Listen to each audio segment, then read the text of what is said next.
in the hood, no, we ain't had much, but we made something out of nothing. And I remember being at school and I ain't had no lunch, but I made something out of nothing. Me and my brother saved every little dime we had to keep the lights and the water running, but that's okay, cause sometimes in life, you gotta make something out of nothing. Something out of nothing. Something out of nothing. Something out of nothing. Something out of nothing. Something out of nothing. Something out of nothing. Something out of nothing. Something out of nothing. Something out of nothing. Cause sometimes in life, you gotta make something out of nothing.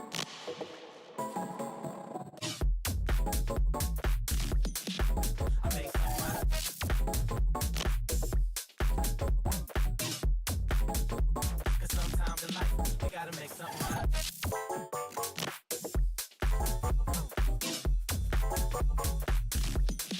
I make something out of it.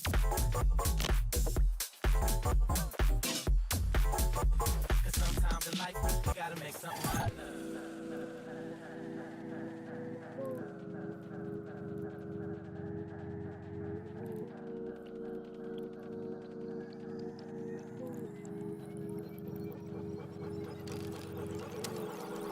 I was growing up in the hood, no, we ain't had much, but we made something out of nothing. And I remember being at school and I ain't had no lunch, but I made something out of nothing. Me and my brother saved every little dime we had to keep the lights in the water running, but that's okay. Cause sometimes in life, you gotta make something out of nothing. Something out of nothing, something out of nothing, something out of nothing, something out of nothing, something out of nothing, something out of nothing, something out of nothing, something out of nothing, something out of nothing, something out of nothing, something out of nothing, something out of nothing, something out of nothing. Sometimes in life, you gotta make something out of nothing.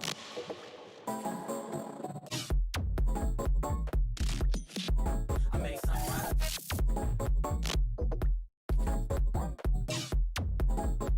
Cause sometimes in life, you gotta make something out of nothing.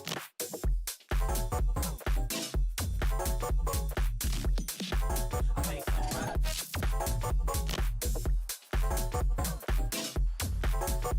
Cause sometimes in life, you gotta make something out of nothing.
out my emotions paralyzed, wasted on those artificial lies. What do you want?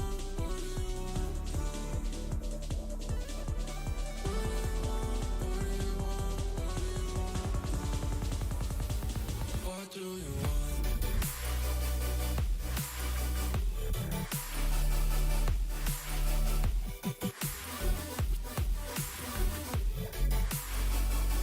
What do you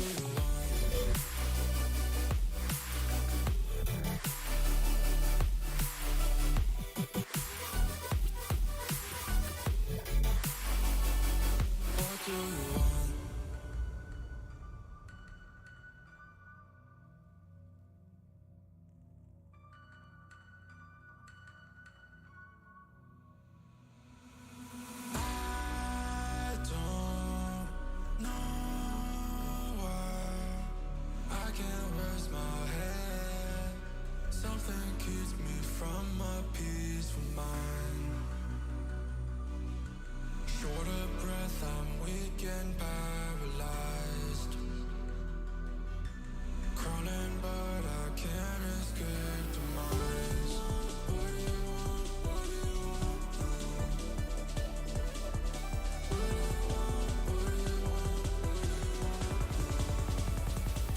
What do you want?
On the track.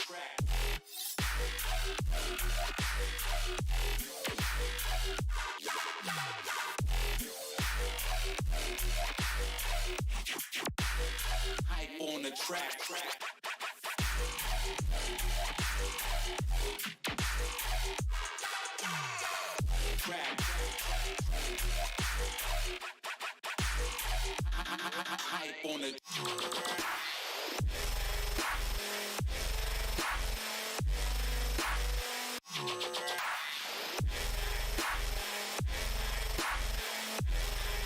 on it.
fire.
between the moon and the sun, locked in a room full of mirrors, our own little lies have been.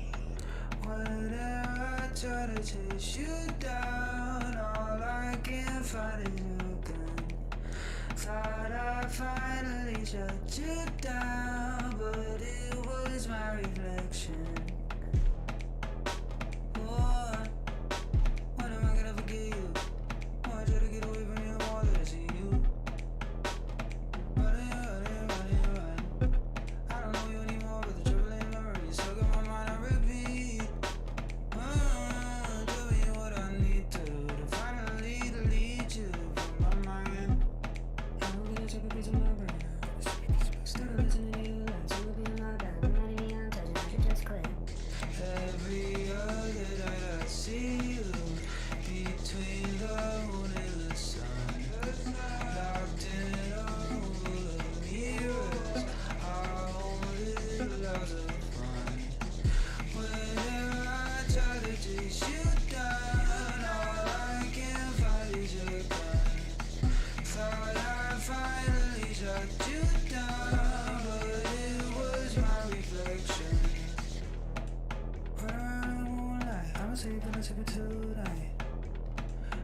saw you lurking in the corner, too dark to tell. Whispering stories I don't wanna hear. I'm an imposter, might be a monster. Only have fake friends, cause I'm the fakest. And when I die I'm gonna be alone, no one by my side.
Learning English. I'm Hugo. And I'm Sam. In the program today, we'll hear from expert Samantha Bradshaw.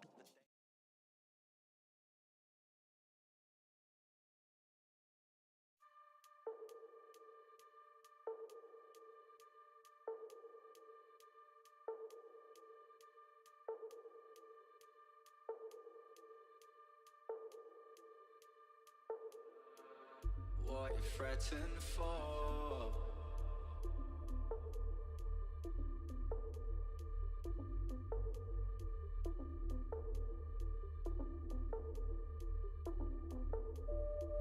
You knew that this was coming.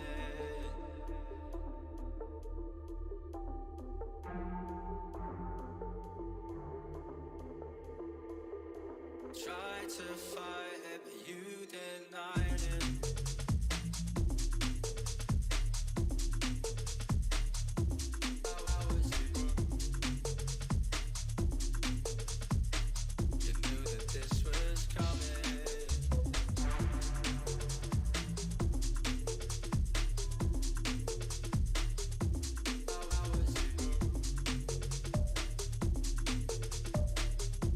Try to fight it, but you denied it.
You don't have the guts anymore. Hit me like a truck and I fell to the floor. You don't give anymore. I couldn't feel a hit and run if you settled the score. I think I wanna punch you. I really, really want to. You're talking at me like I know what you mean. I made a mistake. Could you give me something to respond to? You don't have the guts anymore. You were playing with your guns, so I ran in the door. What's your best side? Give me anyone else. I feel your back, but you can't get over yourself. 80% your function. So can we skip the introductions? The only time that I'm the girl of your dreams is when you face another white boy with a concussion. Everybody's dead and it's all my fault. Everybody's dead and it's all my fault.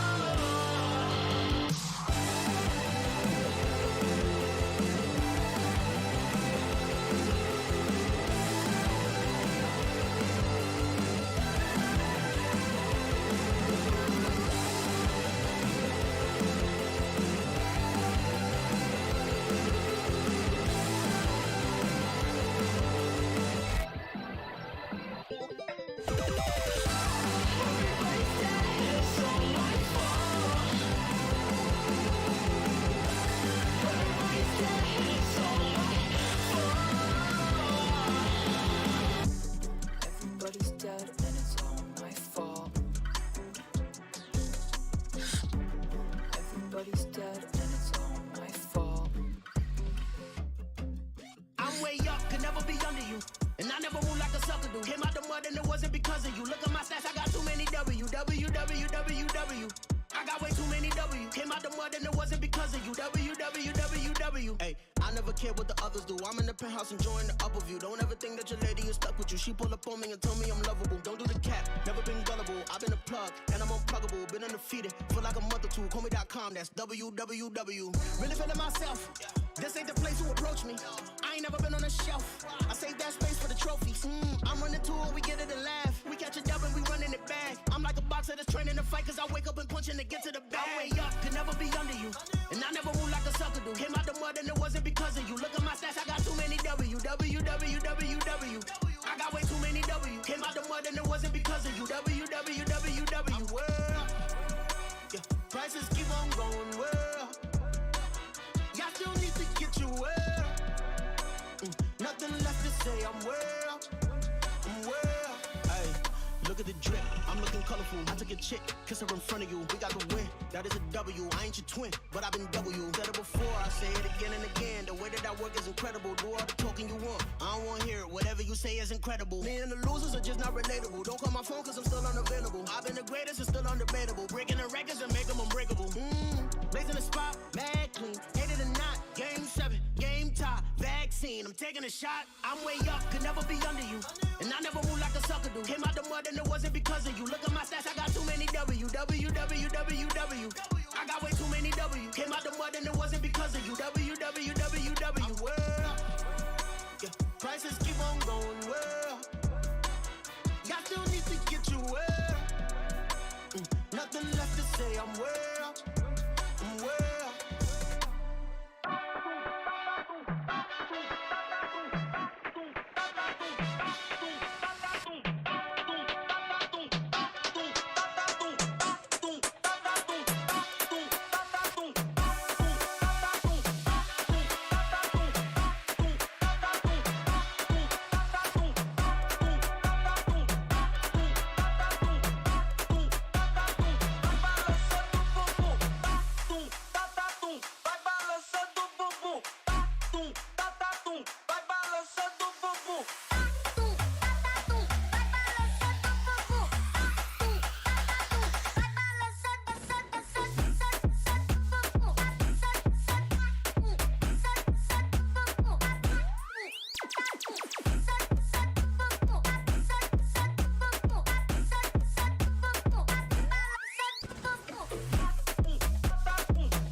Tornate y amenaza, necesita volar. Las estrellas que están lejos y le gusta gozar, que le gusta brillar, me ayuda a olvidar que este mundo tiene miedo, saben vacilar. Me dijeron que tú sabes qué hacer, que tú tienes el cerebro y tú sabes mantener, que tú no tienes miedo de tener todo poder. Me das que necesito para llegar a otro nivel. Dice por la calle que tú tienes un cohete, vamos al espacio que la fiesta si comete. La tierra aburrida, tengo nada que hacer, entonces prende tu cohete, las estrellas quiero ver.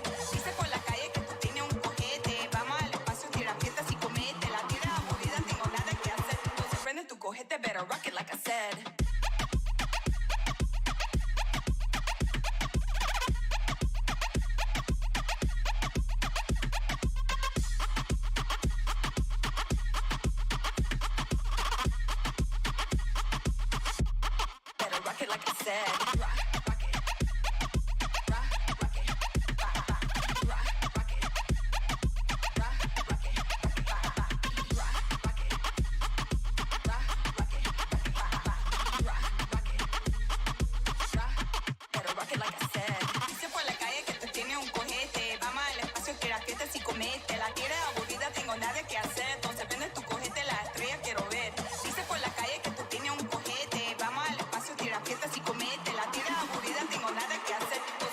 Cogete, better rock it like I said.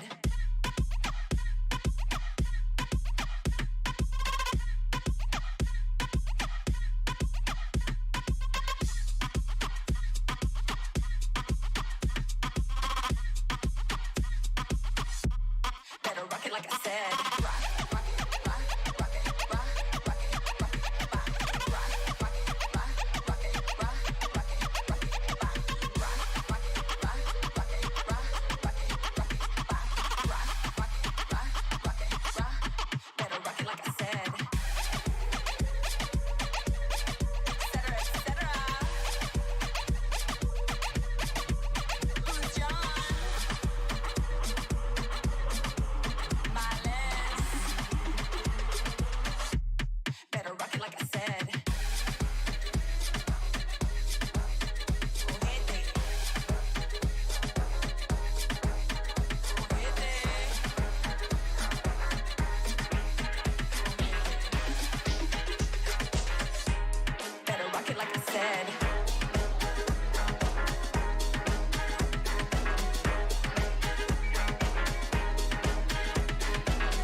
take. I remember the time I was feeling the same. Now I got a new life and I'm free from the chains. So let's fly, let's all fly away.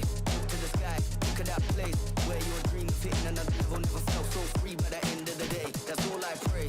No karma, my future, go harder. I feel righteous, it's like armor. Cause I'm done with the devil in Prada. See my design, kind of live appetite. Shining light, all the time. Riding out to see the appetite. Take it higher just to free the mind, oh pray. No karma, my future, go harder. I feel righteous, it's like armor. Cause I'm done with the devil in Prada.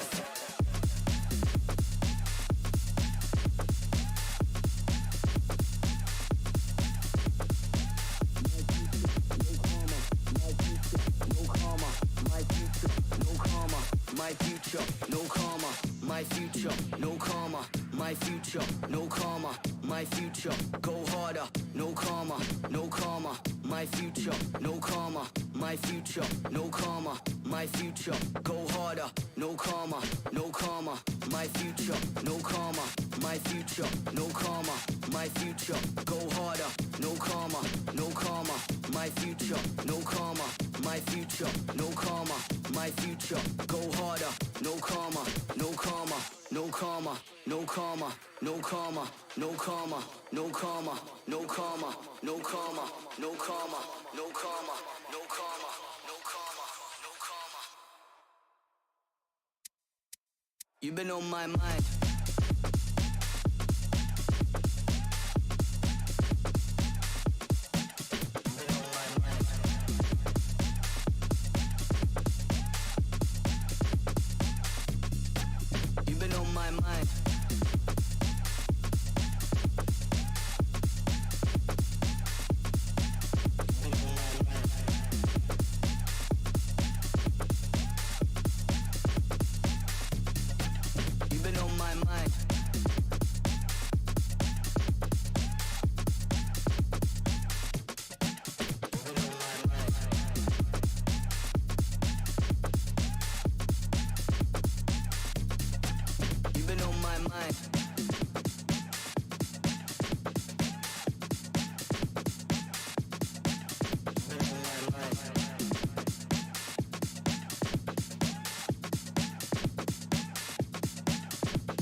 There's nothing here fading out.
Hello everyone and welcome to the grand final of LOCKIN. We're coming to you live from São Paulo, Brazil for the finale of the first major VCT event of 2023. I'm your host Yingsu and I'm joined by Mimi and Achilleos on the desk. Guys, we've been in Brazil for so long and this is the last day. It's coming to an end. It's fantastic to get to see this grand final. We have the entire arena open for today.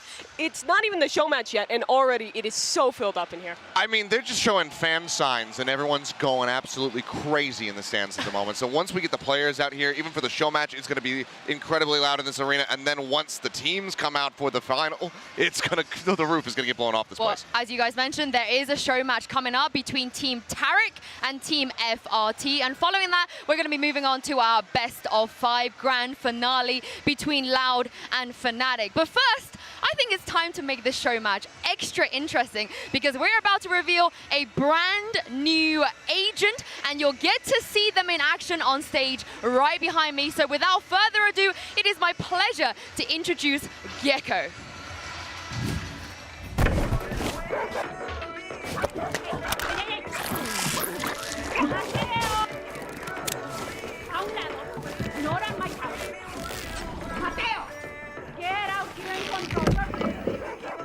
Shoot. Scream. Tu pelo. Sick, right? ¿Te gusta?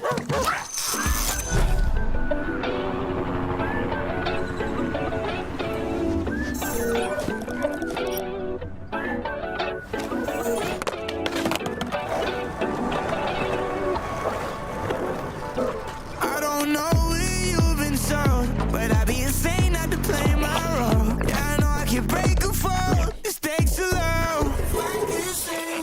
Just know that I got a hand that I can lend you, and it don't matter when or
Y el caos puede ser hermoso. Chill. We're good. Ay, ¿por qué eres así de tenebrosa? Calm down, mijos.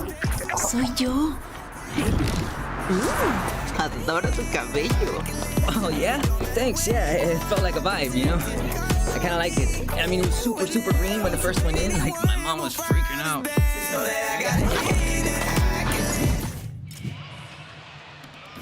What a reveal. I swear the devs, they just keep outdoing themselves. Achilles, he looks so cool. He does, and I just can't wait to see how it's actually going to be played. You can just run around playing Pikmin in Valorant. You got these little minions that can do things for you. I'm excited to see what the abilities are actually going to look like. Yeah, his friends look so cool. His whole aesthetic is awesome. I'm just so excited to see how it works. Maybe Reyna back in the meta with Gecko. I feel like that was a bit of a hint there. And you guys mentioned the abilities. So for a closer look at Gecko and what he actually brings to the game, let's hear from Ryan Coussard, Asian gameplay designer on the Valorant characters team.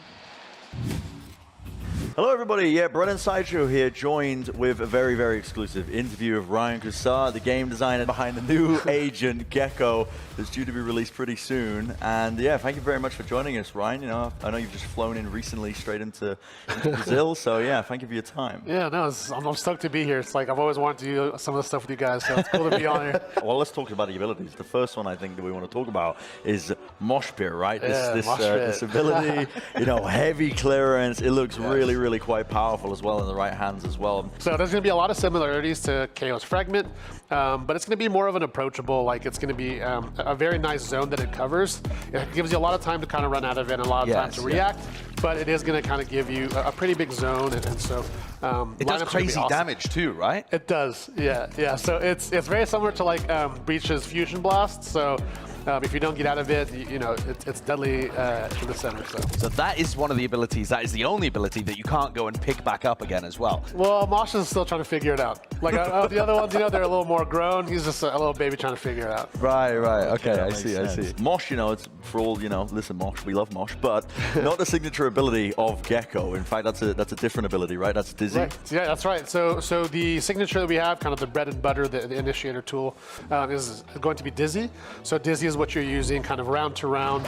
It's more of like a versatile tool to be able to clear like mid, some short, and long range angles to compete with some of our other initiators.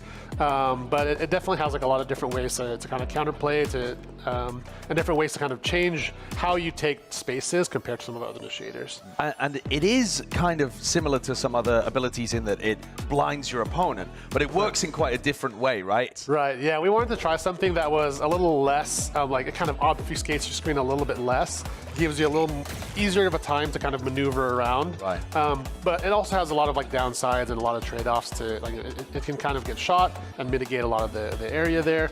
But the idea there was kind of creating like a breaking tool that's a little more approachable for like, you know, all players. Right. But talk to me a bit more about, so you're an opponent, there's a Dizzy coming towards you. Right. You shoot the Dizzy, it's now on the floor, and the gameplay loop is kind of that the Gecko can go and retrieve that for another Dizzy in like 10 seconds time. Right. Do you see a lot of the gameplay loop being around like fighting for those abilities, almost like people fight around ult orbs now? Yeah, so it's in a similar way that you can kind of like play around a lot of Killjoy's utility, where you hear the turret, then this strategy comes in. It's like, okay, so now we hear the turret, what do we do next? Same thing with Dizzy. Once the reclaim, or once the globule is created, there's a couple seconds there where you really have to fight for it. It becomes like a mini objective, similar to some of the ultimate orbs that you see. Yeah. And so we figured kind of creating a power space and kind of creeping your way forward and trying this new style of, or this new pacing of initiator play was going to be interesting. So we'll just have to find out if it is. Okay, so my favorite ability that we play tested so far has to be the wingman, right? Because me and Josh are playing it. Running. He is running, he is sprinting, but that is such a unique ability as well in terms of the way it plays out. Very similar to some others in terms of boombot and everything else, but yeah, I'll let you explain it and take it away. Yeah, absolutely. So wingman is kind of your friend that helps you clear these spaces. There's going to be like the close to mid-range, runs forward, parkours all over the place. As soon as it sees an enemy, it'll jump up and then kind of like clap its hands together and do this like huge concussive bark. So there's like a cone of area that it affects, and anyone in that cone is concussed. Yeah, nice. But that's not the only thing that's special about Wingman, right? Because there is a very unique feature. You guys are really pushing the envelope in terms of how the game is developed with the mechanics, and that's Wingman, who's got like this ult fire, right? Right, yeah. So one of the things we wanted to try, you know, in the whole theme of like power and numbers kind of thing, we wanted to allow Wingman to also kind of steal the spike from you, and also run with it and plant the spike itself. You know? So as it's planting the spike, you can be covering it. And on the flip side, on defense, if you're kind of in these 1v1s, these 1v2s, you can send Wingman to defuse the spike as well, and you can cover Wingman as opposed to, you know, someone having to cover you. It's a really unique interaction, but also if Wingman goes down on his intrepid venture towards the spike, he just abandons it in enemy territory, right? Yeah, so you do have to be a bit careful in terms of how it's used. Absolutely, The final ability, the ultimate that we want to talk about, which is the, you know, the big one, honestly, the big one. Quite scary to see it running at you in the server as well. That's Thrash, So Thrash is Gecko's ultimate. You equip Thrash, you'll see a cool little animation of it swimming around. Once you cast it, you possess Thrash. Thrash swims around and clears space pretty rapidly, as you guys are sure have seen. Once you explode, or once you lunge and explode onto an enemy, there's a big radius that is detained. So any player caught is detained. Yeah, it looks really fun to play, and I'm just looking forward to seeing some of the content creators play it here in Sao Paulo, seeing people get their hands on it as well. You must be looking forward to it. Yeah, it's going to be a blast. I think there's only like so much we can do ourselves, and kind of like, you know, when we're playing it, there's only so much we can see. And so as soon as it hits live, and as soon as like the content creators really get their hands on it, we're going to see some pretty cool videos, I think. Well, I mean, I think that's going to do it for the interview as well. Thank you very much. Oh, awesome. Ryan. Appreciate it, man. Thank you so much. And thanks for the time. Hope you enjoy Sao Paulo. Hope you enjoy the games as well. Yeah, thanks for having me. Thanks. All right, we'll send it back. Thank you very much, Brent, Saisho, and Ryan. Mimi, I can't wait to play him. What did you make of his abilities? It's going to be so cool. I feel like there's so much potential that you can do with all of them, especially the mechanic of being able to recover your friends after using it. It's so unique compared to the other agents we have in the game. You could defuse spikes and everything. It's crazy. That's nuts. So cute. Just going to send out this little guy and just have it have that happen. This is going to be wild to see in the hands of the pros. We get to have friends in Valorant, guys. Finally. Finally. Well, let's put this to the audience. I want to know what you guys at home think. Which of Gecko's abilities are you most excited to see? For me, it is Wingman, hands down. Make sure you use the QR code to scan it and cast your vote now, and we'll reveal the result in a little bit. And also make sure to use the hashtags VCT LOCKIN and VCT so we can feature some of your tweets on a broadcast and your thoughts and so on. We want to hear it. I'm going to rig the vote towards Wingman. I'm not going to, I don't know what you guys think. I don't think you need to. He's adorable. Yeah, I think I'd have to vote for Dizzy. Having to pick up your scouting utility in the flash, it's going to be really, really cool. Yeah, it's going to be really cool indeed. But now we've met Gecko. Let's see him in action in the show match in a little bit, because I know the teams are definitely going to play him. And speaking of the show match, let's check out the rosters of these squads. Let's start with Team Tarek. Of course, Tarek was one of the best in his game before Valorant. He won a lot of tournaments and trophies. It's been a while, Mimi, since we've seen him compete on stage. But this team, they have three if you count Tarek, world champions. Yeah, there is quite a lot of experienced players on this roster, especially with Mimi, who just won Game Changers champion. CNET, of course, now competing with Na'Vi, some big players there. Tarek leading the charge. And then you get a couple content creators as well, who they themselves are pretty high ranked, I think, in the Immortal to Radiant range. Well, they're going to be going up against Team FRT. They were kind of bantering back and forth already, Seth, between Tarek and FRT. But this roster is also incredibly stacked. I mean, just look at some of the big names that you have here as far as the VCT pros. You've got SK Rossi, you've got Pankata, you've got Sugetsu. There is so much firepower on this squad that I have to be a little bit concerned for Team Tarek, because while they do have all of those champions, there's a hell of a lot of talent here for FRT. Yeah, back when Tarek was a pro, FRT was a pro as well. So both of these rosters super stacked. It's going to be so exciting to watch. Who do you guys think is going to take it? Who are you favoring? I would favor Team FRT. I got to go for FRT as well. They got SK Rossi, especially if he's playing Duelist. Oh boy, we didn't get to see it in his match. I'm hoping it happens here in the show match. I definitely want to see it. Now we've got a brand new agent and two absolutely clouted teams ready to play, and some world champions as well. So let's not waste any more time and welcome Team Tarek and Team FRT to the stage.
real show match. Shiz, we don't just have clout on both teams, guys. We have some heavy hitters and a brand new agent, which I think the team captains will be the ones to select it. Yeah, I'm really excited to see what these teams have cooked up with Gecko. Being able to see his reveal there. Did they have some kind of combination, some kind of strategy? It's going to be such a great first look. It's all going to be about who has the best initial grasp, because these guys have not had that much time to really get their minds wrapped around it. He's got a very different kit compared to every other agent in Valorant, so it's not like you could just very easily swap over to this and fall into it. So I'm curious to see who has the best read on how to pilot this new agent. I believe they've had a little bit of time as well with their teams to kind of practice what's happening, and it looks like the map we're going to be playing on is Lotus. Mimi, there's going to be some techie stuff that you can do here. Yeah, initial thoughts on this one. On that defensive side, you have a lot of long control on both extremities, where I think that Gecko's utility can be really useful. You send one of your friends down to scout early on, like even just like have a wingman run down, stun someone on the defense. There's so much potential here.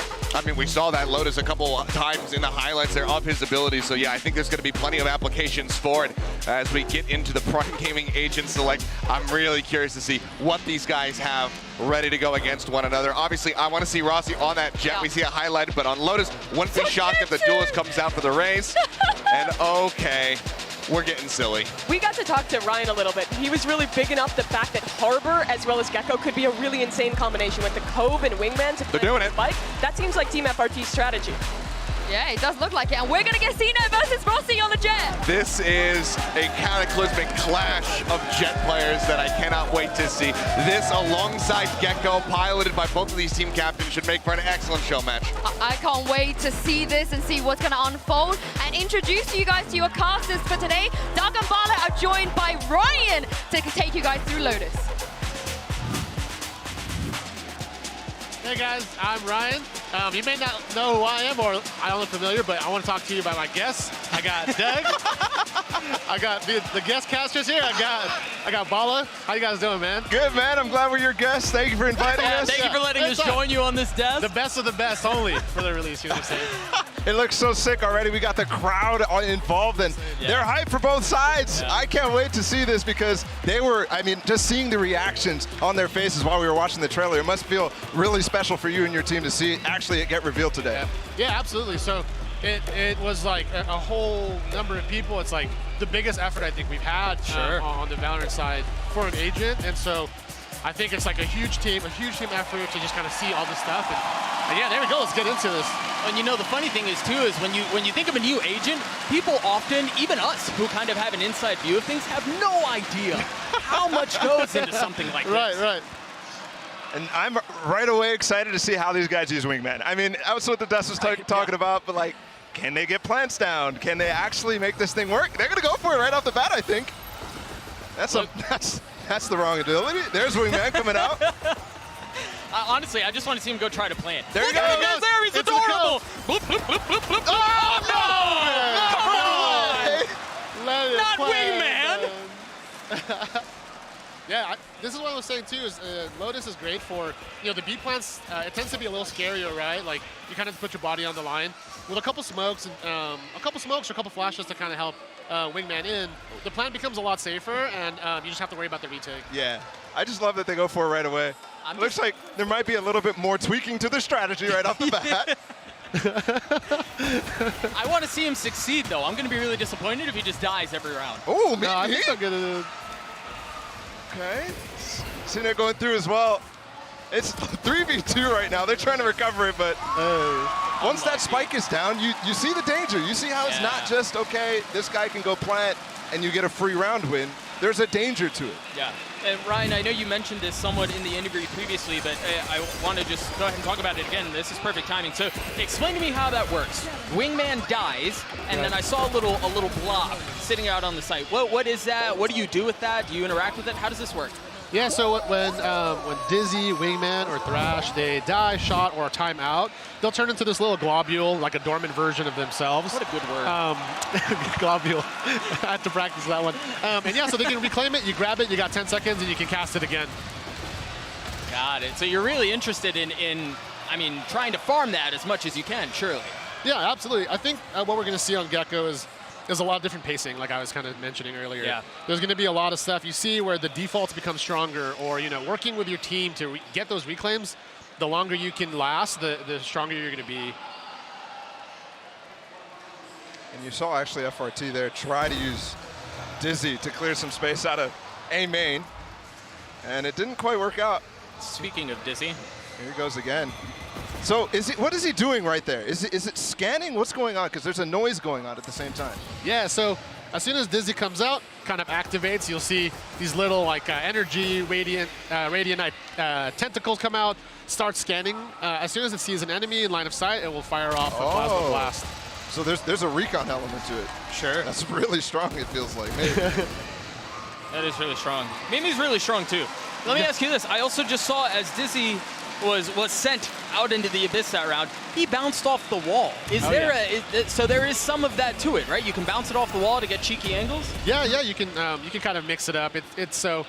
Dizzy is able to get shot, 20 HP, almost any gun one-shots it. I think every gun one-shots it. Sure. So you kind of want to style it, like you want to try different ways of throwing it, either like out wide or off a wall and just kind of like a pop, or it's like a high risk, high reward. The farther you throw it, the better the coverage. Let's see it again. There we go. Look at him go. Oh, I don't think there's a flash that went out there. Yo, that play. Oh, he's coming back. They just traded both of the Dizzies. I want to see what it looks like when you get gooped, when you get globuled. Show me the POV of that. That was insane. Sir Mata did the Omen TP as Dizzy was going. That was sick. Yeah. Capitalized on it. And he actually avoided Dizzy entirely, the enemy's Dizzy. Right, yeah. Yeah, we're going to start naming these Dizzies. Dizzy 1, Dizzy 2 or something. Attack side Dizzy. Defense side Dizzy. Yeah. I'm getting Dizzy.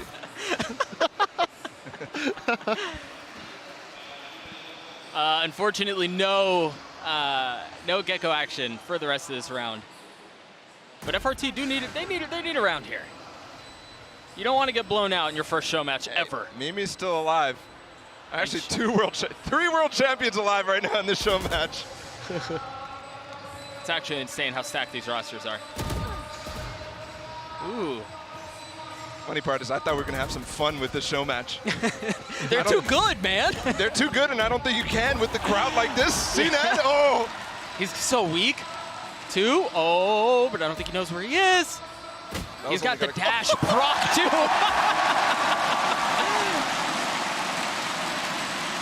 They needed a round, and there you go.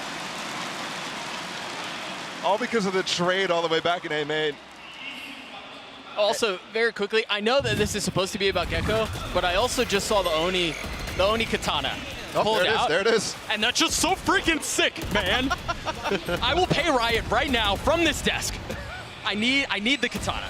Yeah, the team worked really hard on that. The katana was insane. The Oni, it's something that players have been asking for, and they absolutely killed it. They spent so much time and love on that thing, and you see it here. It's so sick. I also realized we just trolled the viewers at home. They didn't get to see the katana just end the way we did. Unlucky. Trust us, there it is. It's sick. Of course, Tarek jumps on the opportunity. So they can reclaim that now. And right. You can actually see a little red dot on the minimap as well where that is. Yeah, so one of the strengths of Dizzy is, taking some of that staging ground. You have your other initiators like Breached using concuss or flashes, and those don't regenerate. Yeah. Right. You're able to take these staging spaces and kind of have plays like this where you can grab it. So I just saw it had a 10-second cooldown. Wingman just ran in to clear space for SK Rossi right there. Loop, loop, loop, loop, loop. Here we go. Op still in the hands of Cena too. He's got blades, and SK Rossi's farming, bro. He's farming. Somebody stop this man. Oh, he's going for it. Overheat. That's a lot of discipline. Dude, I don't think Mimi has lost a gunfight yet. No, I mean, just in that last clutch. Yeah, one of the reasons why I love Harbor match with Gecko is the cove is so flexible. You can either use it to protect Wingman from planting, diffusing, or from like crossing. You can cross space with it. Yeah. Uh-oh. Spella again against CNET again. With the op though. 60 HP. Surely not. No, trust. Pros don't fake? Oh! That almost happened. And he's taunting across the stage, too. Is he popping off a little bit? Things you'd love to see. That is so much fun. That's now 2. We're going to have to keep tabs on that because that's 2 times that CNET has lost the clutch in a 1v1. Back to back, too. Here we go. Here's that reclaim I was talking about. So taking that staging space and then reclaiming it for the side take. 10 seconds on that cooldown is what I saw. Yeah, that feels fast to me. That feels so fast. Surely you guys have stress tested this. How many dizzies can you get in a round? The most we had in like one of our gameplay analysis games was I think 7. Yeah, I counted. I asked them. I said, "Hey, can you count how many you cast?" And we looked at the combat report, and it was 7. Pancata in trouble as all of Tarek's team tries to take mid, and they harbor wall all the way through. Spike's not on Gecko right now, so you can't do anything with teammates passing the spike to Wingman or anything like that, right? It's just only if you have the spike as Gecko. Right, so to actually do the Wingman plant or defuse, or actually for the plant, sorry, you have to have the bomb equipped. He takes it right off your back and runs with it. So he can't pick it up. He can't like walk over it if it's down somewhere in no man's land. He can't walk over it, pick it up, and then plant it. That's the scariest part. If you There's 3 players detained, sorry. Oh no, oh no, oh no. What a thrash. I still don't, Oh, give him the ace. Give him the ace! Let's go! The crowd's having a good time. Pancata is too. That's the type of thing you want to see. SK Rossi went for it. Pancata again. Yeah, we'll see if they try to do some more of those Wingman plants, because I think it is scary. You lose the spike if you're kind of, sending it in. So I think they're kind of playing a little bit safe, but I'm sure we'll start to see a couple strats come in here soon. I can't wait to see one of these geckos get their ult online, the thrash. Yeah, me too. Yeah. It's like, it's like a shark basically. That's how when I saw it was. Yeah, we just saw it. See the 4-player detain looks insane, but you do need to capitalize on it. FRT just got his online. Uh-oh. What's the voice line like too? That's wait, what does he say? Well, we're not going to find out this round. Mimi once again just farming FRT. Oh, that was my fault. It was the Killjoy detain. What is the voice line? For which? The Thresh. What's the goal? Do you remember? Gosh. Oh, yeah. All right, don't toss, actually. Don't toss. I want to experience it for the first time. Maz on the flank. Pancata again. I mean. Yeah, but he's weak. He's weak. Maz is good, but Pancata and Rossi, these guys are just playing in a tournament, okay? Let's see it. There's no trust, Bala. You've got to trust. He found him. Look at him run. Oh no! Oh no! That's good stuff. I respect the effort. I respect the effort. That was an attempt. The content attempt. Yeah, well, that was an attempt. Omen players be like. Yeah, I mean, Mimi is dominating. So many times I'm like, okay, FRT, you got a chance to do something. Mimi's just like, no. Pause. All right, we may get the Thresh here from FRT. We'll see. Oh, they're grouping. Tarek's team is grouping. Uh-oh. Oh, my gosh. Please. Thrash gets 5 here. Thrash gets 5. There he goes. Look at him. Look at him go. Bloop, bloop, bloop, bloop, bloop, bloop. Clear space. So they're stunned because Wingman just saw them, right? Right. So there was 2 that were hidden. They didn't get, but the other 2 that were line of sight of that cone did get concussed. So it's a stun. Yeah. Right. Very similar to a fault line stun. Oh, there's Tarek. Tarek's using Thrash. Look at him go. Oh, my goodness. And there he went. He hit somebody. I think Vela is detained right now. How long does that last? It lasts 5 seconds. So they got away. So that's relatively short, I mean, in comparison to like a lockdown. Yeah, lockdown, I believe, is 10 seconds, so about half the time. You just have to follow up on it. 5 seconds feels like an eternity when you're just sitting there. Like nothing you can do. True, but also, wait. Can you pick up Thrash? You can. What? You can. The only difference is you can only do it once. Okay. Thrash gets tired a little bit easier. Okay. Yeah. So we're not talking about 7 ults in a round. No, like 7 ults in a round. But that's still 2 ults in a round. That's 2 ults That in is a still round. a lot. That is still a lot. That's like Jet getting refreshes, essentially, per knives. Except it's detains. I mean, Team FRT is literally playing close plant right now. Oh, the defuse. Oh, my God. Yeah, please try it. Do Please try it. Please try it. Where's the vision? He can't get vision of the bomb. Oh, he can't see it. There it goes. Yeah, go get him, buddy. So what happens? Oh, The pull. no! Poor guy. And just to be clear, we heard a defuse noise there from Wingman trying to defuse. Right. Okay. Yeah, that was unfortunate. So, yeah. So the way that Astro, you know, when he gets pulled off the ball, the spike, as long as he's off the bomb site, he will stop defusing. Yep. And so he has to stay within the actual site itself to defuse the spike. So it's essentially like a regular player trying to defuse there, for the most part. Right. Yeah. That's, I mean, okay. Somebody got to sub in for Pencada. Doug, like, this is starting to get uneven right now. Oh my gosh, he's 13-5. Yeah. I saw him today. He was feeling really good. He was feeling good. I mean, how could he not, with everybody literally rooting for him so hard in this arena? That's got to feel pretty good to get an ace in front of a crowd like this, huh? Bala, that's just like you in your Boomerangs League, right? Same vibes. All right. Oh. There you go. Did That's he hit? a hit. Oh, And CNET and the Reckoning? Bro, CNET's so dead. Oh, that was the goop. There's the goop. So that's supposed to be like a flash, right? Yeah, so it obfuscates your screen, kind of like adds, you know, doesn't let you see towards Sure. the center. But Sure. what it does is it kind of gives you your peripherals, and that way you can kind of maneuver a little bit easier. Yeah. And you kind of know where you're going, and you can kind of hide from folks pushing you. I think Tarek's team may be in trouble again. Even though Mimi's up, Here comes she's going to have to Thrash. 1v5.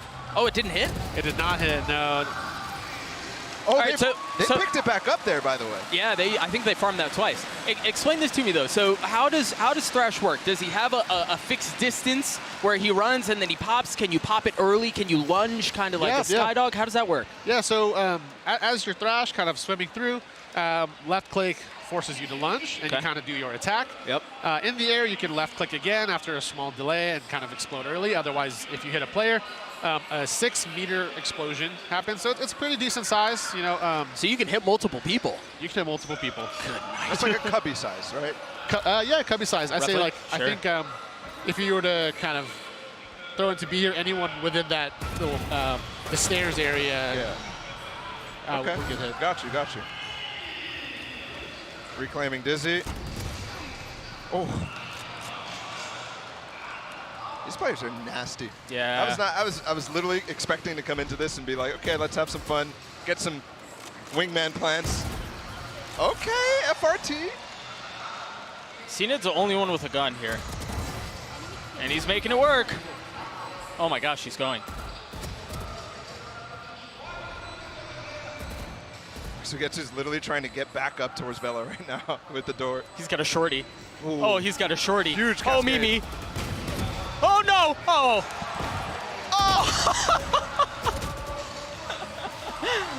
Just ridiculous. What a round by Sirmata. All right, Ryan, we have some time.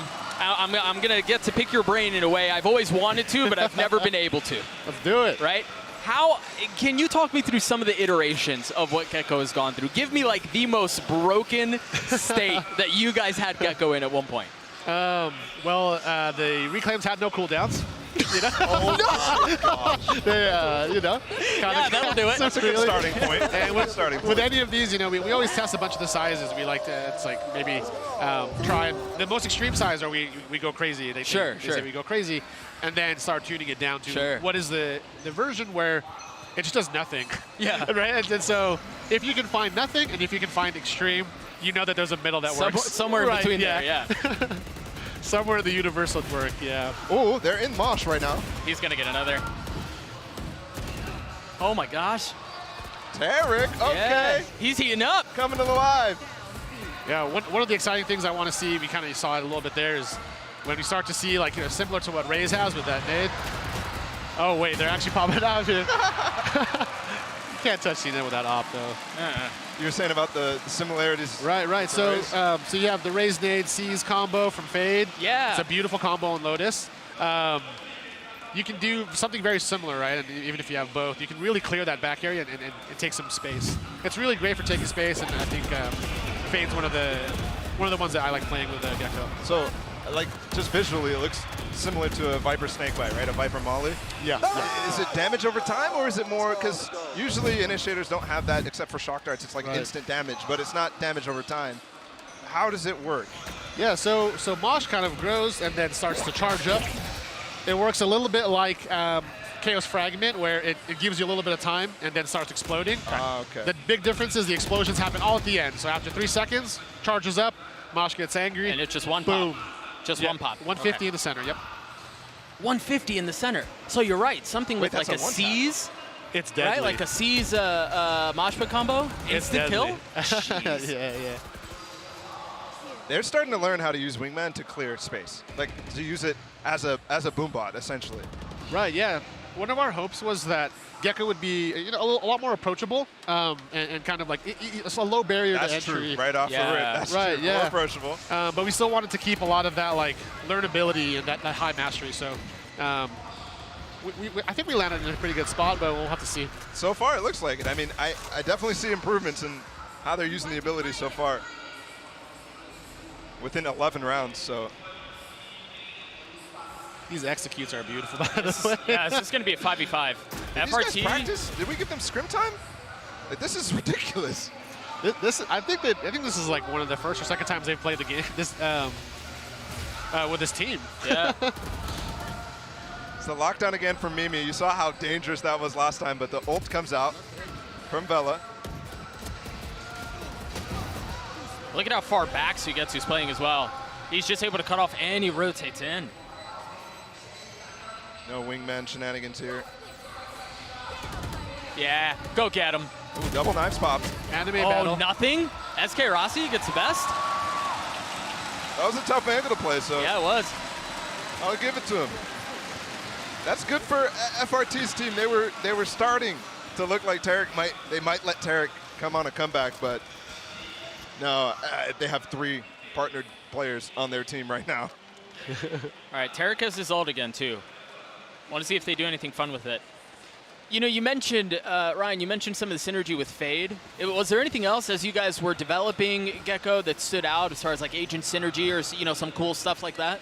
Yeah, we found, I think you can kind of see it here. We were talking to them, but some of the Harbor Wingman stuff was very good. Double initiator. One of the things we were saying as a group was, he's going to operate as a single. Here's Thrash. Let's just see Thrash here. They just broke it, so nothing happened. Actually, no, it looks like one player got detained. Yeah, it was tough to tell. With that ult no longer in line, I don't know that Tarek can get to a place where he can pick the orb up again, but he does have Dizzy. So I wonder, it's not really, you don't get the same like pop flash, right, out of a smoke or anything like that. It's just a little delayed. It's a little delayed. You see his reaction? No. I did. Oh my goodness. Pulling this 1v4 is tough. Round 12, gotta go for it. All right. Let's see it. All right, SK Rossi down. Not I don't know. Tag, not with the flank. Yeah, man. I don't know that we're going to get the same antics that we got at, like, Pangada's ult. Yeah. Or Ace, excuse me. I don't think we're going to get something like that again, unfortunately. Although CNET is quietly 13-8. Oh, my God. I mean, he's doing his thing. He's farming. Yeah, Pancada here, 19-7. We are actually going to throw it down to the desks, have them break down all the Gecko stuff that they saw. Yinsu, what'd you think? Broken? Under strength? What do you think? I think a little bit broken, but I feel like the game is a lot closer than the scoreline dictates. Yeah, I think it is. And for me on the new agent, I feel like this is going to be insane in ranked when it comes out for the first time. Not sure about pro play yet, but I think people are going to have so much fun with his abilities. I disagree. I feel like this isn't close at all. I feel like this is actually more. I feel like this scoreline should have been further apart because I just feel like after those initial 2 rounds, Team Tarek have just been getting ripped apart. Lil Bro needs to wake up right now.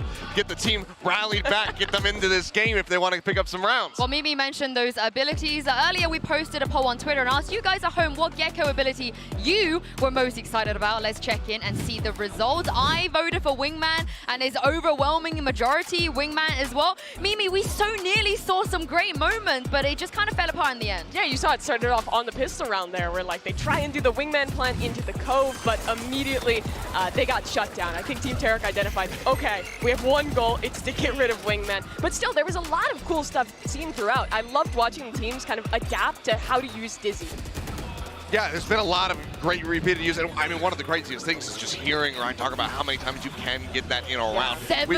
Up to 7 times. We've also seen a double thrash ult coming through here, so it's been a pretty wild display so far. And I think that just obviously with more and more time invested into really learning what you can do, the boundaries that you can push with Gecko, it's going to be fascinating to watch. I mean, like that early round that we just saw there, where you're able to send out Dizzy to clear the first corner, and then you get yourself into the site with either Thrash or with Wingman. Also the ability to defuse, and with it's just, there's so much cool stuff that you can do with this guy. Well, I actually have a question for you, Ryan, as I throw this back to you. If Wingman is defusing and the Gecko player dies, does Wingman also die, or does he just carry on defusing? I haven't seen it yet, but Ryan, I want to know.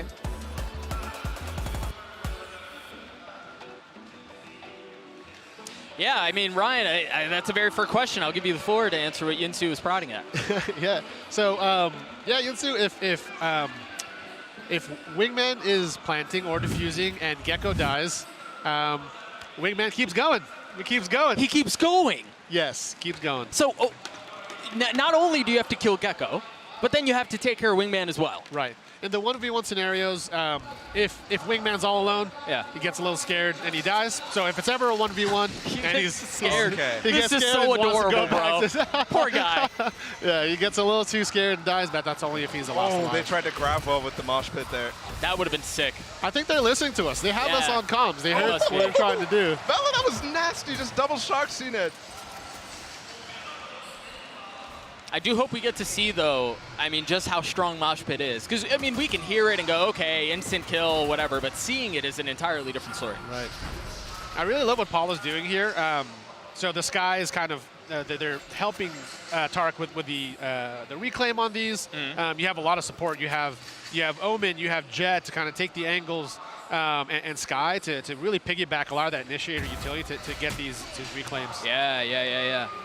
Which, again, we were kind of alluding to it earlier, but it really feels like Gecko's built in such a way that players are rewarded for taking space that they have occupied with utility beforehand, right? Right. So his signature is Dizzy, right? His signature is Dizzy. Okay, so Tarek right now has the spike and has Wingman. Right now has Wingman. So let's see it. If you don't pick up the orb, what's the cooldown? On Dizzy, for example. You don't get it back? You don't get it back. You don't get it back, yeah. Here it goes. So does he have the spike? Does he? Yes. Oh my gosh. And here it goes. Look at him go. Don't do it. Come on. We just want to see the little guy succeed once. That's just not fair. I like the pinch idea, though. 1v1. From Team Or Tarek. it's 1v3, excuse me. Oh, no. Oh, no. Go, Paula. I think that was a katana, too.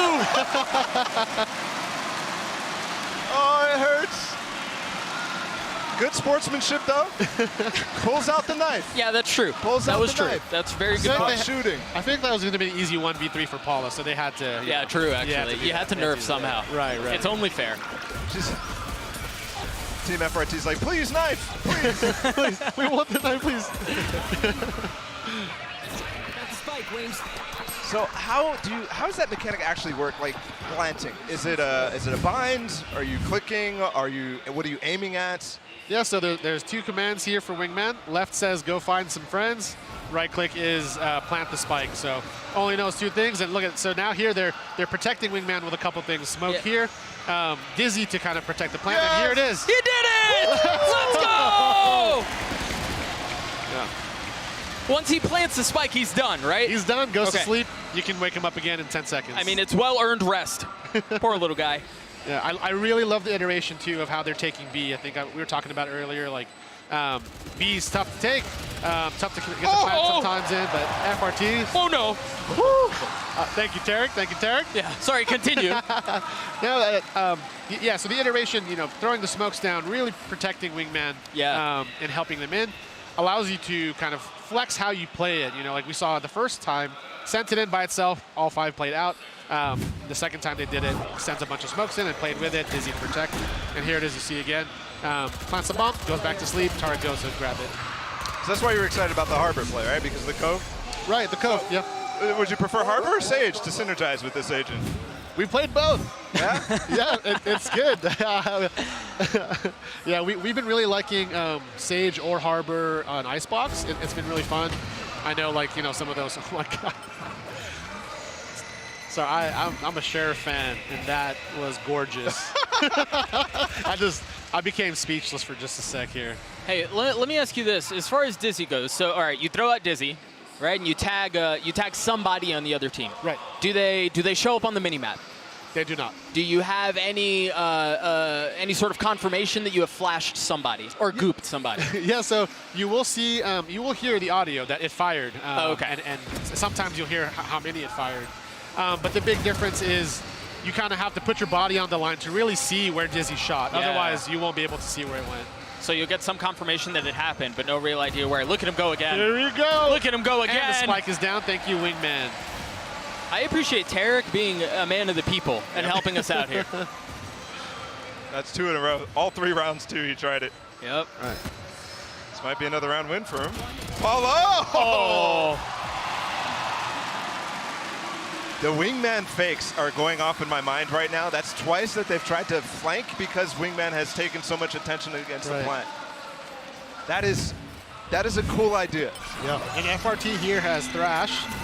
Curious to see what he does with this.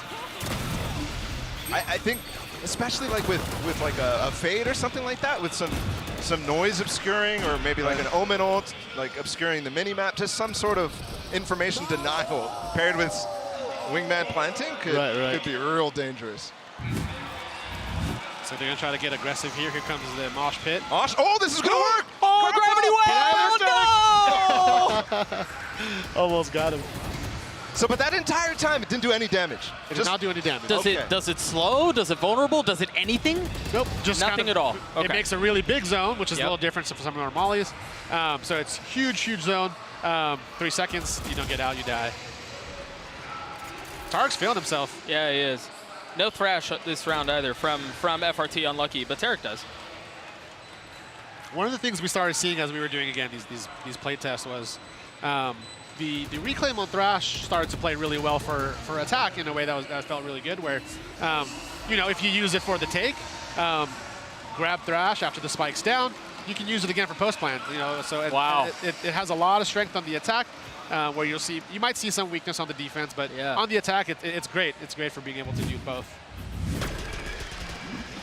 I'm also curious, just like, there's feels like 2 different identities with the agent. There's what feels like 3 information abilities, right? With Wingman as a drone, with the flash from Dizzy, and then with the Thrash as well, which is essentially just a drone in and of itself, right? So that's 3 information abilities, and then there's the plant.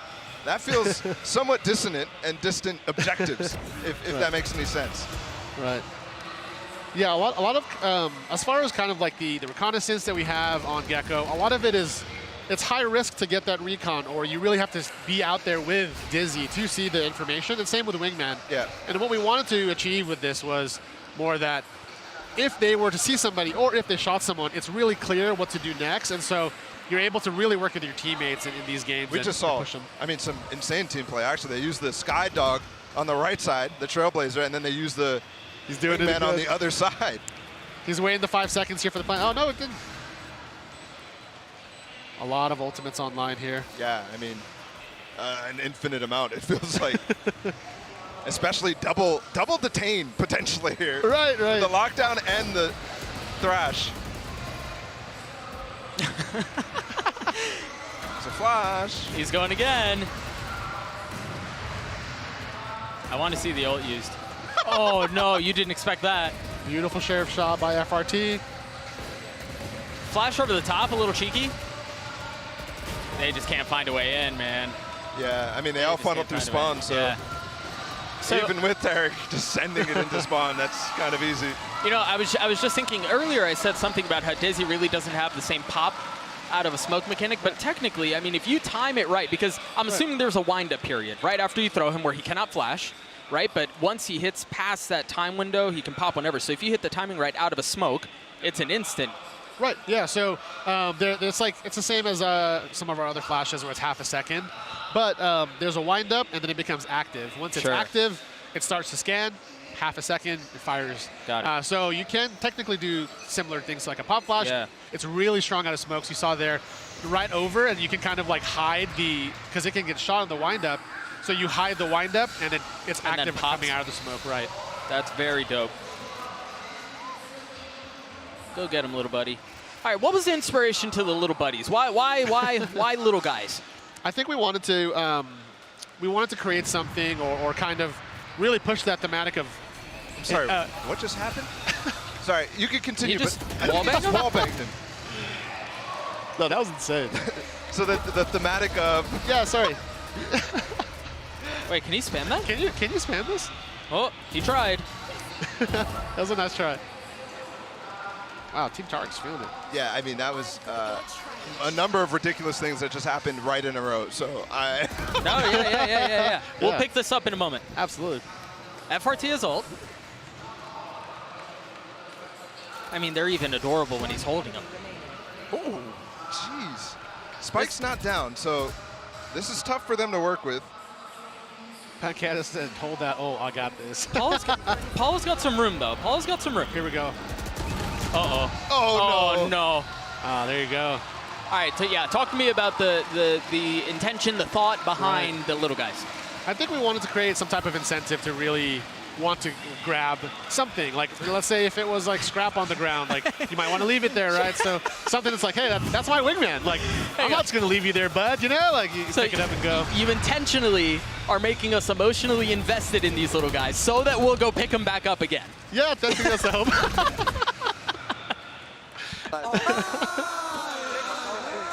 I think just the visual of wingman with the spike on top of their head, running forward, squishing with the noise is going to captivate people. The sound is so good. You're seeing here again, taking that staging space, that, this little mound area. Able to pick it up pretty safely here. Oh. Paula had the read. Oh. Unlucky. And they didn't really get away with, like, Tarek reclaiming there. They stay on the entire time.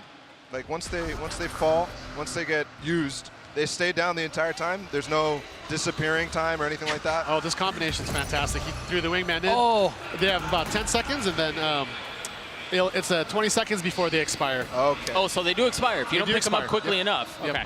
That was such a beautiful play. The Thrash going in to protect wingman. It's always cool to see Dizzy protecting wingman or Thrash protecting wingman, And when you're reclaiming these globules. Oh no. This flank is insane. Oh, the defuse! He's gonna get it! Oh, Tarek is on it! Oh my goodness. That could have been awesome. I was excited too. Oh, the defuse. I mean, imagine we got one of those. I was thinking to myself, especially as you were talking to Brennan and Josh, there's no way, if it can be taken down, how much HP? 100 HP or something? 100 HP, yeah. Yeah, there's no way that the defuse is ever going to happen. Right. That feels very unlikely. Did you have it often in playtests? We did. So what you notice here, though, was we had to start really protecting the defuse. And I think Canada did a great job of putting that smoke down, popping it as it started diffusing. I think Tarek just knew what was happening there and got the read, but that was a beautiful play. Oh, they did it preemptively this time. Get out! I like that they're committing to this attempt. I mean, it's just one of the main ways to take that space on Lotus. So use the tools you got. I think Wingman or Gecko definitely has the ability to do the same type of thing. Right. So he casts Dizzy to take the space, another Dizzy to take the site, and here comes the plant attempt. Protects the plant with Mosh Pit, and here we go. Nice. Just denies that space entirely, and also you have to leave that Mosh Pit no matter what. Right. After a certain point in time, you can't just stay in it. Oh, Tarek wants a knife. Knife Come on, me. Sugetsu. Come on, Sugetsu. Showing off the Oni here. It was all a ruse, They're feeling it. They trolled them. I love that A play, actually. You know, they played to control a lot of space on the take, and they were able to plant it in a way where they were able to cover it. I thought that was a great play. And they also don't take the risk, right, to walk into what will be further crossfires from the defending side. Right, yeah. Like, especially if you take tree or anything like that, go through the rotating door. Like, you have to take more space in that case. Right, and you know, if you can get that that spike plant down, you know, if you can get Wingman to get the spike down, you are 5 guns up, right, as opposed to the 4. And Dart getting a little bit of info here. No.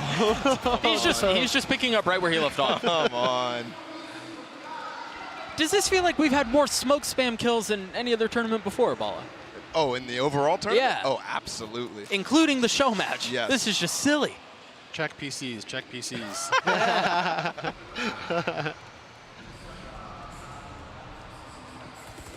Oh, you checked that, right?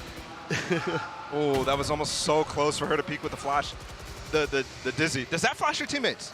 Because it does not. So as it's scanning, yeah, that's one of the great things about it is it scans. And although you can shoot it to kind of mitigate all 5 getting shot compared to some other flashes like that. That was so cool. That's exactly it. Yeah, you push in with your team, you're able to kind of follow Dizzy in and really like, take that ground. Oh, and even the sky flash to conceal and to keep Dizzy alive was very cool. And you can't. It didn't look like that was in line of sight. I think that was behind him, and it still gooped him. Well played. I mean, wow. We've gone from FRT kind of stomping in the first half to all of a sudden having a close game in the show. A hell of a game, yeah. With Gecko involved, this is crazy. This is what I was talking about, or what you were talking about there. The flash concealing, and he was looking at him, okay. I'm really curious how, like, playing against and what the counterplay is to avoid getting flashed. Because you're going to have that multiple, especially in coordinated play. Yeah. Maybe not in ranked, but in coordinated play, you're going to have to deal with that multiple times in a round. Yeah. Right. Yeah, so one of the biggest trade-offs, though, is if you shoot Dizzy, Dizzy dies, none of the rockets go off, right? So compared to some of our other flashes or screen obfuscation. Yo, that might have been it. Boy, they've got money. Yeah, sorry. So I was saying, also Getsu, what a great round. You love to see that. The double controller popping off, you know. It's just what happens with guys like this. Yeah, so I was saying, the big trade-off here is, you know, as you throw Dizzy, if it gets shot, it mitigates the whole effect. Sure. As opposed to something like Sky, where if you pop it, there's nothing you can really do. You kind of turn it or run away. Yeah. So if let's say one person turns it, you can't turn the other person's screen, your teammate's team. Right. They get flashed, you don't.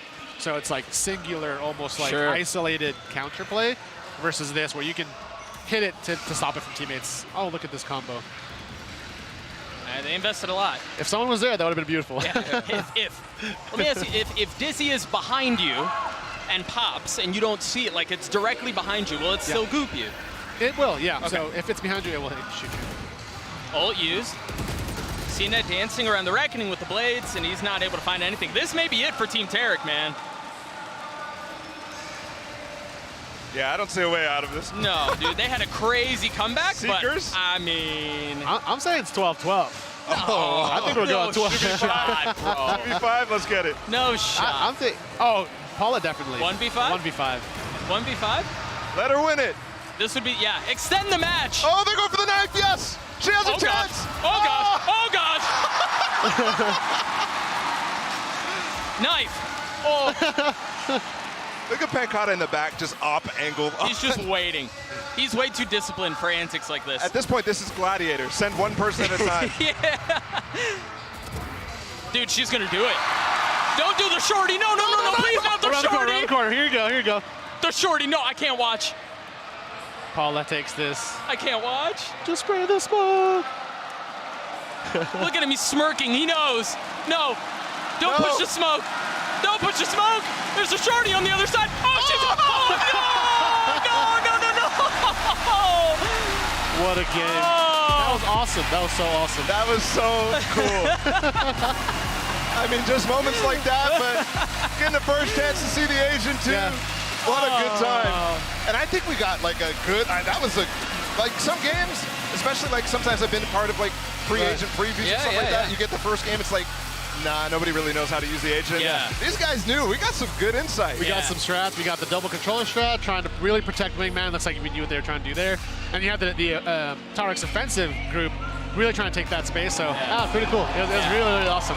That was a lot of fun. They picked up on it very well, very quickly. Again, a dope comeback, but Pancata dropped 30, bro. He dropped the 30 bomb. I talked to Pancata. He said, I'm not going to lose on that stage twice. He's like, I need to take this one. I'm taking this home. So, you know, he showed it. He showed he wanted it. That's why he pulled out the shoulder. That's why he did it. Yeah, he showed he wanted it for sure. Unlucky. But yeah, FRT winning the very first VCT show match. Yeah, very dope. Cool. In front of a packed out crowd. Let's need to do more of them. Yeah, more stuff like this. Yep. And I think everybody's starting to get hyped for the next match, the main event here. Yeah, this was a warm-up. It was a good warm-up. It was an appetizer. Yeah, this is unreal. This crowd is booming. This crowd is booming. Now, it is Ryan, let me ask you this. We just saw Gecko in a full map. Everyone's very excited. Everyone wants to play with these, you know, little buddies and see how adorable it is and whatnot. Yep. When will players get their hands on this guy? If all goes all well, it's going to be next Tuesday. Next Tuesday. Oh, Right. baby. Y'all won't have to wait very long. That is. Yep, it releases with 604. Yeah. Lot to be excited about. Dang, that goop really is. It's hard to work around. It is. You can maneuver, so you're able to kind of see where you're going. You're able to kind of see, like, how do I sidestep? How do I get out of the situation? Yeah. It's a lot easier, and it lasts less than some of our flashes. So I think it's about like half a second less. Sure. With the I can't wait to. yeah. I just can't wait to get on Twitter after this and see the reactions. I bet you they're going to be so polarized. There's going to be people who are like, "Oh my God, that's crazy! I can't believe they put in this game," and the other side's going to be like, "Oh my goodness, how can you use this? It's so cute, but my goodness." I love that ultimate. Yeah, the ultimate's dope. The ultimate's very dope.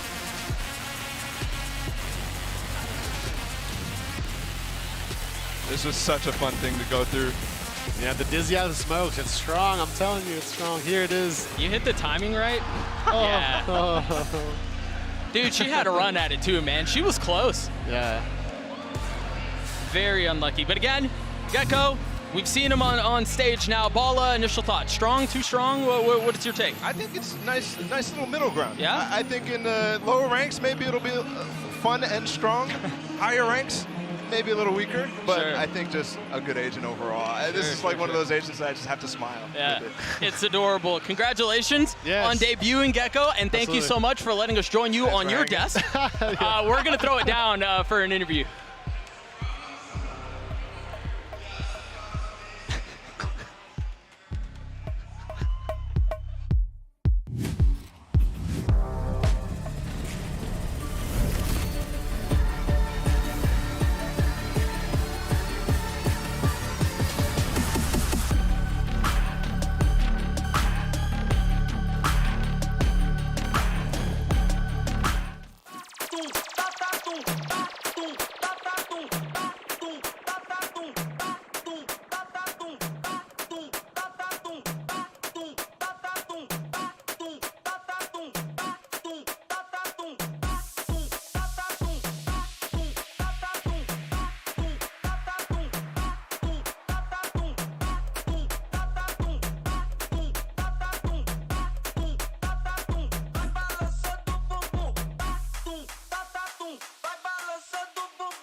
Welcome back. We've got a winner's interview for you, and unfortunately, I hate to do this to you, bro. There's a loser's interview as well. Wait, I do need, just very quickly, I'm going to give you the floor because you just won.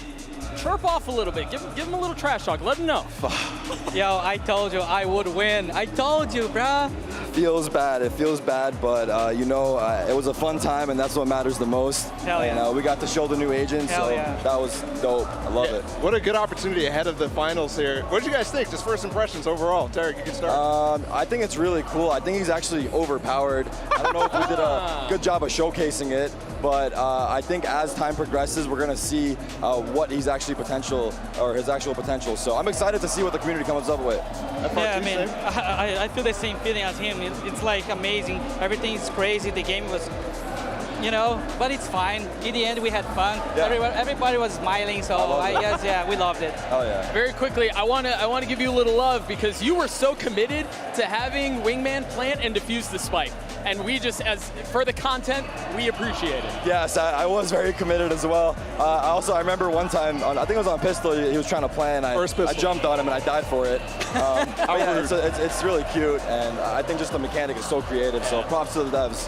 How long did it take you to figure out his tech and his abilities? Actually, I knew what he did before because the dev showed me. But the thing is, they knew we would throw the little guy there, and they jumped into the little guy. I jumped at the little guy. I was like, okay, let me do this. I'm planning the spike. They pissed around, and I throw the little guy, threw the little guy, and then everybody was jumping the orb.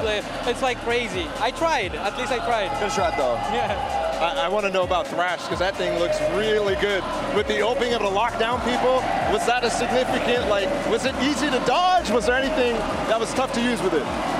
Yeah, I actually didn't get to utilize the ult as well, but it's pretty powerful because it's AoE, and on top of that, you can pick it up after you throw it once, which is kind of ridiculous. So I think my prediction is there's a nerf coming in like the next 6 months to this guy because he is juiced up. He's juiced up. Trust me, I know it might not look like it, but he's juiced up. Yeah, the first time I saw that guy, the pick it up stuff, like you control your like flash, stun, and ult. You can pick your ult as well. It's crazy. So good. His mechanic, it's crazy. He seemed like a lot of fun. Congratulations. Thank you. Sorry. I hate it. We had fun, though. It's okay. I've done a lot of these loser interviews. It's not a good thing, but it happens. It was a ton of fun. Friends, we have the moment you've all been waiting for. The grand finals here at VCT LOCKIN. But before we get there, we have a special announcement for all of you at home. Enjoy.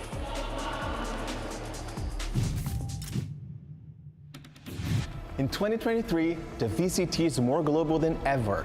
From the loud, dazzling streets of São Paulo to the neon-lit skyscrapers of Tokyo, all these roads lead to one city, where superstars are born. The only place we could have held Valorant Champions 2023, Los Angeles.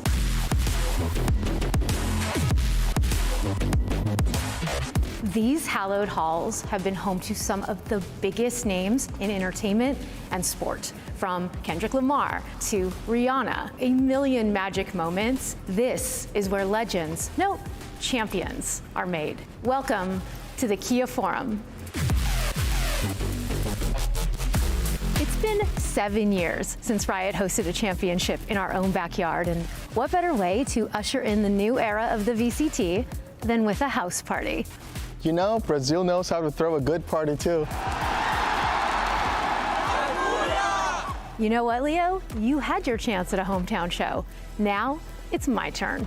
Fair enough. Well, lucky for you, the entire tournament will take place right here in Los Angeles, beginning at the Shrine Expo Hall.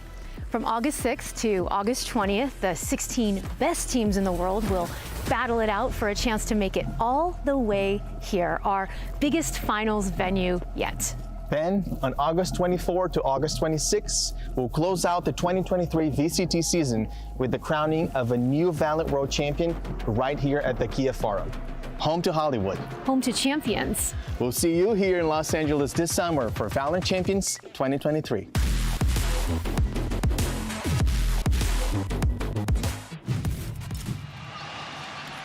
Well, you just heard the big news. Champions is coming to LA this August. For more on that announcement, Gecko and many more, I am joined by Leo and Anna. Welcome to the desk. It's great to have you guys here. I've never been to LA. I'm really, really excited about this. Anna, yeah, But why LA? You know, this is the first time we're heading there for Valorant in a major international tournament. Yeah, well, I mean, we're finally in a position where we actually can host an event in LA, and I think, you know, with Riot's headquarters being in LA and a lot of us being from LA maybe, you know, we were really excited to bring an event there, and it's been really hard to keep that maybe not quite a secret, but as much of a secret as we could for this long. Well, let me say, first of all, it's just incredible to be here. I can barely hear myself with the crowd. Oh my God, it's so incredible. But we were so excited to go to LA. We've been for the past 2 years. We brought our events mostly to EMEA for a number of reasons. And this year is all about bringing Valorant to other places around the world. We're going to now São Paulo, of course, then Tokyo. And LA just felt like the perfect choice. It's the capital of entertainment of the world. The community in LA is amazing, so we're really, really excited to be in LA. And the forum as well. You guys were like inside the actual venue in that video. We were. Yeah, tell me about the choice of venue. Okay, too. look, so I don't know how they chose the venue. Maybe Leo knows how they chose the venue. What I'm going to say is I went to my very first concert as a teenager at the forum. And when we got to record that video, walking into that place and feeling like I don't know, it's like dreams come true in this moment. Who did you see? Who did you see? I've seen so many bands there. I've seen U2, Weezer, Death Cab, Depeche Mode, Elton John, Muse, like just a million, so many. I've seen my favorite band of all time multiple times, the Foo Fighters over there. And you know, we were just geeking out. We're just geeking out the whole time filming that video. So. I will say, you guys are kind of bringing up bands, singers, you know, in the past champions, we've had some songs, we've had some spectacles. Like, are we going to expect that as well from this tournament?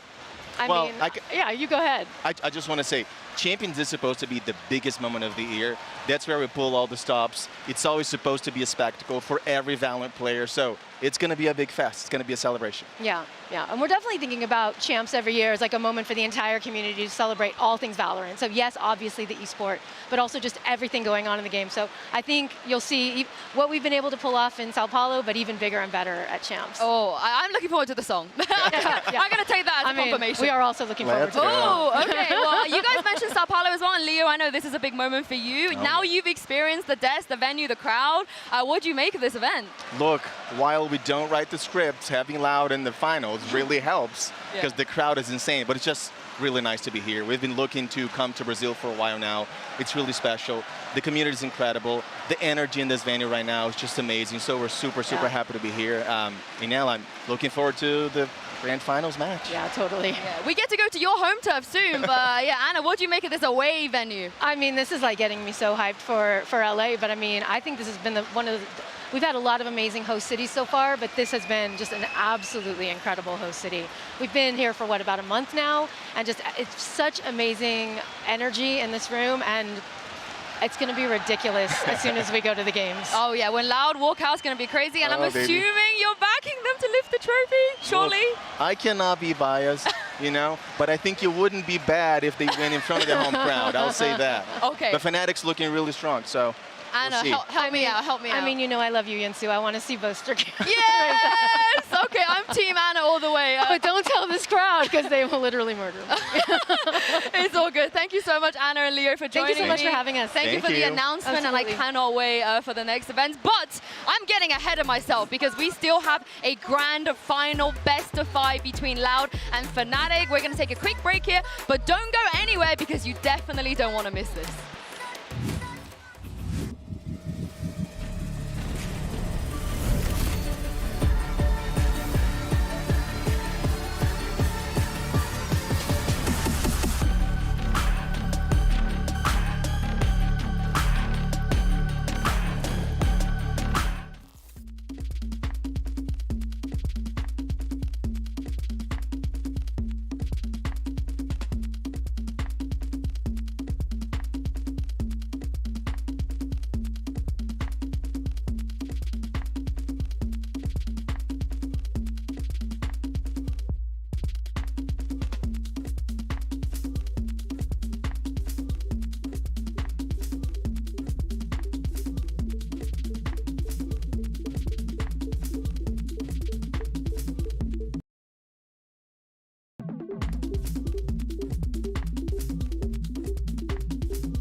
Hello, everyone, and welcome back to Lock-In. We are finally here. Today is our grand final, a best of 5 between the winners of our 2 brackets, Alphas, Loud, and Omegas, Fnatic. I am Dash. Joining me on the desk today, it's Mimi, Achilles, and Bala to break down all of the action. This arena is packed to the brim. The showcase, a show match already delivered, and now we're just hoping our best of 5 does the same, Bala. You know, it's funny because I felt like up there when I was casting the show match, we got a little taste of what the crowd is going to deliver, but we know how much louder it's going to be once the players take the stage and once we get into that map. 3x the decibels, at least. We've already seen so many incredible matches here over the past few weeks, so many memorable plays and clutches. Before we get into today's matchup, I wanted to ask the desk to relive a few of those top moments from throughout the tournament. So, Bala, I'm coming right back to you to kick us off. What was your favorite moment from Lock-In so far? I think just continuing with the crowd theme, right? It was when Loud beat DRX, when they took to grand finals, because it was just such an electric moment. I mean, literally, as soon as RB whiffed these shots, sorry, Seth, as soon as RB whiffed these shots, Loud took the last 2 kills. It was crazy in here. It was just such an electric atmosphere. You could tell everybody was so happy. It just meant so much. There's such a chance here for a Brazilian team to take the crown on their home soil.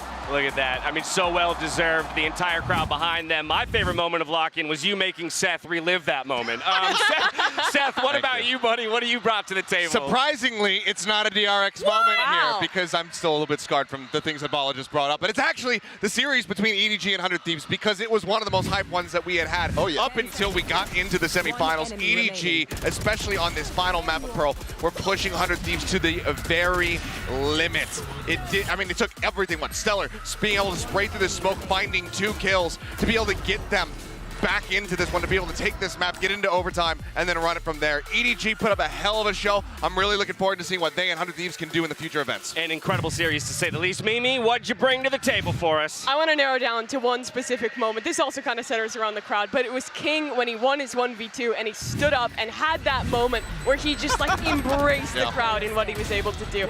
Again, this is kind of a taste of, I think, what we can expect today. I'm sure there will be some insane individual moments, and I'm sure that the players will be popping off, just kind of feasting in the moment of being in front of the crowd, as King did here. And when it comes to personalities popping off in front of the crowd, I feel like we got lucky with the 2 squads that we have taking to the stage today. Plenty of players who would be willing to take opportunities like this to show off, to throw that smack talk across the stage to their opponents. I mean, especially the likes of Boaster. I'm expecting to see him. He's got some crazy moments. He's going to be standing up. He's going to be receiving those boos, and he's just going to be thriving in it. So I'm excited to see what happens. Before we break it all down, let's take a look back at how we got here. For Loud, it's been a fight. After a 3-map overtime banger against their old foes at NRG, they had to go all the way to map 5 to take down DRX. It was such a close game here. It was incredible that Loud was able to come back because they started off, looked incredible map 1 and 2, but DRX did what they do best, made it a comeback, made it look possible. And then we got to map number 5, we got to Ascent, and Loud, they did not crumble. They proved that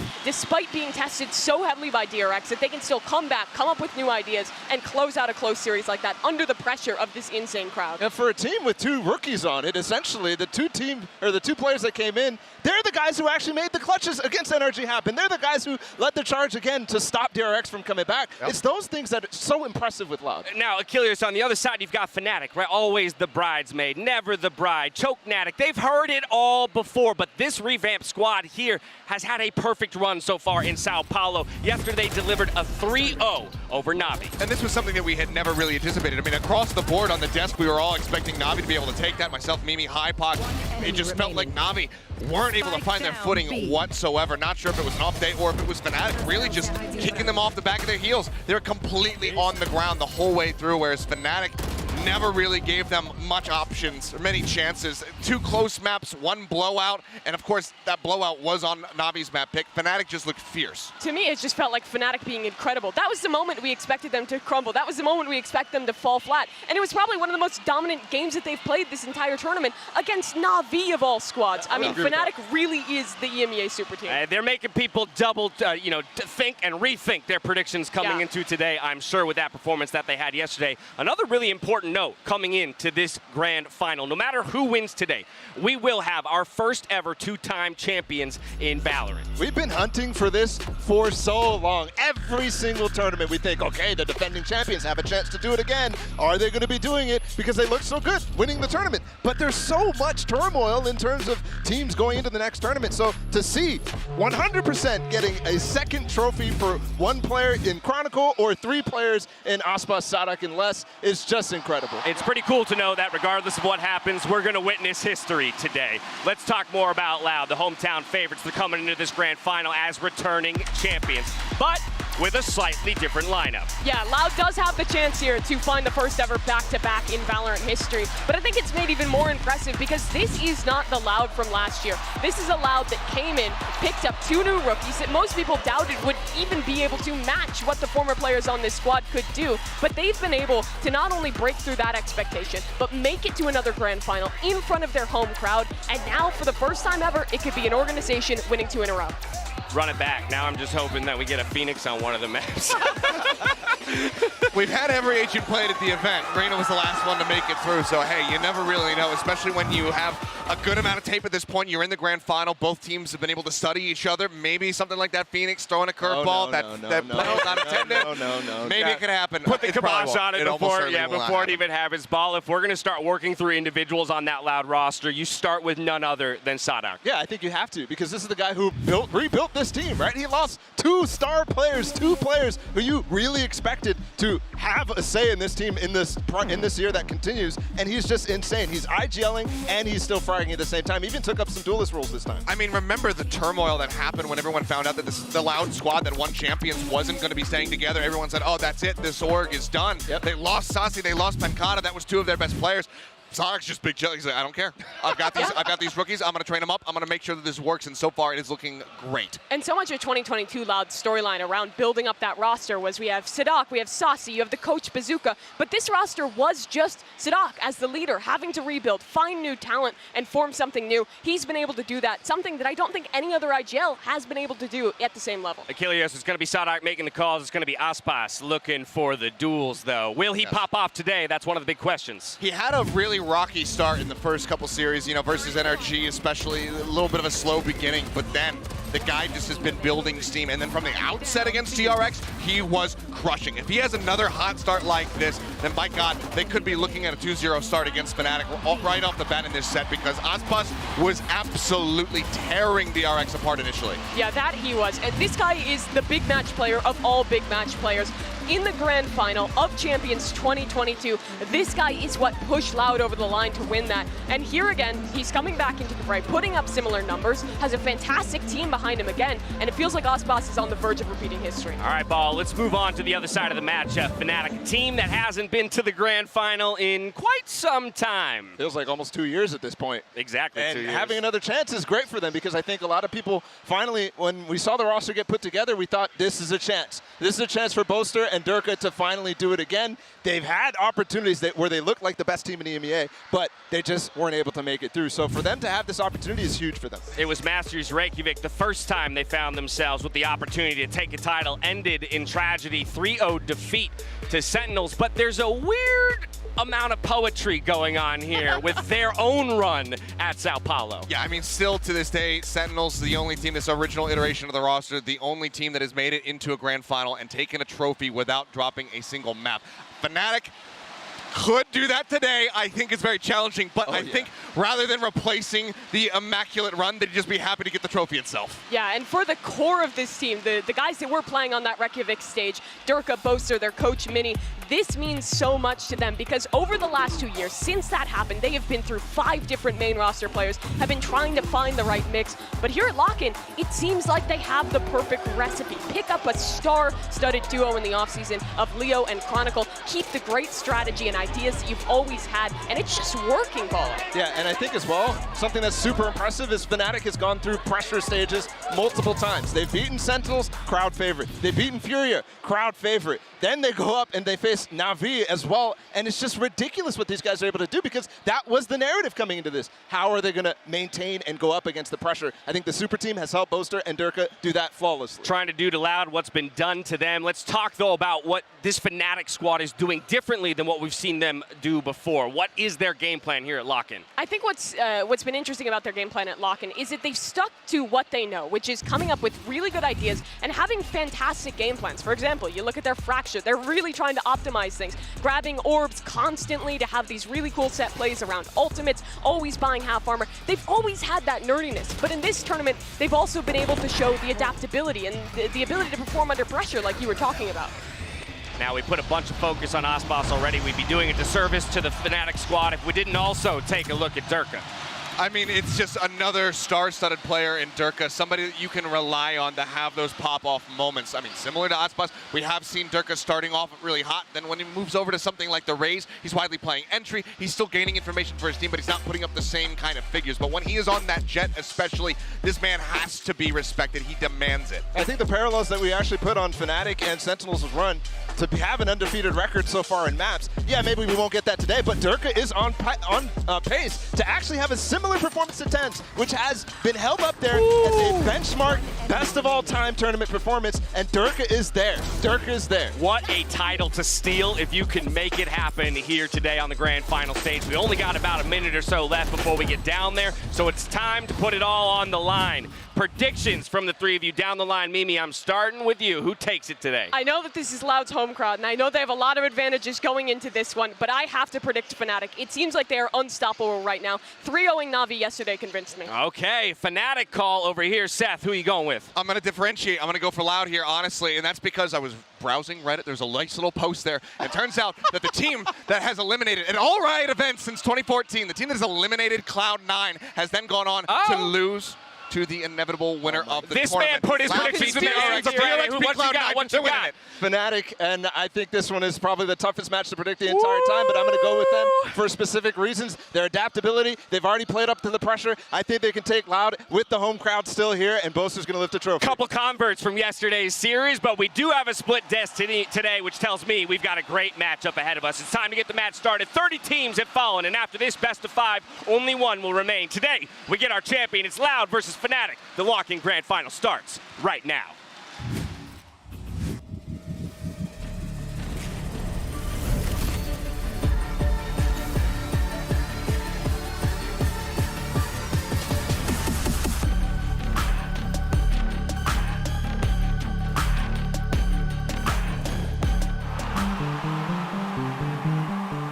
And now have done it. What can this squad do? Cara, nunca senti isso na minha vida. Nunca me imaginaria numa final assim tão rápido. A 3-0 for Fnatic. Stunned. Every day since then, we've been clawing and trying our best to make it back to that. And the pursuit of greatness persists for Fnatic. And now an opportunity to be the first team ever to lift 2 trophies in Valorant. Eu sinto que eu nasci para isso. It started out with 32 teams, and now it's down to 2.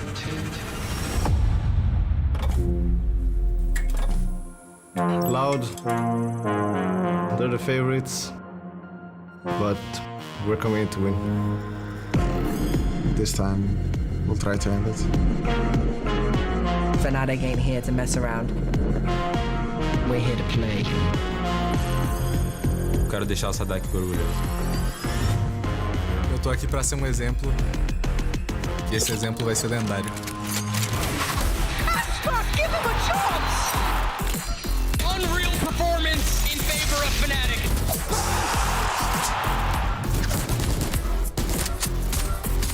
Bolster with 2! Bolster with 3!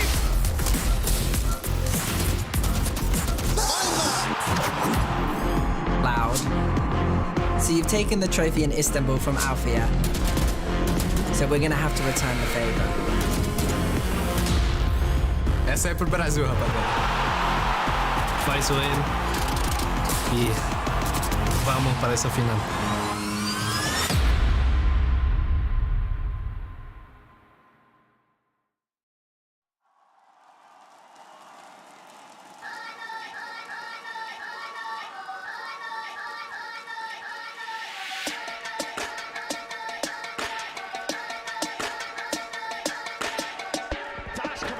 trying to spray it down. First up, does have the bound of it. A right gun in action. Okay. And cool, calm, and collected. That is the name of the game. Valorant has shown us that many aspire, but few attain, and the pursuit of greatness persists for Fnatic.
looking for the back-to-back.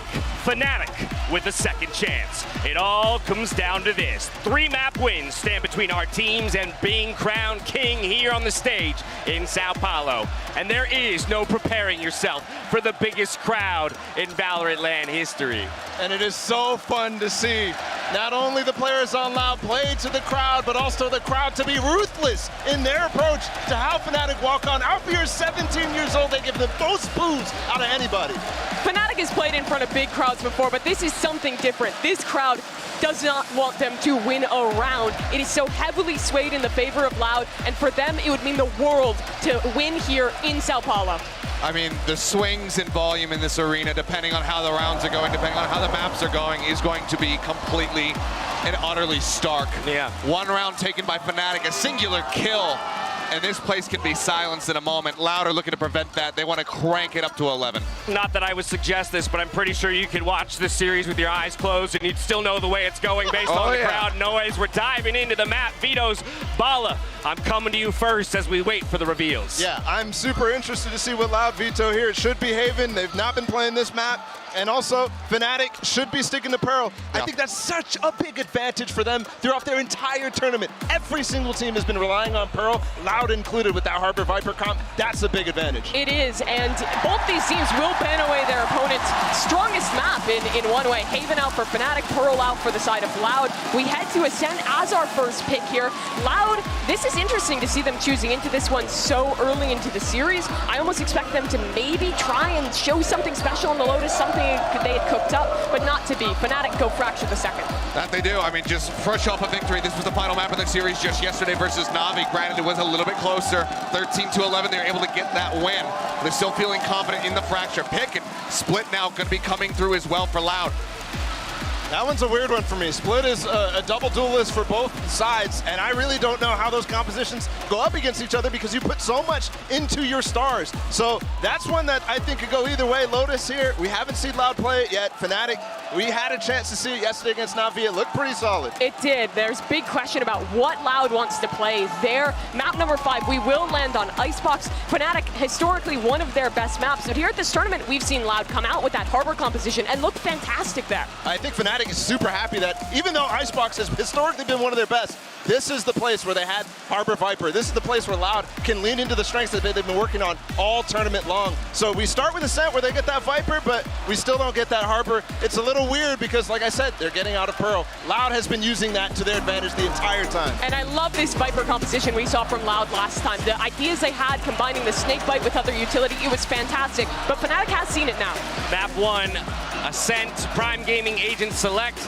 Let's see what the teams have brought to the table. They've seen it, and that's why I'm curious to see if they continue to run it. We'll find out in a moment here as we get ready to go into Sonic's pick. And yes, they are going to be sticking through with this. I thought maybe they would change it up, flash it once, get that win over DRX, then swap, but no, they're sticking through.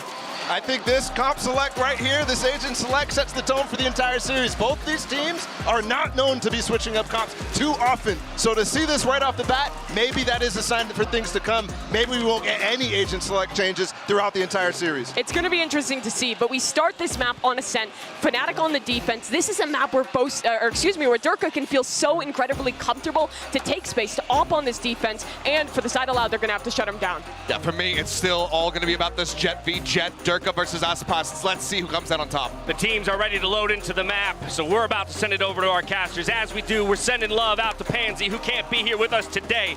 And as we do, we send it over to Brennan Sideshow for the call. Gents, take it away.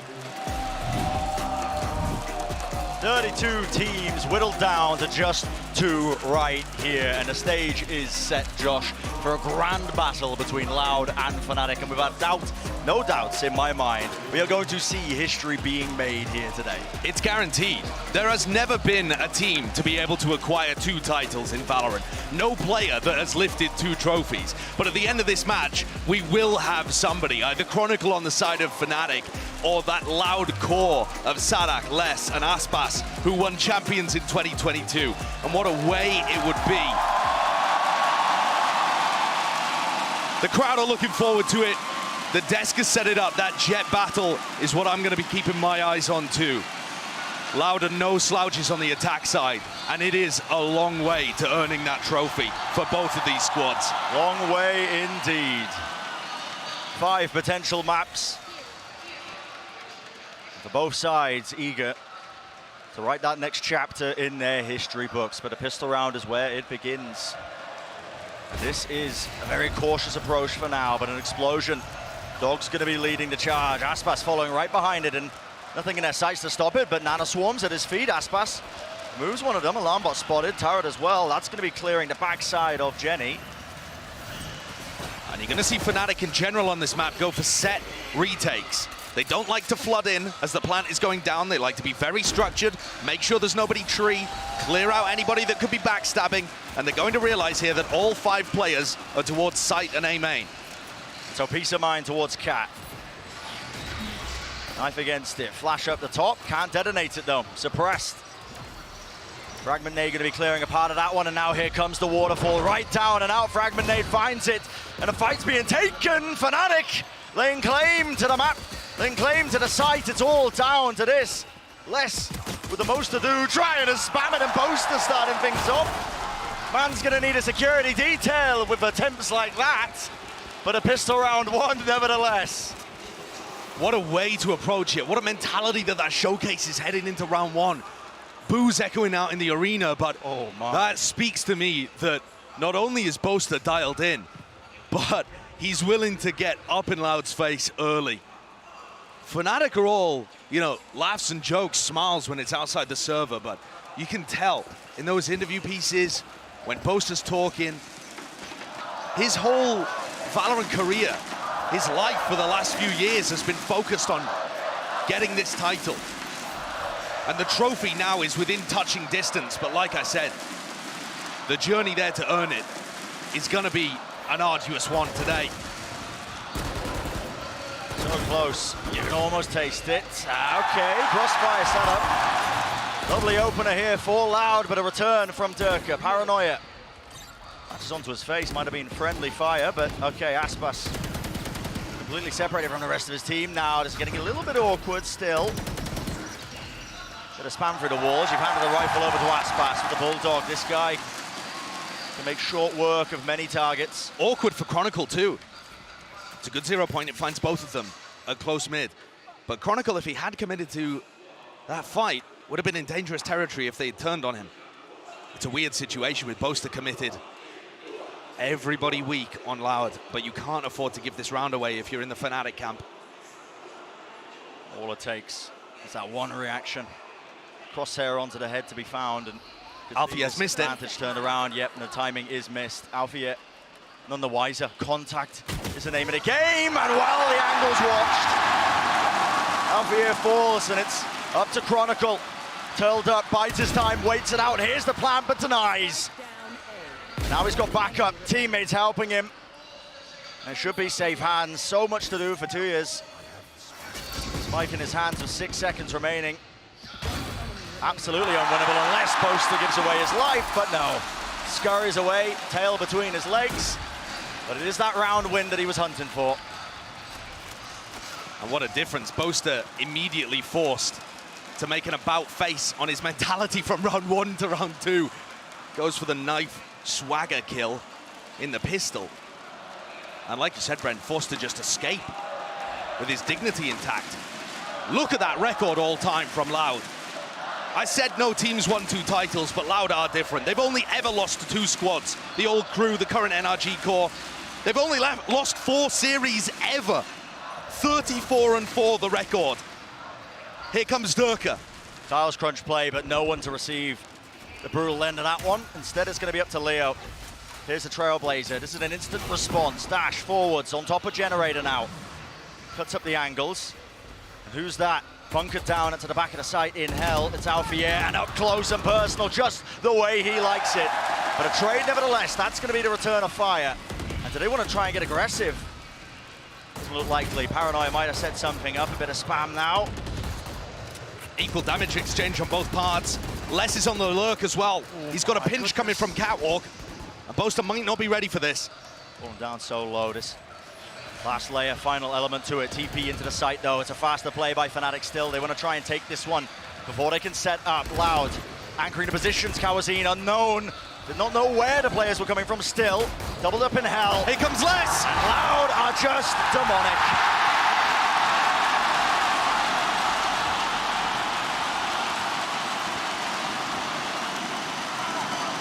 Great backstab play by Les there. And Fnatic committed to the round. That is not a bonus in round 3. Look at him coming through the pinch. I love what Boaster does on these retakes, the way that he always is teleporting into the smoke. But that means that he's not there to watch the pinch coming through, the backstab, the lurk play.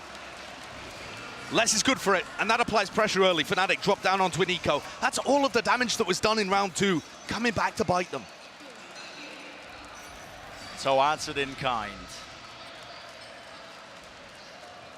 Trying to be taken here. You can see that util once more clearing the way. So Loud are feeling quite comfortable grabbing that orb.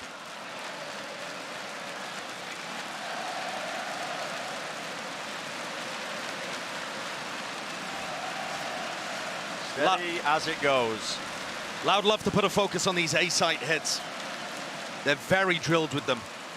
Even when Aspas didn't perform his best, Their attacking protocols and the set plays, the teamwork, it's all really good. It's their bread and butter. And look at this. 3 of the players allowed, just funneling onto the one side of the site. They always have multiple players facing. It's very difficult to anchor the A site against them because when you swing from Dice or Generator, you're going to be facing 2, 3 players from Loud, all just slowly getting into the site and watching for you. Here's Les again. Oh my goodness. Shot's going a little bit wide, but Swarm in a position. Doesn't clear the corner. Oh, Leo.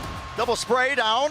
Tries to pick up a bit of an upgrade. 18 bullets, and my goodness, it gets hairy, but eventually closed out. Safe hands from Sadak, the IGL of this squad.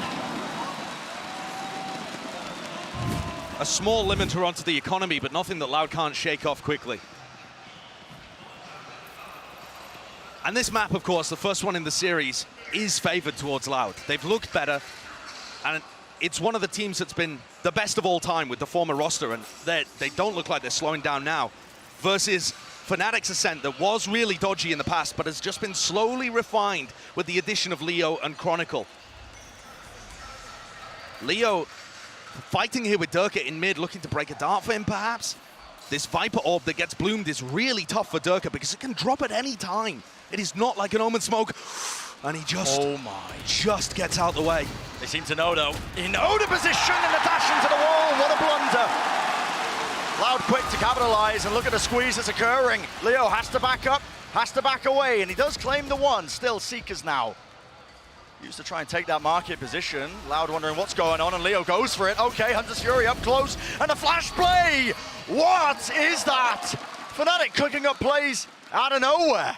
Incredible coordination. That's such an unorthodox position to ult from, but that's Leo to a T, isn't it?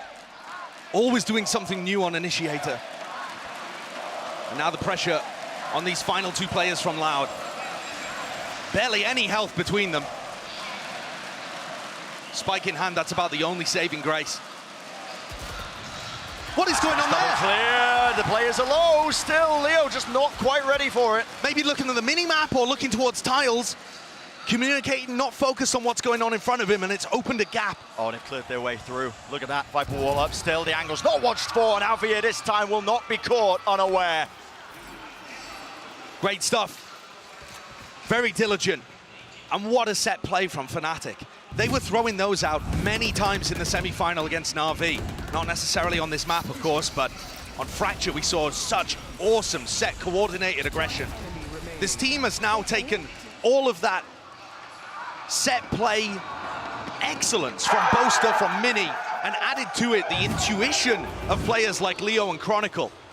It's a dangerous mix. It's working so well for them at this tournament.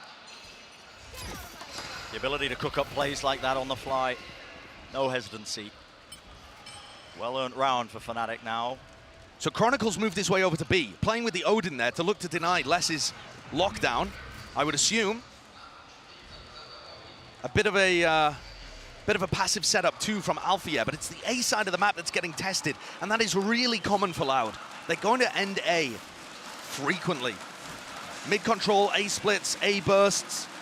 They always have enjoyed that side of the map. Feels to me like that's where Sadak is the most comfortable.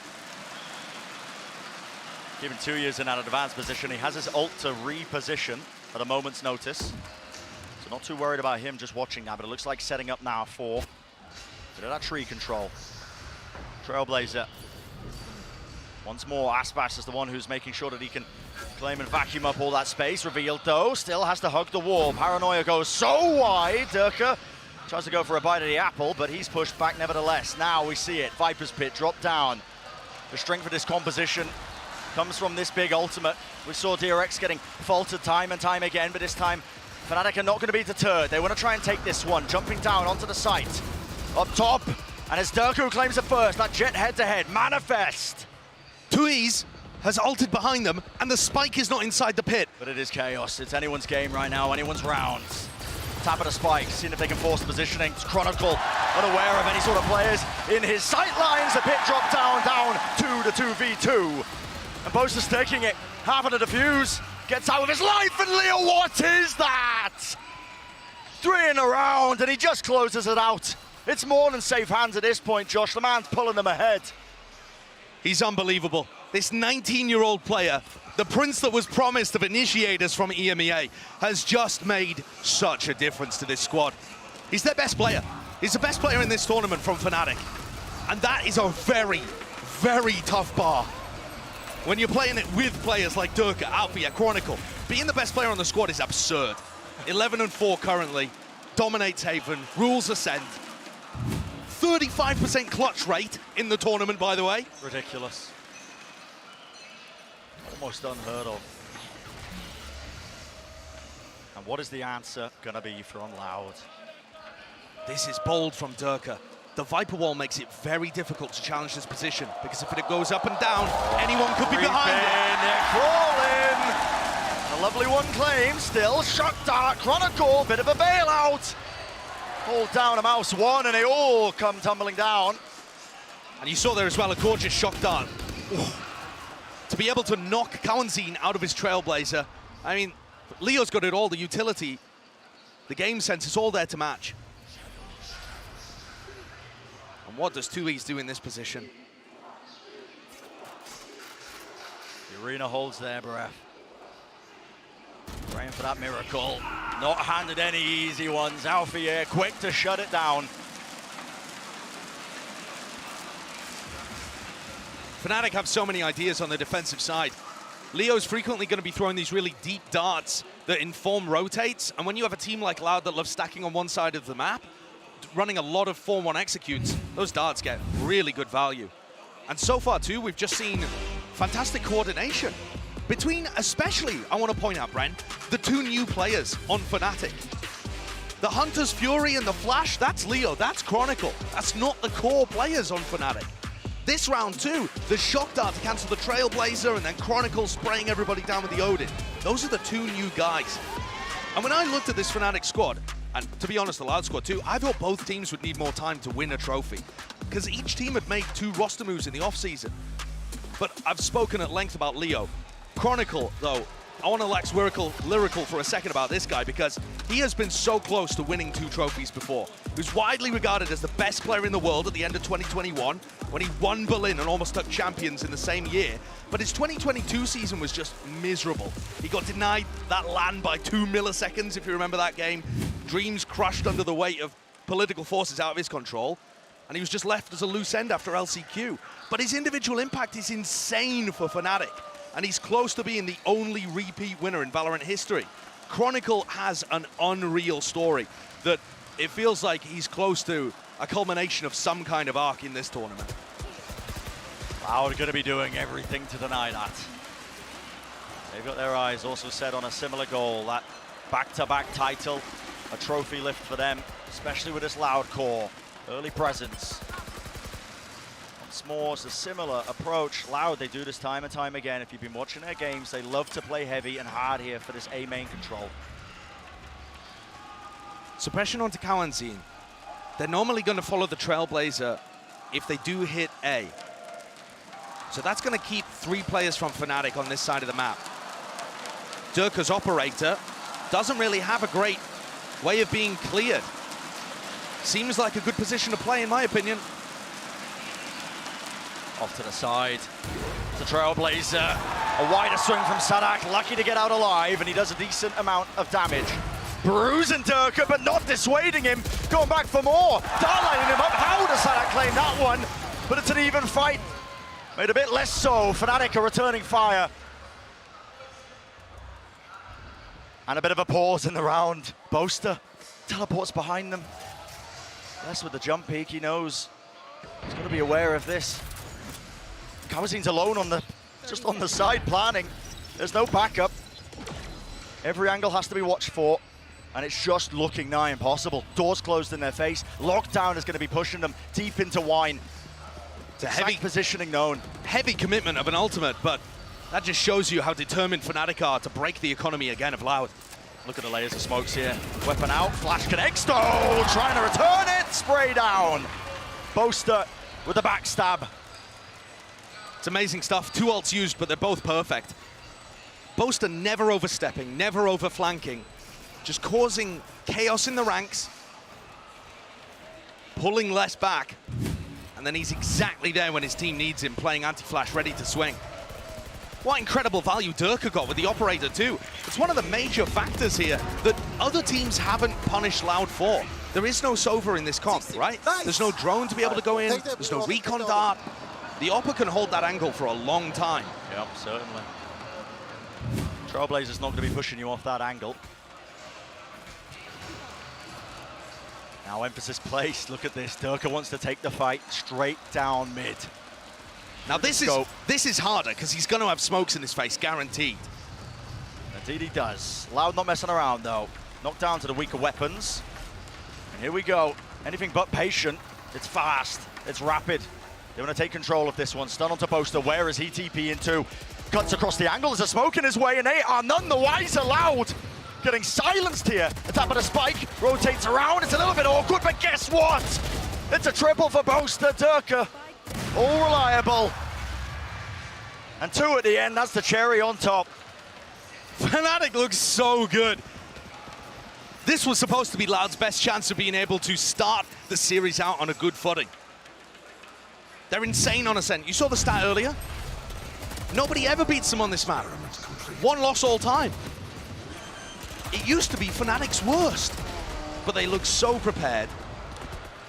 And the teamwork has just kept building on Ascent with the addition of Leo and Chronicle. Everybody else looks so much better too. Lauda steadily running out of room here in this first half. 3 more rounds going to be standing between them and the end of it. And their defense side is very good. Their defense side is normally better on Ascent, but Loud still needs some breathing room. It's right now leaving no room for error with the start of this best-of-5 grand finals here in São Paulo. Same play as before. The dog to clear, counter spam from Aspas. No rewards gained from that one still. It's now a contact play, and this is incredibly risky. Thought he was looking to inquire about pushing that smoke. No, backs away.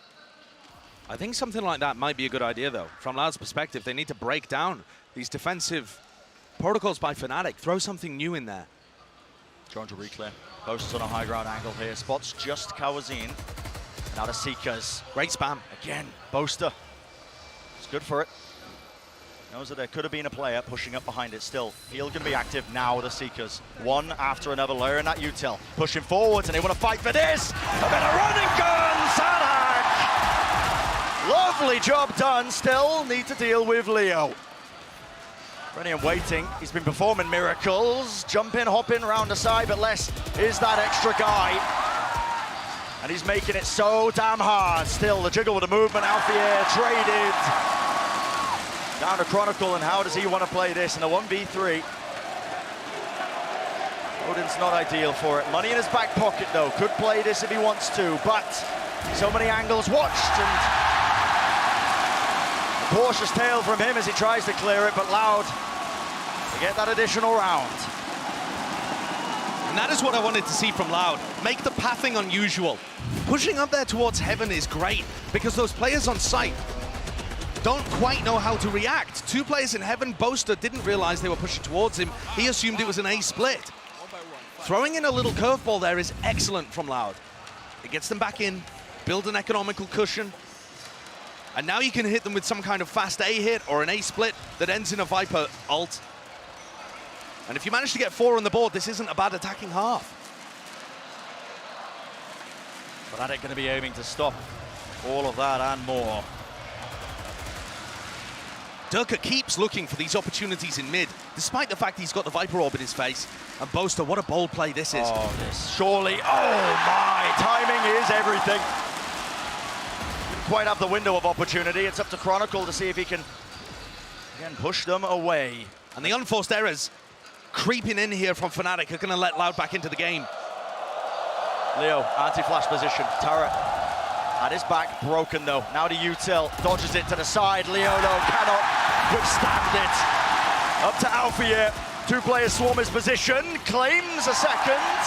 Not too bad. But it's Loud all day long. Sailing away in this round. Pop flash play, Chronicle not allowed anything additional.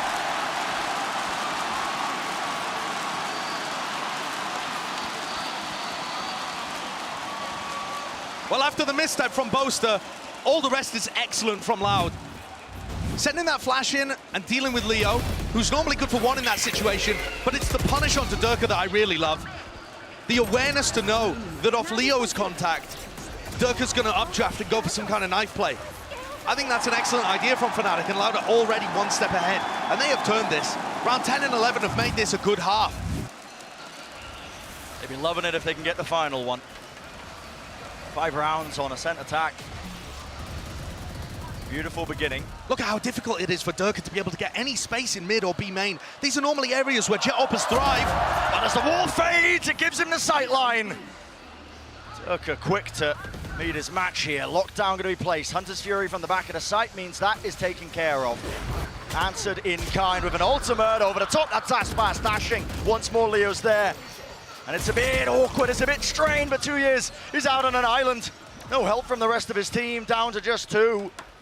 It's looking all but sealed for Fnatic to get that 8th round. Sadak, reset, lovely job. Is that a bit of an overheat from Leo, perhaps? Tries to find it, but it is just left up to the IGL, and he will be denied any opportunity of making the most of that. 8-4, that's going to be that scoreline. Very good half from Fnatic, but I do think Loud recovered it. It's back into winnable territory here. Having said that, Loud are expected to win on Ascent. It's their best. Has looked a bit dodgy in the past from Fnatic. It would be a fell blow for Loud to lose their home ground early. Pistol round is going to mean so much. Absolutely will, but the first half locked up here, and hopefully a very long grand finals. Let's send it down to Yinsu, who's down on the floor. Thank you very much, Brent and Saisho. I'm joined by Buzz from DRX. It's great to have you in the venue today, Buzz. What did you make of the first half we just saw? I think Fnatic played really good, but I think the Loud showed their weakness because they play with the 2 smokes comp. So the attack of 2 smoke is not really good, but Fnatic really played well. They retake well and everything was good, but I don't know how it's going to be in defense, but the Viper is one of the strongest agents in defense, so I don't know how it's going to be, but I don't know, yeah. But Loud could win this, I think. Oh, well, obviously you played against Loud already and in front of a crowd that was very similar. They were not cheering for you, they were cheering for the other team. So what was it like to play in front of the home crowd here, and how much pressure do you think the Fnatic players are under right now? Honestly, I really enjoyed a lot with the Brazilian crowd, even though they are not supporting us. But it was a really good experience and it was really funny. Even though we lost, I also enjoyed so much. But I think the Fnatic players, they enjoying as well. So I don't worry about them. How difficult is it, do you think, to just ignore the crowd? Like, what did you do? I didn't ignore the crowd, but I just enjoyed, like, even they're not supporting us, like, but I like, okay, they're supporting us. Like, Oh, you gotta pretend. You gotta pretend. Yeah. Well, you guys heard it from Buzz here. He thinks Loud they have a chance in the second half as they move to their defense. Bren and Saisho, I'm gonna throw this back to you. It's always been their stronger side. Now Loud going to be in comfortable territory as we look towards that second half of map 1 in our grand finals here in São Paulo. The defense side is unusual with this composition as well. Sadak uses these snake bites extremely well. And that is exactly where I was going to go with this too. Fnatic are yet to drop a map at LOCKIN. They have been perfect so far. We'll see how the pistol goes, but I'm pretty sure everybody expected this finally would be the time where Fnatic met their match. Brave from Aspas. It almost looked like he wanted to take the fight to them, but no. Dodges around, plays around their own Viper orb. And it's a strange setup here actually from Loud. They only used this Viper wall a single time in the game against DRX, and they ended up losing that round. Obviously quite difficult to get through though, if it is an A split. Fnatic seem to have the read of this one though, still. Look at this setup. Potential trap play, less if you're going to be taking contact, or at least the turret is. There's going to be a flash on the backside of this one. Turret sees it, flash play, and it's a double swing. Collapsed! 2 fall. Fnatic left to scramble. What a great trap. I love that play by Loud. Adding something that we didn't see throughout the entirety of their game on Ascent. A brand new play that Loud bring out for the pistol round. Snakebite relieves that. The spike is on Boaster. Wow, that's an important fight to win. He's still here, he's still waiting. What is occurring? It's pandemonium! The knife kill from Sanac, and he's still alive, he's still kicking. Time running low though, 12 seconds. It has to be fast, it has to be loose. Paranoia, not gonna have that tool in their back pocket for this one, and the plan has to be stuck inside the smoke Alfia, covering. They don't have control of the back of the site. They don't know if anyone's here. That's why they're trying to clear it. Still seem to be a little bit more comfortable now. Sadak's so low. One stray bullet would have found him. Could have evened up this battle, could have evened up the fight. And Boaster, maybe a little bit too overexcited there. Alfia, how much can you do? Viper's Pit round the side, flash blocks. Paranoia though, layers on layers.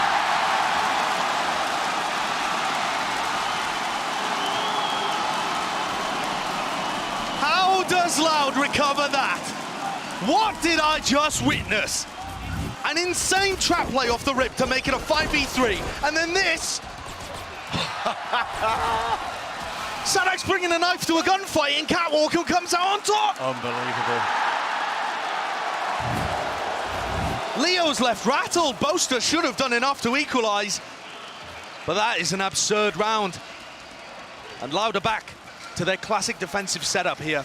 The Killjoy utility will pivot from A to B, but you see the Viper Wall used for flood retaking, set retaking over on the B site, and these snake bites very difficult to get through. That's brutal. What are you going to do, disrespect it? Sadak is up close, holding the angle. Backs away though, just in case there was any sort of presence. And the whole reason that Sadak is close there is to check and see if Boaster has TP'd across. Dark flash reclearance.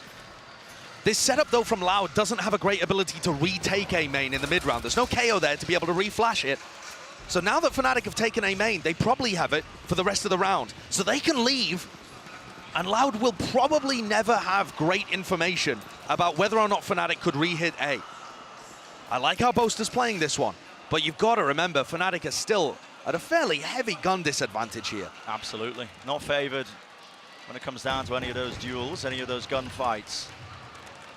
Game plan seems to be just farm up the orbs, take control of main, make sure that they can build up these ultimates for a future battle where they're going to be a little bit more even.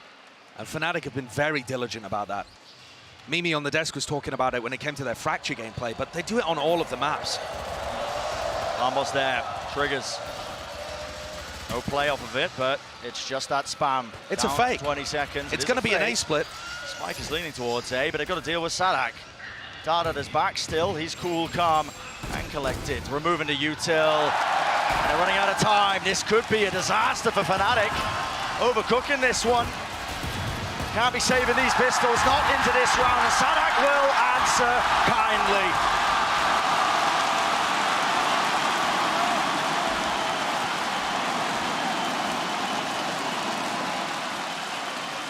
Very clean round from Loud. Prime game and flawless. Puts them into a position to start this comeback. Have they got some kind of bonus round cooking here? You know, it's not like Sadak was able to build up to his ultimate there, even with the eco kills towards the end. So there's nothing major to craft the game plan around. Okay, we're back to the A Viper Wall, favoring it a lot more than they did against DRX. Possibly just worried about Fnatic doing their homework. So this lineup from Chronicle is going to clear out Wine really heavily. And what I noticed watching the Fnatic attack is that they are so lineup reliant. All of their players have lineups for everything, but it means that they start their executes a long way away from the site. And that gives the defenders just a brief extra moment to react. Throwing through a timing. The potential is there for Boaster. Looks like he might want to go for this one, but no. Viper wall in his face, pushes him back. Jump spotting from 2 years. No one in his sight line.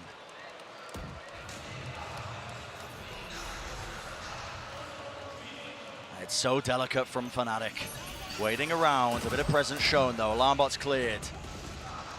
Knife in, Boaster. How do you win this one? Well, his team's going to be helping him out.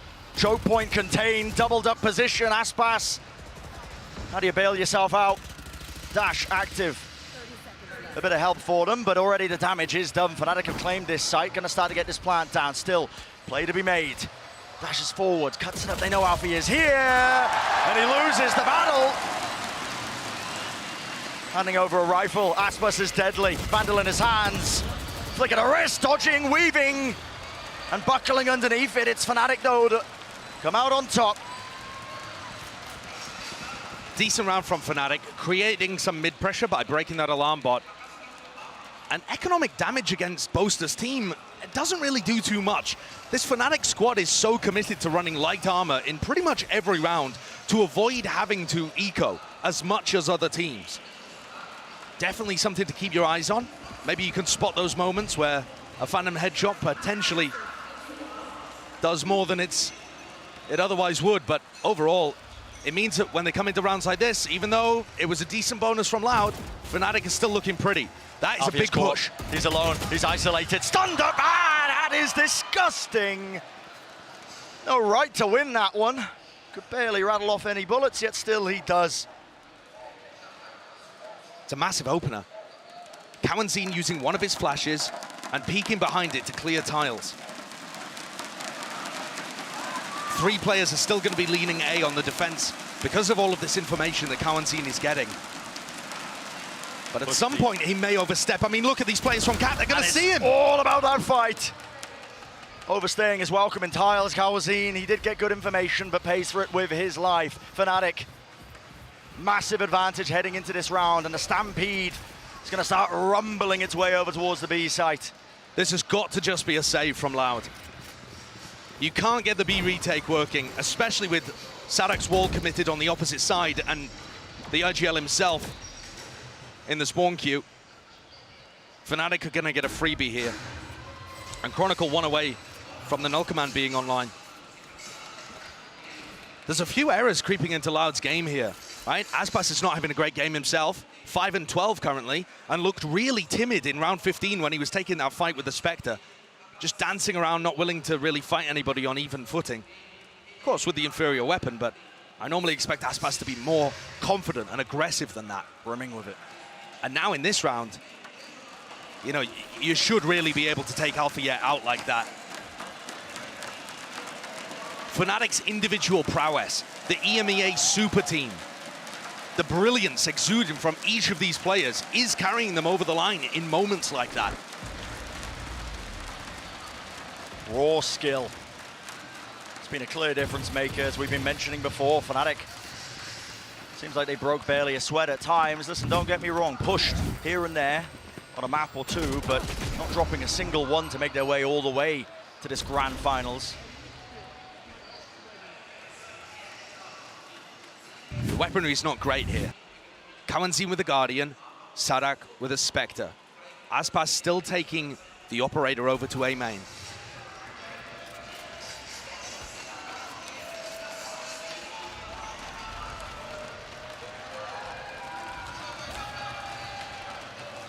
Patience. I would imagine here that Chronicle's going to want to claim this ult orb at some point in the round. But the A main setup is difficult to break with the one-way, with the snake bites. Risky for Cowanzine, but he does a lot of damage thanks to the Guardian he's got on board. Goodness me. Yeah, Alpha walking away, a bit wounded, limping. Dash though from Aspas, starting to fade. Seems to be aware. Boaster's up to no good, and he's lurking, creeping, crawling in mid. Is that a fight that's about to be taken? Smoke to block off some sort of angle. I mean, this Still is going held. This looks like it's going to be a B hit here. With Boaster going down, it's all up to these players in B main. In that 4v5, Seekers instantly. Dart lights him up, and well, an easy target. less. Basically, you have paper mache standing between him and the bullets. He's no longer living. Plant's gonna go down, no command, pushing him back, so no abilities to go for that fast flood retake here. Yeah, but here's where we get to see the Viper Wall in action. How do Fnatic set up in the post plans to still support each other? Oh, Lombard, you can see them trying to get the warband kill. It's a cute play, Alpha yet spotted, 42 health. And now he can just bide his time, he can wait it out, he can be a bit of a nuisance for them. Still Loud looking to try and take this one. Players are low though, and another dart revealed. Leo set up, and how do you clear him out? Just absolutely bunkered, time running low, Spike. Barely any time left to play with. What is that? Sadak making the most. Leo, how do you hold on? 33 health, but he's done enough. The players are Loud, trying to vacate, trying to save their weapons. They will do just that, but purely consolation, Josh. It's Fnatic who win the round. And Fnatic get themselves up to an 11-6 lead. Knocking Loud's economy back down again. And 2 rounds away from taking Loud's home ground.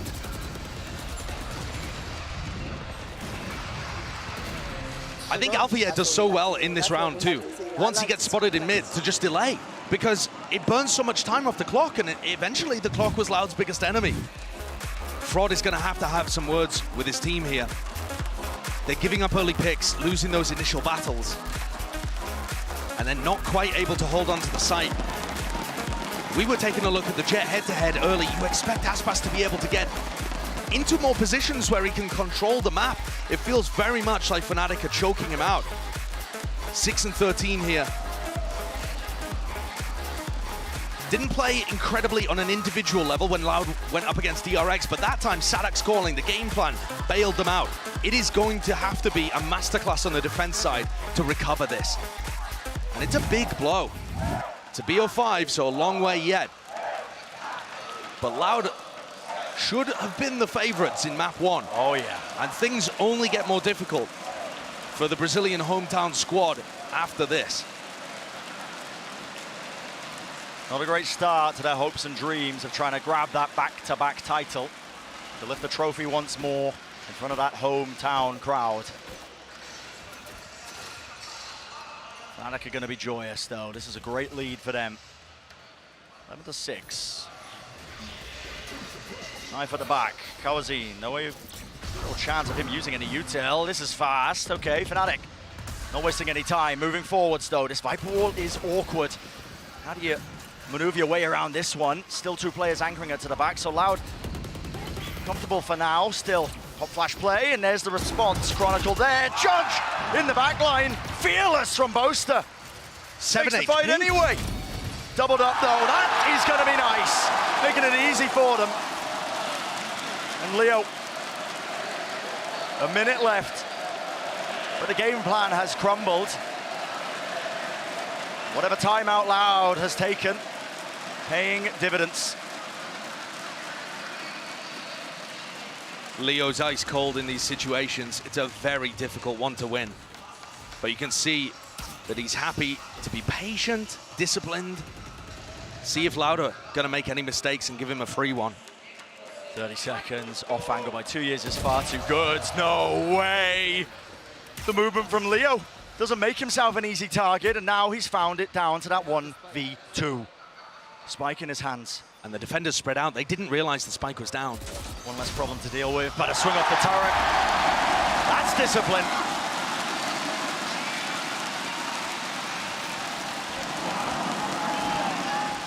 Well played there by Loud.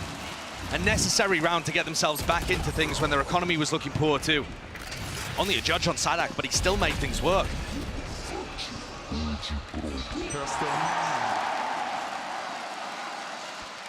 Sadak now with Pit too. So getting that into a crucial position, maybe this can be leveraged into a little run, a little spree of rounds here. With how disciplined Fnatic are in the first 30 seconds usually, you know, all of these lineups to clear different areas and give them information. It does feel difficult for the more aggressive players like Aspas and Kawazine to get their value early. Trailblazer used, sets him up on the angle. Alfie is spotted. But a smoke from Boaster, really nice to bail him out. Yeah, relieves it. Free to cross. Now you start to see that Viper's Pit. We were talking about this earlier. That is a difficult one to bypass. It's horrible. But at the same time, Fnatic could group up and go for an A pop or a B pop, and they just don't have to deal with it at all.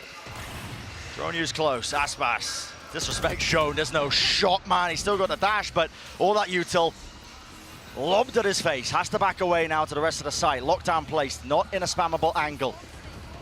Nothing for this one. Hunter's Fury leads the charge, leads them in. Jumping, skipping, straight past the Nano Swarms, but Durga's taken so much damage, and wow! Aspas trying to avoid it. Anchoring into the back of the site. It's a lovely collection of utility, but it's still Loud with the edge. Plant down, though. B main control held by Leo. Boaster, a close corner. Loud are going to have to clear this one. They have a flash, but do they decide to put it in that place? No, doesn't quite catch him. False information potentially. Does Sadhack still clear this one? Knife against them. He does. Runs out. No trade in sight. Still, Les is there. And Leo's made it dangerous. But down to Chronicle. 1v2. Can he do it? Time is ticking. Time has been bought. No util in his hands. Back of the side cleared. Finds an easy fight. Down to 2 years. And this is so dangerous. Has to stick it. It's the percentage play. But the run and gun forwards. And Fnatic find themselves on that map point. Incredible stuff there from Leo from Chronicle. Just the amount of pressure that Fnatic are under and still able to generate these rounds is absurd. First of all, great ult combo there, right? Baiting Aspas into the corner, knowing that they'd left a gap and punishing. Love to see that. And then Leo tucks himself into logs, gets a snake bite at his feet, and still manages to get value from the position and set up Chronicle for the 1v2. Loud now with a massive ditch to dig themselves out of. Durka, he's not wasting any time, is he? Overstays his welcome towards main, though. That was contained nicely. Still, Leo. God, man, this guy's util. He almost got two. He's knocked him down quite low, hasn't he? Nana Swarm. Moving forwards, Boaster. That's a TP close. Clears a lot of it. It's all going to be closed now as well. So the site given up, but Loud are setting up for a faster play, and it has to be a win. What is the plan here from Fnatic to counter the lockdown? They must have known that it was available in the round, but they didn't have anybody backstabbing towards Catwalk. This round feels a little rushed from Fnatic. Yeah, they don't have the foresight quite. It's given Loud this opening. Spike being defused, half on it already. If your plan is to spam, it's not a particularly good one. 2 years already gained half. Still, he gets taken down. Flank as well coming through. Down, and here's that reflank out here. He might be the difference maker. He might just shut it down, but no.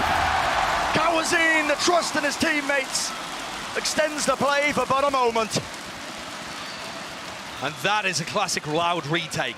Very aggressive, leave one player on the spike. They did it with Tuyis and then Kawazine to get the other half. But that one's brutal. Everybody on Loud falls. Their economy is in no better spot. Each one of these rounds is blood, sweat, and tears just to get 1 point on the board. Steal one round away from Fnatic, who has sat still at map point with 4 future rounds, future opportunities to convert. No room for error. That's what Loud are dealing with. But for Fnatic too, they can't rush things. That round was sloppy. Durka just looked like he wanted it over. He was already thinking about Fracture.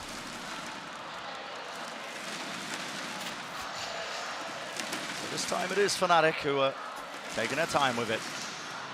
No funny business, no hard fight towards A main. Loud instead, just waiting. 3 players anchored onto A. Kawazine jump spotting as well. Getting that information in the mid-round. Now, why do I get the feeling we're about to see something silly from Boaster? He's picked up the ult orb to get his Omen ult online, and the spike's headed in the opposite direction. Is this just him controlling A main and applying some pressure and meeting back up with the rest of his team? Very possible. Seems likely. Pixel angle. Sadhack doesn't have the gun for the job, does he? Spectre, barely even a tickle, no damage done. But backs away now. Help from the rest of his team. TP in play, and there's that ult that he picked up. Dash forwards, cutting it across. It's a coordinated play. It's a coordinated strike. And Fnatic turning the arena into a library, but Loud have got to do the most now to try and upset that. Knives in Aspas's hand. What is the cue he's waiting for? Dashing to the side, spots a player, pings it out. 1 kill found, still got the knives.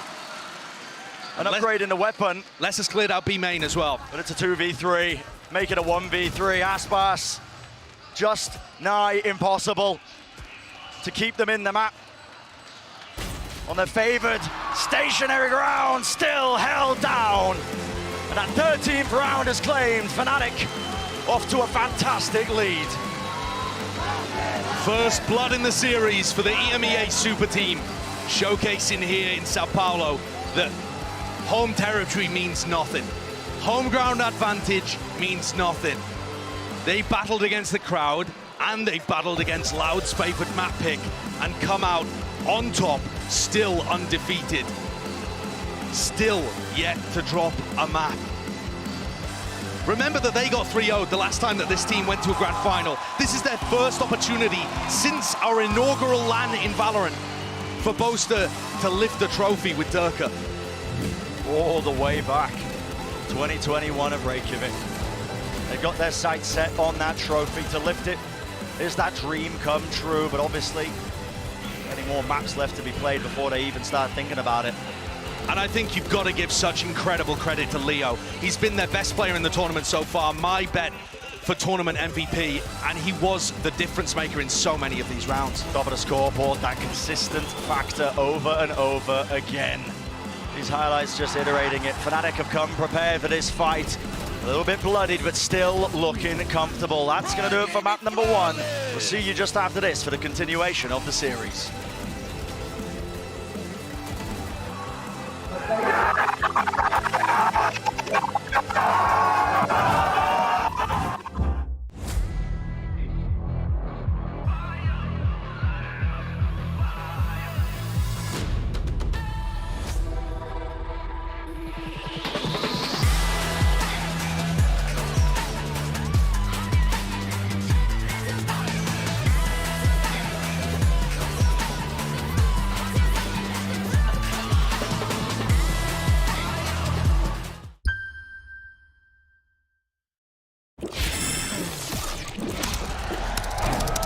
Red Bull gives you wings. Red Bull gives you wings.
Catch a night flight, I'm in a different climate. I'm a diamond, one of a kind. Cut 10 face like a Gemini.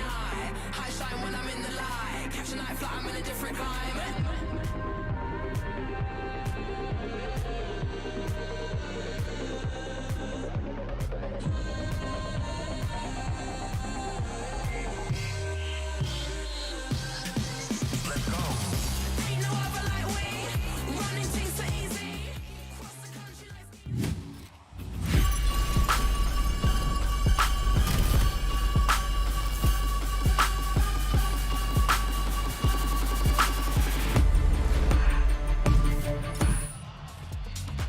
Hello and welcome back to São Paulo, where Fnatic come away with a massive Map 1 victory over Loud in 13-8 fashion. We're going to break down all the happenings of that map, but I'm sorry, can we start with the fact that Boaster went for a round 1 knife in the grand final? What is wrong with that man? Trying to put the fear of God in him, you know? I think it might have worked.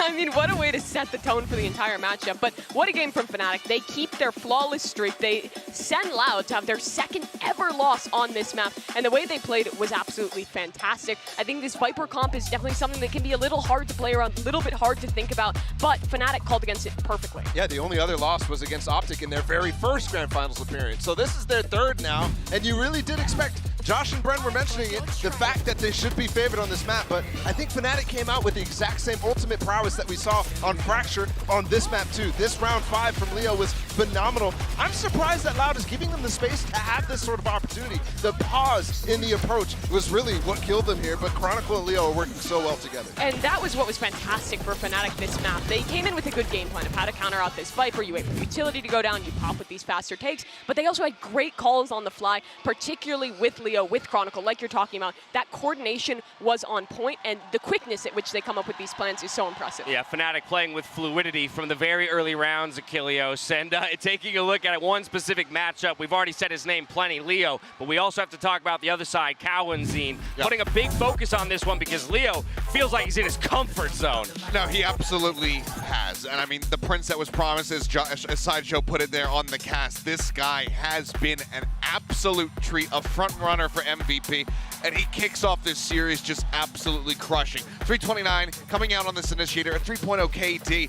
Cowanzine on the opposite side. We didn't see the same sort of impact performances from him, the same plays that we've seen from Cowanzine in the past, but Leo was all over this map. I think part of it is because this game was not relatively close, and I think Cowanzine is the guy who is able to actually help Loud when it's in chaos. For Leo, his first Grand Finals appearance here, he does that.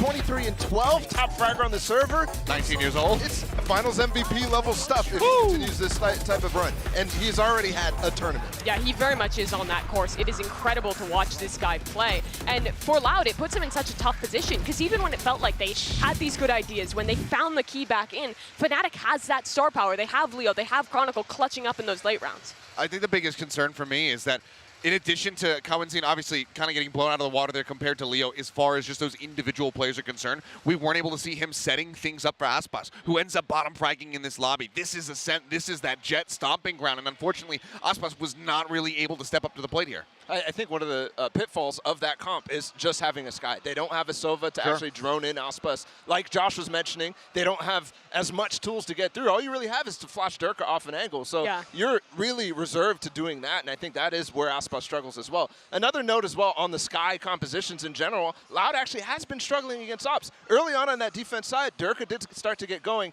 and I think they need to start fixing those issues, and I'm not sure where in the map pool they're going to be able to do that. They really will have to work on that, because they are very much dedicated to these double controller comps, the Harbor to the Sky. It's one of their main game plans thus far this tournament, and I think it is a worrying sign that Fnatic has found that that solution so early on. On top of that also, throughout this game, what I was impressed with was Boaster and the way that he was playing. This guy has wanted to lift a trophy for so incredibly long, and the plays he was making on Omen, it's clear that he wants this to be the final. Looking for Loud to step it up in this second map, but it's going to be a difficult thing when you've got Fnatic firing off the way they are. We had him being a difference maker yesterday for Fnatic. The question is, will he be the same today? As we take a look at Alphayer warming up in our AIM lab, a shoot-around a little bit earlier.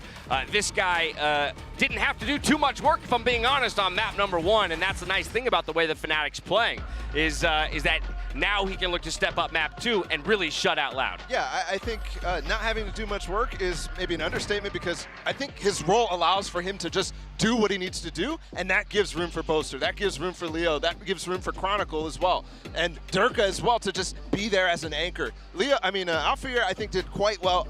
I think the flanks could have been a little bit better though on his end. Yeah. Next we go to Fracture. Mimi, talk to me here because we already have Fnatic taking Loud's map choice. Now they go to their own. This is a map we have seen from both these teams, and it's looked good thus far, but I am a little bit worried about Loud. This is the second map out of both Split and Fracture that they're going to be playing, or at least we expect them to play into this double duelist composition, and I think we saw in their semifinal appearance versus DRX, a lot of the weaknesses of that composition get exploited a little bit, and Fnatic thus far, the way that they have been playing, it seems like they've been doing a really good job at giving space and then going in for these really well set up retakes, which I think could continue on their defensive side here on Fracture. Yeah, I think one of the weaknesses, even going back to the semifinals, that I thought throughout the first stage of that alpha bracket was Sadak leading on that race, and how he actually has to get impacted with that too, because he is not a star player. He is a very good player, but he's still the IGL. As we hop into the Prime Gaming agent select for Fracture, Achilleos, one of my concerns here for Loud is that this was the map we cited when we talked about Fnatic's coordination, their control of the orbs, and so it feels like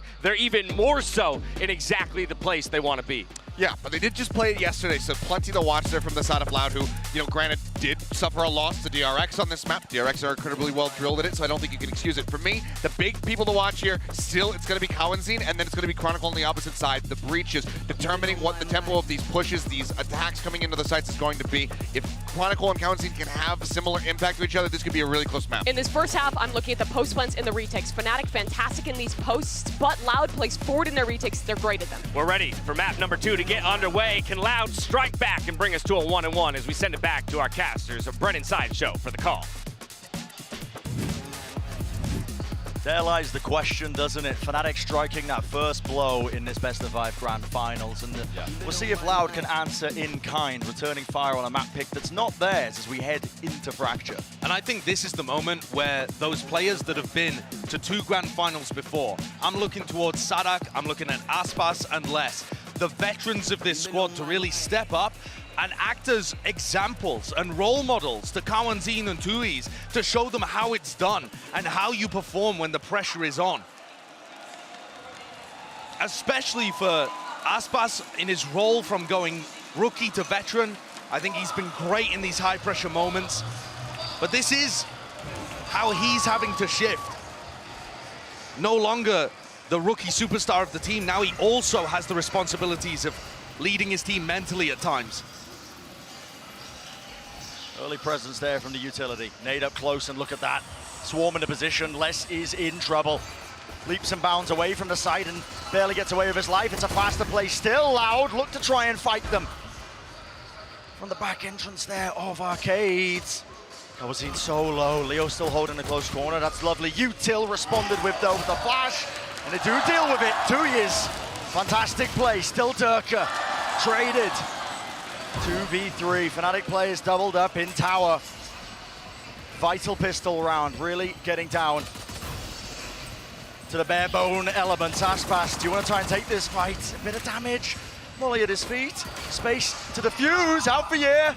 Pressure from the back. Don't want to go for it. No time being played. Running forwards. Out for Year. An absolute madman. No health left, but no time either. And it's Loud who will be shut down. Big opener for Fnatic. Starting out strong here on Fracture, their map pick. And I thought that Loud had an opportunity to win that one. When Fnatic had sent all of their players arcade, and you saw Les be able to wiggle out into stairs. Tuis gets 2, Aspas with the trade. Both teams playing that pistol very well. But just not quite able to apply the same pressure and get somebody on the spike to defuse it. And Fnatic's positioning rewarded. They are looking unfazed. They command that first map lead here. Starting things off on the right foot once more. A pistol round for them, looking to see if they can convert. And it is really interesting that Loud picked defense side, because that was where they were struggling so much against DRX. When DRX shut this down, this double duelist idea, it was because they couldn't really contest enough on the defense side. So there's got to be a different idea here, maybe some kind of anti-strat coming out from the mind of Sadak. just some heroics. Weapons aren't good. Loud forced to try and take some unfavorable fights. Alfia is on one right now. Bullet through the wall leaves Aspas very injured. And Alfia is very close to his ultimate too. It's another big thing to keep track of when you're watching Fnatic on this map, and frankly any map. Bit of sound bait, draws 3 players to A. Nicely done. But yeah, keep a track of those ultimates. You heard the desk talking about it too, but they are very good at being able to fight for space. It's Leo who's trying to sell this one. He's dragged them all towards him. A lightning rod. Attracting that ire of Loud. He will fall, and he does hand over the gun, but the space was gained. Fnatic, that was their goal. Yeah, and it was only a stinger, right? So it's not like it's a major weapon for 2E's to use. Should be easy cleanup here for Fnatic. But they're going to try and keep as many players alive as possible. They've got 2 Bulldogs and a Vandal to hold off into the next. Turret in his face. I think another big thing here, though, Brent, to keep track of for the people at home is that it's not just about them picking the ult orbs up. Oh, hello, 2E's. I get a bit of confidence back, why not? Yeah, that's decent. It also takes one of the Bulldogs, presumably, out of the hand of Fnatic. They're going to keep a Bulldog and a Vandal into the next. But what I was saying, Fnatic are not just going to be able to get ults online, but the plans that they make with those ults, the machinations of Boaster's depraved mind at times are truly unfathomable. If you're going into a ranked game and you see, oh, there's a Killjoy ult, or oh, there's a Brim ult, normally you have a good idea of what the opponent's going to do with that. Against Fnatic, they have so many unique ideas. You saw it in the pre-show, the desk showing you the C's into Boaster's ultimate that they ran to trap players over defending sand. They have so many unique ways of being able to combo them, and it makes coming up with a game plan to prevent that very tough. Even weaponry. It's Loud who look to try and fight back. They have the guns, but do they have this idea? Look at this, creeping. On the north side, a drop, that's Fnatic. Sees over the top, latches down. Caught catching these players! Wow. Durka, fast engagement. Dives forwards, taking point. Low enough still. Now you see the orbital strike, and what is that? Kawazin, the absolute difference maker. A triple when he really should have got nothing. Spike in the hands of Chronicle, looks to make a play, pushing into the spawn. Loud doing the most, no way, not a chance in hell. Leo, he can't be doing this. And indeed he doesn't, but listen. God, he made it precarious. What a round from both of those players, Kawazin and Leo. That was the head-to-head, actually, that the desk was highlighting as 2 players that had varying amounts of impact on the first map, but my God, whenever I watch Kawazin here on Fracture, it seems like he gets 3Ks constantly. This map is certainly going to be a battle between the 2 IGLs in terms of game plans, but there are plenty of opportunities for individuals to make their mark. And Loud look like they want to try and push out Dish. This is removing one of those ult orbs, clearing one side of the map, giving them some useful information. And Loud are now going to realize there's probably people under tunnel or pivoting into B. Yep, it's the re-clear through Arcade because they anticipate this. The lockdown play in tunnel. Do they go to break it?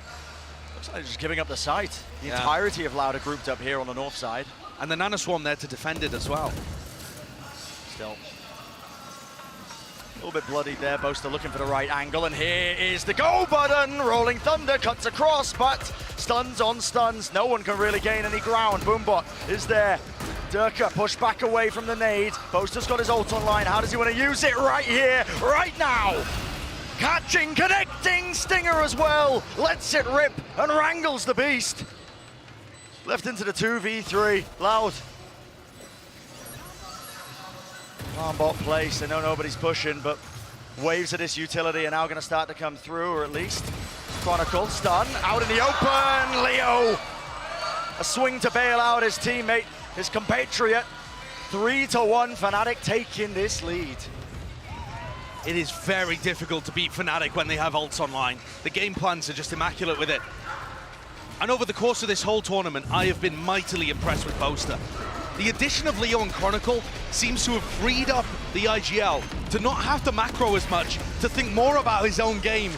And Boaster's decision-making, ultimate usage, and fragging has all gone up as a result. I'm constantly impressed. A play like that where he uses his ult, swings around, grabs another. He wants this trophy. You can see it in the way that he plays. He can tell the time is nigh. He has the best opportunity he's ever had. Never been closer than this, without the exception of that first LAN event. And listen, he didn't get a map then, so this is already closer. Starting off much better. Spike stuck, second guessing themselves. There was util sent flying. Loud were looking to disrupt, but they guessed incorrectly. And these are dangerous moments because Fnatic have two players close to ults again. Durka and Chronicle, you don't want to be feeding them. Loud would love to try and keep the economy in check, but it comes at a cost. It's Loud who were looking to try and fight this one, but listen, never favored. Slight angle, crouch, still Durka, snaps to it. Shuts that one down. 2 years. Center's play, looking to see if he can at least take away a rifle or two, but yeah, I mean, Fnatic are not giving him anything, man. No scraps, no crumbs. No, and Fnatic chaining all of this economical advantage into an ultimate advantage. Sure, Loud have players that are close as well and have some big ults online, but as the attacking team, Fnatic are normally going to be able to take command of the round early and impose their game plan upon things. Unless you see Large, breach ult into spawn or Sadak doing something crazy with that. Fnatic at the end of this timeout called by their opponents are going to be able to concoct a strategy that revolves around Durka taking space with a showstopper, maybe Leo's ult combined, Chronicle for a post plant. There are just infinite varieties of things that Boaster can cook up here, and he's been given even more time to do it now with this Loud timeout. We're looking right now at a very off-balance Loud. Off kilter, looking to regain that balance any way or form. That's what the timeout's for, but it's just so difficult. Just to reiterate what you were talking about, Josh, listen, Fnatic, there's no one who does it quite like them so far at this lock-in event, at this lock-in tournament. When it comes to coming up with those cheeky ideas, anything to just throw off your opponent. And isn't it absurd that this team has only been playing together for the last 2 months? It is. They look insane. They played some show matches and stuff over the course of December, but after talking to Mini, their coach, they weren't even practicing seriously for those. They were just turning up and playing them because, yeah, it was just a bit of fun in Japan, why not? Yeah. Oh, they are looking like they want some more fun in Japan in a couple months' time. You saw the flash of the trophy there. This team is on a warpath, and Loud stand in their way. Many more maps potentially to be played in this series, but Fnatic are in command currently. Oh, here we go. Similar play that we've been seeing from this Fnatic squad. That's a seize. Only so that Durka can't be punished. He's leading it in with his showstopper rocket. Will it find it? Guesses incorrectly. Less to the re-swing. Narrowly escaping, but he is being threatened. But the crosshair placement is immaculate. Leono, how does he do it?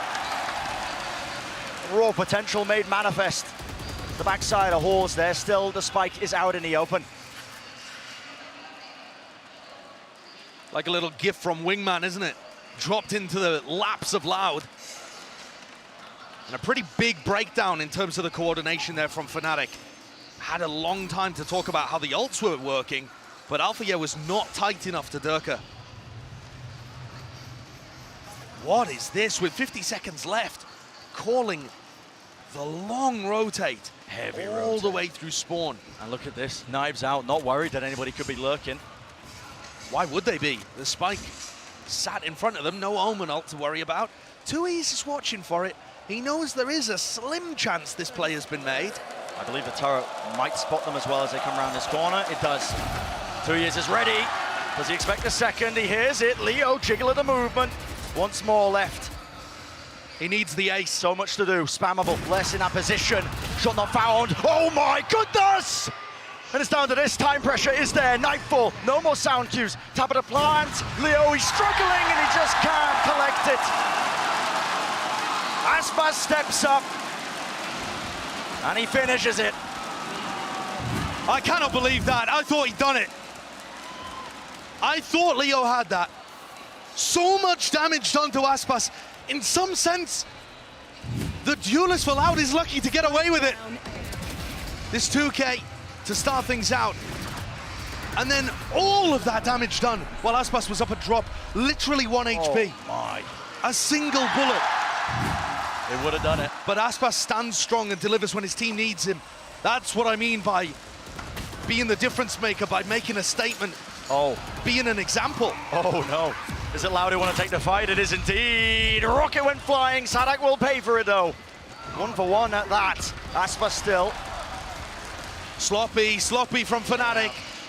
Ulting Leo as Aspas finds a pick on the north side too. Loud definitely feel like they're applying enough pressure so that Fnatic, the cracks are starting to show. Struggling. This is now now this one, Josh. two rounds in a row here where Fnatic themselves have been making the errors to allow Loud an early advantage. Positioning known. Still, sight not getting cleared here. Third down and out. Post has worked himself into a very advanced position. Smoke found. Tries to take the fight. He doesn't wait it out. Punished nevertheless for it. Still. Rough timing. Advanced crossfire. Leo making sure nobody can find him from behind, but it's Loud who are converging onto this position. 4 players, and look at it. It's meticulous. No gap left on standstill. Resend away! And just like that, shoes on the other foot. Kawazine, you can't even handle it. How do Fnatic do it? How do they pull themselves from the brink?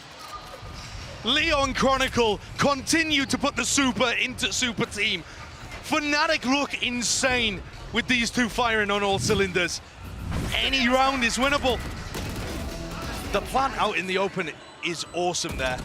Just perfect territory for them to set up crossfires. The look on Sadak's face says it all. Yep. Mini's not needed in some of these rounds. Pure brilliance. Been singing the praises of these Fnatic players over and over again. Loud can't catch a break. Molly at the feet, anchoring hard onto the site. Despite the pistols, looks like they're able to get that kill. Rifle drop down, knives, Aspas, quick reactions. Meets his foe, the opposition that is Boaster. Lockdown's being used here. This has to be pushed. Loud know it. They move forwards, looking to try and fight this one. Right round the side! And it gives it the perfect angle. Chronicle. How does he remain calm in these situations? 2 years. Weak, gets out of his life. Spike reclaimed though, 50 seconds still left to work with in the round. Do they want to slow it down or do they want to take it? Looks like the plant will start to go. They're weak though, and that spacing is not good. Althea trying to play directly on top of the body. And Kawazine looks to shut it down again. My. 4 in the round, a Thrifty as well.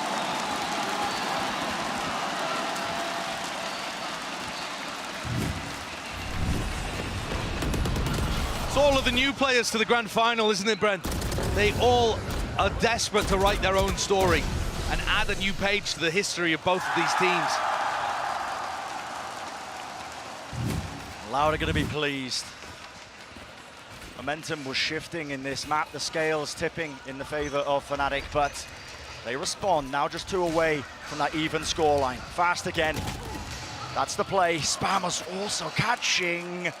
Alfie is so low inside the smoke. Boombo going to be spotting this one. It's a battle on multiple fronts still. Oh, the timing, and Aspas doesn't let it rip there, but a Rolling Thunder will catch him stunned up. There's no way he gets away with it, and indeed he does not. But look at this, Fnatic. Fast to try and bail him out. They don't expect the backstabber 2 years.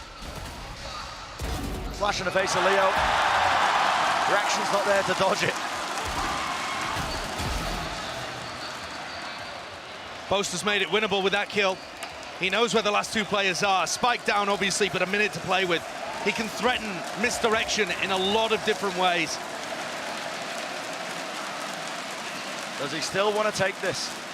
It's a 1v2 Spike dropped down, it should be favored for Loud. Kawazine and Tuyas, the two newcomers, against the man who's had his eyes set on that long-term goal. Open yourself up.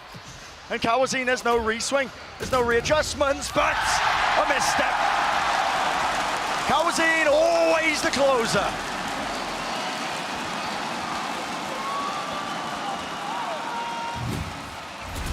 Great recovery in this map, isn't it, from Loud? 3 of the last 4 rounds going their way has brought things almost level. Definitely some shakiness in Fnatic's play.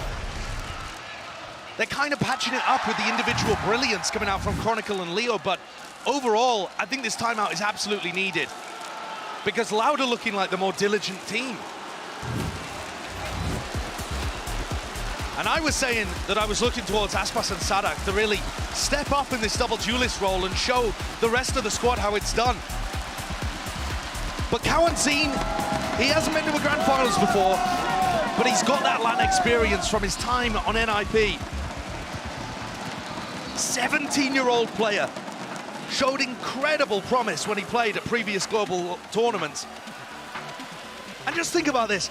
This 17-year-old guy was asked to fill the gap left by Sassy, the most veteran presence in Brazilian Valorant. Yeah, the right-hand man of Sadak. And I think Kawazine's brought his own spin to the role. He hasn't just filled the shoes directly. He's been playing Sky and Breach, fragging and supporting, I think, in equal measures. And you're seeing it demonstrated here on Fracture. He's helped them out in so many moments. I think you're right. He's still got that same flair where it feels like he can be that safe pair of hands, but he's willing to get active in a lot of spots. Sometimes you need that, somebody to fight dirty.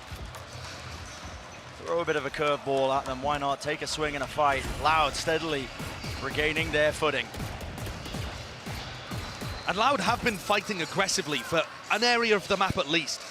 Pushing Dish, pushing Tree, making things easier for them on defense.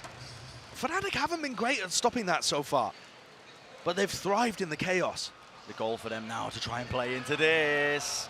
Prowler. Oh my goodness, a bit of a misstep there. There was an open opportunity. Aspas could have really put a stopper to that one still. Satchel up to the high ground now. How does he manage that? Rattle off the shot. Buddy up in his hands. This is a call to be made. Look at this from Fnatic. 3 of them grouped up in this morning. 4 of them actually. I correct myself, leading for that late lurker of Alpha yet. They've completely flipped the map.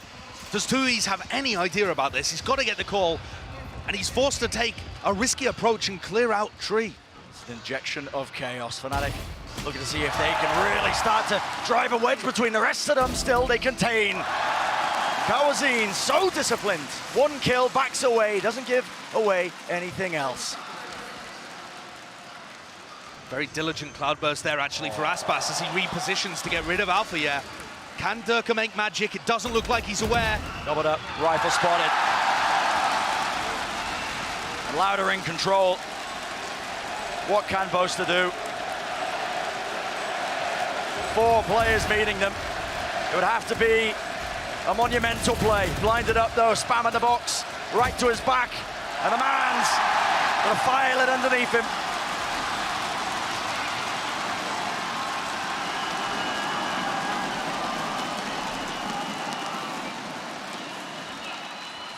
Deep breaths. And that round, it felt chaotic because of the decisions that Boaster had gone for and pathing Fnatic through spawn. But actually, the responses from Loud were really good. Tuis adjusted to it perfectly. The rest of the Loud players coming through had a nice backstab play.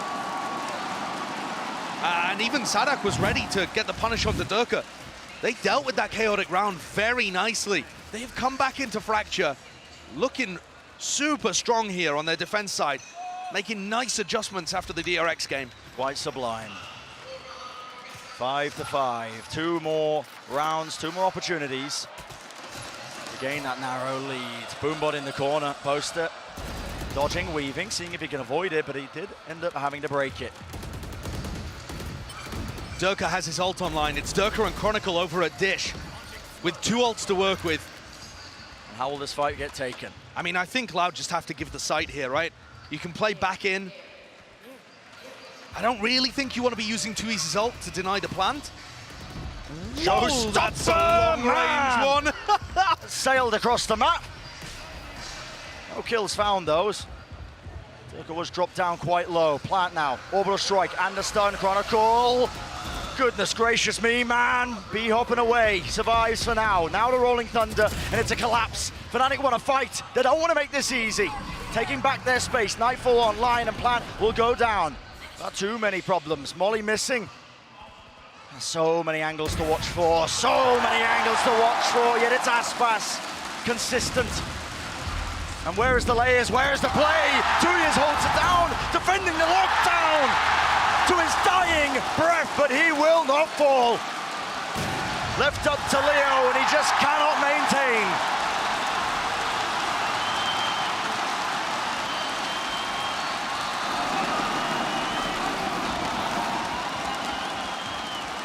Loud looks so in control at this point, baiting Fnatic into the A setup. And I thought that they were going to use those ults to go for some elaborate retake, but they just squeezed. They applied constant slow pressure until these Fnatic players were forced to take unfavorable fights one at a time. Look at the reaction there from Fraud. His team's got life in it, and this is why you can never count a team out. Even after they lose on their map pick, it's a BO5. There are so many moments for teams to go back and forth. A final like this is often such an emotional roller coaster. And Aspas holds his nerve this time. That is pure disrespect. Just fully confident. Waits to see if somebody would peek behind it. Fnatic spam. Oh, they know. And that probably gets used. Leo brought down to a sliver of health. Double satchel though. Durka clearing out the site, but look at where this util is. Panic. Ever so slightly. Nanoswarm popped off, but it's a closer plan, so Poster won't be pushed back. But guess what? Pace injected. This is Loud looking to try and take the fight. Is Leo fast? Leo? Close to the corner, Leo! Real difference maker! He can't get the third, but maybe he's done enough. Certainly made it very difficult for Tuis and Aspas. I'm not sure they know about Alpia's position, and even if they do, how do you break this crossfire? The plant position's so good. Util cleared, Orbital Strike wasn't even waiting for the tap. More time being purchased. 3v2, Aspas in 2 years, you got to make the most of this one. It's the last round and a half, a tap of it, forcing the fights, but look at the discipline, look at the patience. Fnatic not giving them anything, not a thing in the world. And they've got that extra element. Alpha Year in the back pocket, that's 6-6. And it certainly feels like both teams are fighting tooth and nail here for Fracture. Really diligent post-plant play, but Loud have also shown us some excellent stuff over this half so far. The double duelist comp has just got to find value on attack. Maybe they've done enough, but before we head into that second half, let's send it down to Doug, who's down on the floor. Thank you so much, Brent. I'm sure you can hear it. I'm sure you can feel it. This crowd is electric. I'm standing by with Sugetsu. I gotta ask you about this double duelist comp from Loud on Fracture. Do you like it? Do you not like it? What are your thoughts on it in general? I mean, this combination of agents is very good for attack side. Like, I can't imagine what they will do on defense. Like, I have no thoughts about this, but on attack it's strong enough. So if you think their attack side is stronger, a 6-6 half should be pretty good? It's not good. It's not good at all. I think they will like counting, like they will like 8-4 maximum. And on defense they could do something with pushes probably, like T side push, city side map, everything. I mean city spawn push, you know. So I don't know. Yeah. Weird. And it's been a very good match. Again, it's a 6-6 half. I want to ask you about Fnatic in particular, because you think about their history, and they always get to big moments and then they fall apart. But it feels like this team is different. It seems like they have more confidence. It seems like they're far more level-headed. Having played against them, what makes them so good? I mean, we were always losing to their new roster. Like, they were creating new roster, we're losing to them. After we're like taking revenge, we can say. So for me, this roster is like kind of the same as they had like 2 times. So even if they will, basically we need to see when they will lose at least 1 map, how they will go, like in Fuser. Yeah, last question, it's got to be quick. Who do you have winning this match? Fnatic. Fnatic, you heard it. He's full on Fnatic, EMEA all the way. Let's throw it back down to the casters. Bren, Sideshow, she's all yours. Well, confidence from Sugetsu in his EMEA brothers. And why wouldn't he be confident? Fnatic's defense side obliterated Na'Vi, and I did not see that one coming. They had so many set plays. But this whole map is going to play quite differently in this match, because Aspas and Sadak are playing the double duelist, looking to get up aggressive in people's faces. And we look towards Sadak to be that guy playing the Rays. He's got to have some of that impact. Currently sitting at 2-11. And the IGL Sailors team to a win here. Now to find out. Second half beginning here. Lovely bit of pressure. Fault line. Loud forced to give up that space that they gained. Bit of a jiggle. Oh my goodness, Boaster. Lucky man to get away with that. 13 health, still alive in the fight, but a dash forwards. Now the plant will start to go down. No clearance in tower. Not a worry in the world. Denied a plant. Great nade. Beautiful nade.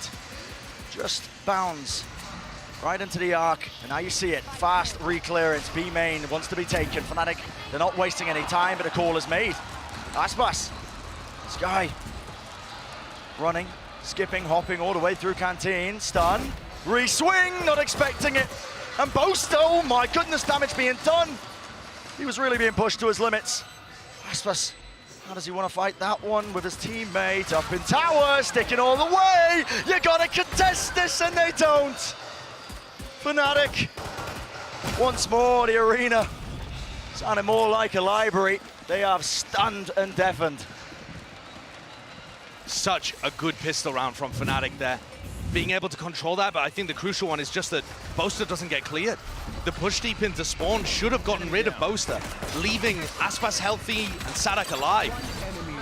I think it's a great call from the IGL, but Boaster gets away with murder. Doesn't get cleaned out on 13 health. And that puts that's just a difference maker. That puts crazy pressure on Loud's shoulders here. Whoops. Bit of a miss there from Leo, and jeers fly out from the crowd, but massive economical disadvantage here for Loud. And I think some time for Sadak to think upon the game plan and what he can do to be able to bring this map back under Loud control after a pretty good first half. For Sadak, I keep thinking back to the quote that he had in an interview after the NRG game. That game that went to OT and pushed Sadak to his limits. He said that he almost broke down and started crying, trying to think of a solution to what was going on there. The pressure is just so immense for these IGLs to come up with the answer. And especially when you're on such a heavy fragging roll and you're supposed to be delivering big kills and space for the rest of your team too. So much that lies on his shoulders.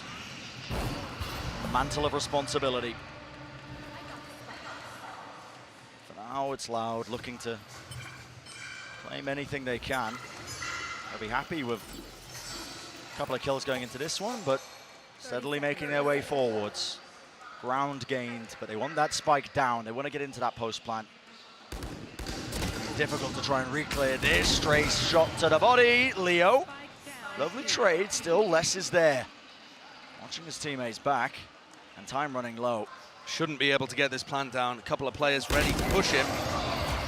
And he walks into Boaster, who's holding a very safe angle. 8th round on the board for Fnatic here. And these are the kind of moments where Fnatic were cooking stuff up. Pivotal economic swing rounds like this, they went aggressive. With often ultimates, although there's none on the board available for them now, but often going for some kind of, you know, Durka showstopper push into or through Arcade, doing a collapse on the south side that destroyed Na'Vi. All of this defensive aggression, and if you look at the minimap, Fnatic are planning it here at Tree. A massive clash on our hands. Clash of wills, a clash of that util. Push forwards, Durka. Oh my goodness, this guy is unrelenting. Haunt at the top in the tree. Does reveal the players, 3 of them there. Now Alfia close, spamming it down. I was hoping for the second, but they don't quite walk into it. Durka's so fast behind them though. Fnatic unrelenting on the flank. And look at this, you have to try and play this Boaster. Will he stay alive in He's being corralled, contained in the spawn, but post-plant setup looks quite ideal. 2 players deep onto the site for Loud. What can they do? And this smoke is difficult. Bit of spam just in case. Taking every precaution. It's a lovely reposition. This fight, Aspas. No way! What was Aspas looking at? He had the timing. He had everything. He misses the easy kill, and it's Fnatic cleaning it up. They're eating it up. But the Killjoy lockdown, this is what I was talking about. The reposition from Les is gorgeous. Up into Dish. One detained. Flash misses. Off to the side, time running low now. Oh my God! Rifle's not doing too much, but it is time that is the biggest enemy. Nana Swarm dropped, and all Les has got to do is survive. He knows he's claimed the round.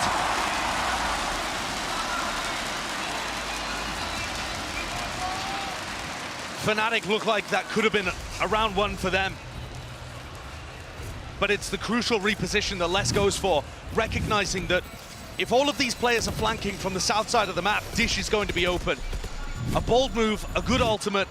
Online in round 15 as well, very early to get the lockdown online. And it makes all the difference there. Puts pressure on the Loud economy though. Bulldog and a Guardian brought up into this. North side crunch perhaps? Looks like it. Usul waiting for some sort of contact, maybe off the boom bot, but holding it. There's the stun. 2 years. Unfortunate position he's been forced into, but a smoke at his back. A bit more peace of mind knowing that really Fnatic would have a tough time trying to get through it. But all of that fighting forces Loud into a passive spot and gives the ult orb to Durka. And now he has his ultimate to deny a plant or go for a retake. As everybody on Loud, apart from Les, coalesces in Arcade. Grouping up. Updraft dash, Aspas missing it. Aftershock making sure nobody can swing, yet it is equal trades. An even fight. And Leo, all the more powerful for it. Players weak enough. Oh my God, this guy's looking snappy. And 2 years. Knows what one of the players is, but that was that 1v2. Can't keep putting these young guns in these positions. Pressure is mounting. Can he come up with it? Not going to be handed an easy one. So much to clear. And Leo, he's say everywhere. It once, say it again. Man's everywhere. Safe hands.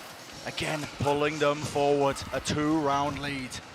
You just can't give him those opportunities. He's at 21 kills already. This is absurd. In 16 rounds. And it's not like Loud played that perfectly.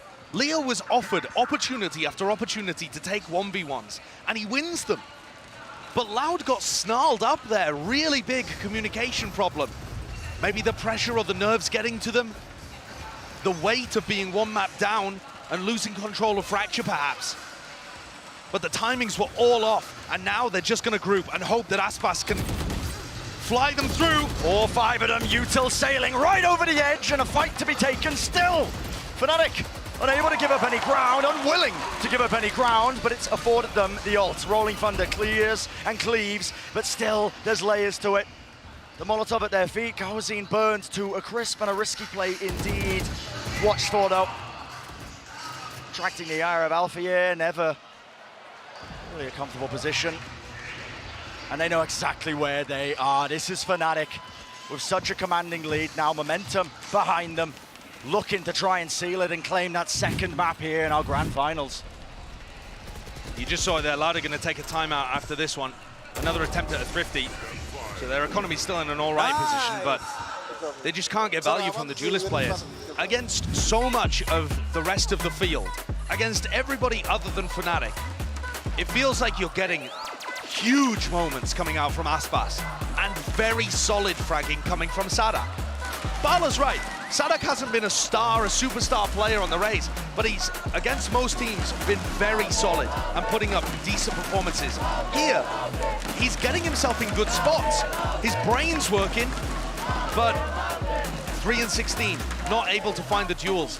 Against the individual talent of Fnatic, at the moment, he can't hold a candle, and Aspas isn't quite dragging them through these rounds with his brilliance either. Loud are in a really difficult spot. Just being outclassed when it comes to those individuals. And what a statement that is. It might sound superficial, but Loud itself is a Brazilian super team. Maybe that would apply more to the former roster, but even so, Cowanzine, hot prospect, 2Es, star duelist player. Adding these guys all together with the Argentinian IGLing of Sadak, some of the best the Americas has to offer, the best in terms of lock-in. For them to be losing on an individual level is absurd. Speaks volumes. The expectations oh my God. here, and that's what you got to be careful of. Wow, that's so close. Oh so close. God. It's the same kind of stun ult play that we saw take out one of the Na'Vi players previously. So good for it. No kill claim, though. Sadak lucky, honestly, as well. Still has a bit of armor intact. Chronicle, this angle is so goddamn cheeky. And they trade one ult for another. The Brim ult being used for Chronicle to get an orb, and they maintain control of halls here for 40 seconds just based off their ultimate gameplay. And Loud feel like they're just struggling for answers. They use an ult in kind, look to try and take some space towards halls, but they're shut down before they can even grab their footing. It's a noise fake. You can see them. They were charging their way over towards B, and the goal of this is to try and drag those rotations from Fnatic. And it has opened a gap. Chronicles looking back towards the north side of the map, dropping down into a very safe anchor position with Alpha Yet. Unless they get caught in transition here, just jiggle peeking, they're still going to be able to put up some resistance. Alvia spotted him. Watching for it. Flash through, forcing out the cloud burst, blocking the line of sight angles. The players flooding in, but a Nana Swarm, it blocks them. They can't follow up, and they're left stumbling, crumbling, faltering right before they can even get through the choke. What a shutdown that was. Fnatic are so quick to call for help and so diligent with their multiple setups. Look at how immediately this response was. Leo throwing a haunt down, Boaster there ready to kill Aspas and cover that angle so that everybody else on Fnatic can just face the choke point. They are destroying Loud. Toying with them almost in some of these rounds. It's a word we use frequently, actually, over the course of this tournament when describing Fnatic as that dismantling, making some of the best teams at this event just look like they don't even stand a chance at times. This is Loud. Listen, they didn't have an easy path to get here to the grand finals. Theirs was full of issues. But there has been that raw individuality that sometimes sails them to calmer waters. Can they do it again in this round? The buy's weaker. Aspas was good to claim the first opening, but it was that instant response again. Left into a 4v4, tap of the spike. Hoping they can force out the util. There's the C's and the nade.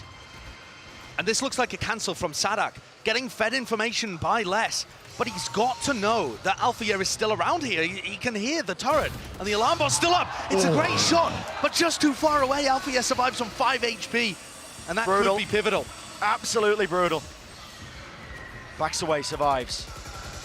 Bit of spam. Les has worked himself into the angle, and despite being so low, making plays.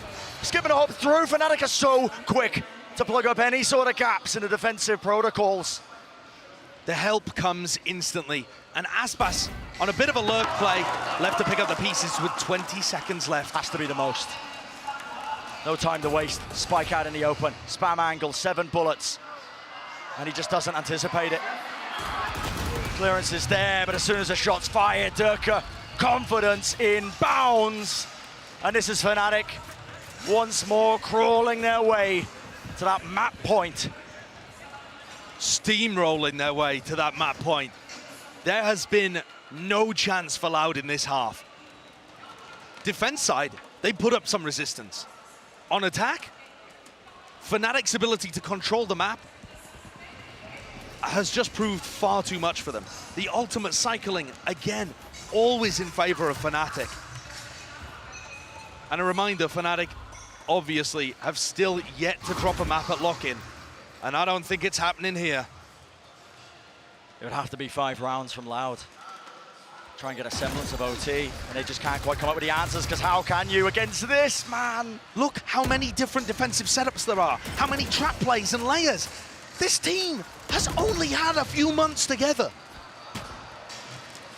They look so well put together. The firepower, the strategy, made manifest here on the brink of winning. Second map in the grand finals.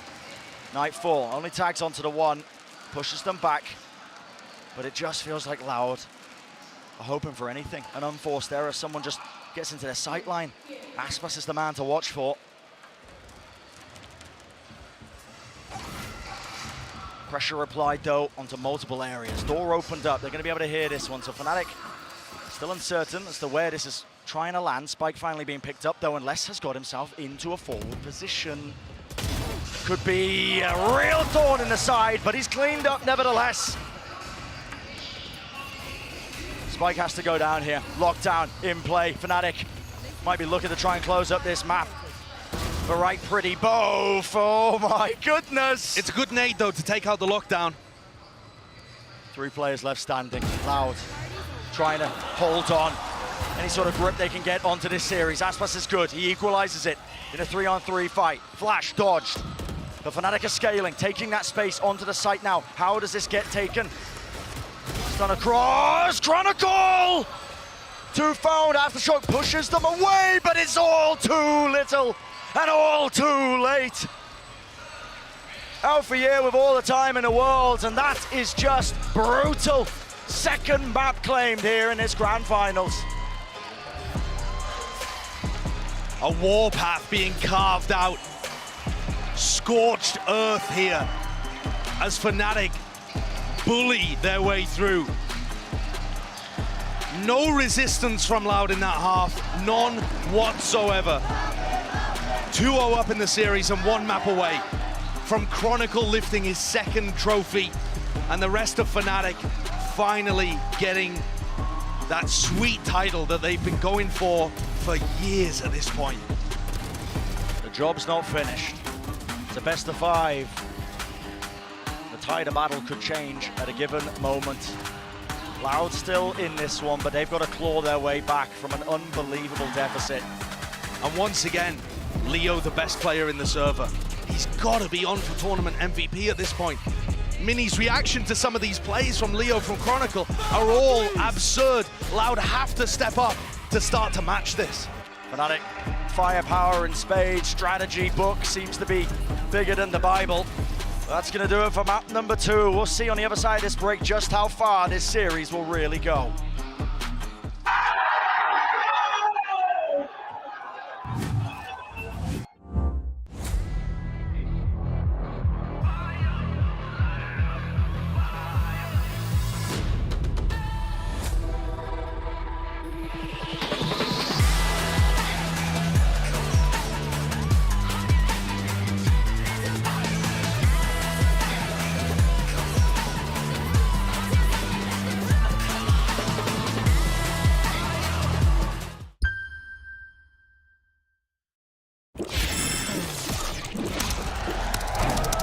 Red Bull gives you wings.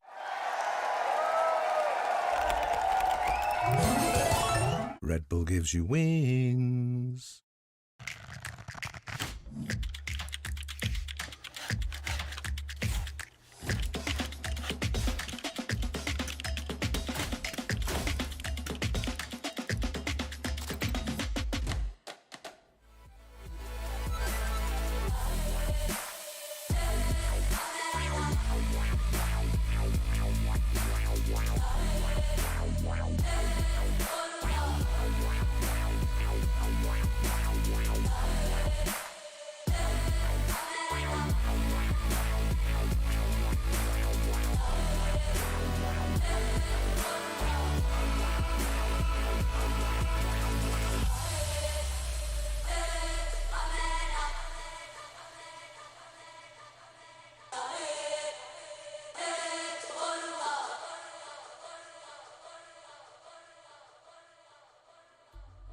fretting for.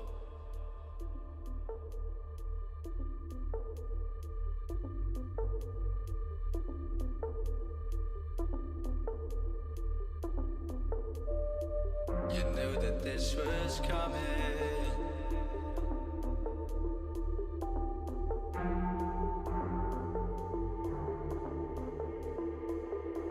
Tried to fight it, but you denied it.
Welcome back to the Valorant Lock-In tournament where Fnatic is playing the Librarian as they reduce Loud to a whisper here in Sao Paulo and putting us on series point. I just love how the crowd erupted. I know, it was poorly timed. You did that. Thanks, guys.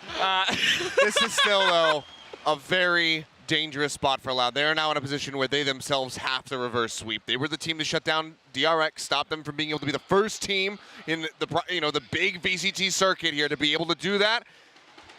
I don't know if Loud's going to be able to do it, though. They need to be able to run it back, and it has to start on split. Yeah, it's going to be difficult, especially after this map number 2. Fnatic came in, and on their attacking side, they played a similar game plan to what we've seen in the past. Put an emphasis on getting those orbs, have great preset executes around your ultimates, and I felt like Loud was going to have some preparation for that. I thought they were going to be ready, and it looked like they were. It looked like they had ideas on their defense to shut that one down, but Fnatic still had such great plans and such good decision-making on the fly that they were still winning out these rounds. Yeah, they have it all. They have the ult coordination, they have the decision-making on the fly, and I think a big part of that goes to Boaster. This guy is on the verge of getting his first trophy, which he's been trying for so long. You saw the lockdown, you saw Loud stay out of the lockdown range and retake this tower position fast, but Boaster gets the plant down, ults them out of tower, so they have time to hold on, and he gets a 2K for it. That is really just prime Boaster, and he's in his element. Yeah, that's the exact situation, right? Because Loud knew what was going to happen. They were ready for it, but still, Fnatic win that one out. Yeah, I think not only is this the best iteration of Fnatic that we've seen so far, I think it's the best iteration of Boaster. The way that he's having impact right now in these games is just utterly phenomenal. Well, speaking of it being the best iteration of Fnatic that we've seen, it was round 7 that will be our Verizon high-speed moment for the day. Leo and Chronicle linking up Bala together to prove their worth and then some as a duo. This was a 2v4. This was the moment where I'm like, again, this is such a big super team. But for me, Leo is the initiator prince that was promised, but now he has the patronage of the once and former king of Chronicle. It is so good to see these two play. The duo and the way that they actually approach situations like this and their ult coordination, their utility coordination, you just see it over and over and over. It's so amazing. It was the second layer that Fnatic has needed for so long. And I mean, you can see Loud cannot believe some of these rounds that they were pulling off. It was miracles for the side of Fnatic, but that's what shut Loud down. That second half, Loud only won a single round. The way that they cycled between different calls for Fnatic was fantastic, and every individual was performing to such a high level. I just love that if we go back to that post-match interview that we had with Chronicle, he just said, like, I'm not bad, guys. I'm still good at the game. He is absolutely proving that right now, definitively, that he still has what it takes. Fnatic sitting pretty at 2-0, so let's talk about what needs to change here for Loud if they want to get back into this series, Mimi. We asked in that map for Cowanzine to step up. He did top the leaderboards for the squad, but it wasn't enough. Yeah, it was a fantastic game out of Cowanzine, but what struggled, I think, was this double duelist composition, putting Sadak on the Raze, putting the Jet in the mix as well here. I think that, well, it has been a good idea. It's worked for them in the past. They were really getting shut down on this one. The defensive side of Fnatic knew when to play back, give that space, and pinch back in, and they were also doing a great job of when they did take those early fights, shutting down Sadak in particular. And this worries me, because we go into Split next, where Loud has to perform a reverse sweep, and this is another map where they play this double duelist composition. Yeah, it was my concern coming into this map, and I don't think the concern got super alleviated, but it definitely wasn't the lowest point for Sadak at all. And I think the lowest point for me when I watched this was on Split. So that's where the concern continues. It was on Split against NRG that I was like, oh, he's really not comfortable here. He's really not comfortable calling. And I mean, they went to map 3 off of that one. It was really difficult for them to actually even do anything. So yeah, it comes down to that. And if there was any comp to change, I think it'd be this one. And guess where we happen to be going on map number 3? It's going to be Split Achilles. It's got to start here for Loud. It really does. And I'm right there with Bala. The raise right now from him is not inspiring that much confidence, but I do at least favor the Raze Jet on Split as a double duelist compared to on Fracture, but it's still going to be rough around the edges here unless Sonic can level up his performance. He cannot be hovering down around the bottom of the board. This map is going to be wild too, because Fnatic also play a double duelist composition here, and that's going to be the first time I think we're really seeing these two comps really match up against each other in that mirror here at LOCKIN. But what's difficult is for Loud, it is going to require that reverse sweep. We've talked a lot. It is a very, very hard thing to do. And for Fnatic, I'm sure they are feeling so invigorated, one step away for the first trophy for this core. more. We eagerly await Prime Gaming Agent Select to get some answers to the questions that we have when it comes to what compositions each team will bring out. Will it be the double duelist? Loud, it's important to remember, is starting out on the attacking side. A lot of times people cite double duelist most effective from that attacking half, but it means they need to have a hot start if they go for it. Yo, it absolutely is, and I also think there's threats for Alphayer here as the Cypher. He could really get a lot of lurks off on Loud, not only on defense, but also mostly on attack, especially as you get those double cages going. So that's definitely a threat for Loud. There we have it. We're matching the double duelists across both teams. Yeah, right now, for the side of Loud, if they want to get themselves back into this game, they need to start off hot. They need to clock Fnatic in the mouth, catch them off guard, and get that momentum building, because they need to swing this around, not just in this map, but in this entire series. It's all or nothing at this point for Loud as we turn our attention towards map 3 split, which means it's time, once again, to send it back to Brandon Sideshow for the cast. Map number 3 now entering the turning point of the series. Joy and horror is going to be across both stages. A swirl of emotions for both of these teams, Josh, as they edge ever closer to the potential goals. And you see it, the trophy between both of these teams, both metaphorically and literally within touching distance here of Fnatic. And what a long road back from Loud if they want a chance of being able to lift this and become that back-to-back title winner. I'm right there with the desk. I'm looking towards Sadak. I think the comparison between the two IGLs is so apt. Boaster, everything's working, so he can focus on his own game. Sadak, 0-6 in first kill to first death on Fracture. He just simply has to do better. Has to do the most for them, Durka! Just an absolute menace to society with a shot like that. Scattering the hopes and dreams of an easy execute there into A heaven. Still wants to take the angle, still wants to take the fight. Damage being done, rattled across. The bullets fly. And it's Fnatic once more laying claim to a couple more bodies. And look how happy Fnatic are to rotate 4 people onto A defense. Holding for it. 2 years, less. Crossfire watched 4, turning it into that 3-on-3. The Viper Wall doing so much there, allowing Loud to stack up multiple players and breaking Fnatic's crosshair placement. Now the pressure really does get applied to Fnatic. It's a soundbait though. They looked like they were trying to fake towards that presence in mid. I like this push from Alpha, yeah. I think repositioning here catches them if they rotate back to B and lets him help A. Still, almost getting your head taken off there. Boaster has to back away. Leo returns the fire. Does not get out unscathed.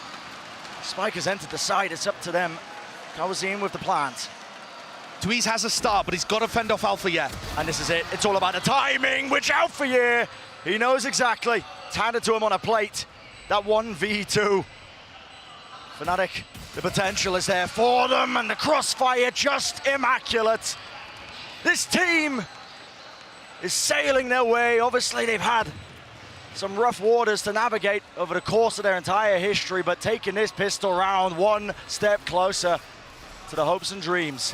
4 out of 5 pistol rounds going the way of Fnatic, playing these situations so well. Incredible stuff.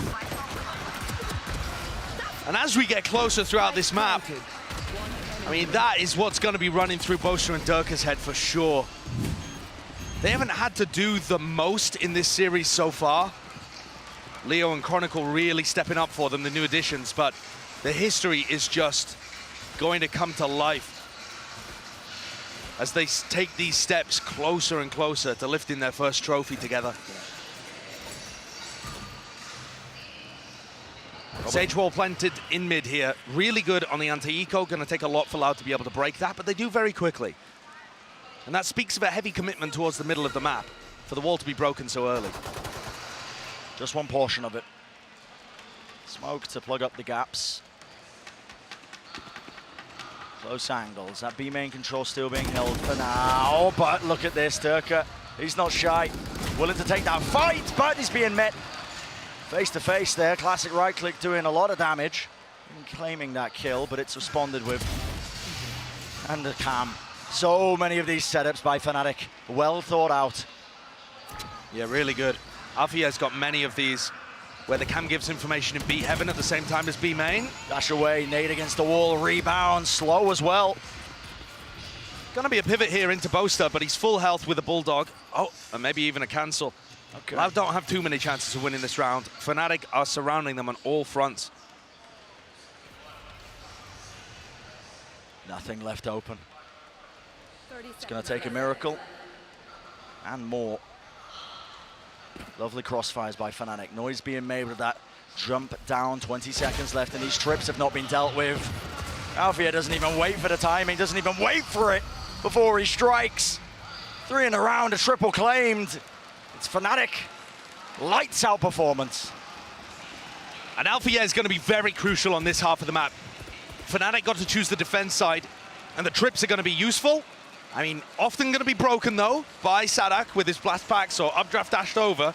But that little mind game of how Alfia decides to anchor the sites, whether it's A or whether it's B, and where he gets information with his cams is going to be crucial here. We've seen before, actually, the way that Loud ended up losing this map was hard anchoring a site and then flooding retakers in. Now they've got rifles in hand, though. Favored here, but only ever so slightly. The buy's still good for Fnatic. Exchange of fire, straight down mid. No casualties. Damage was done. You're going to see a delayed wall here. Good discipline from Loud to break that.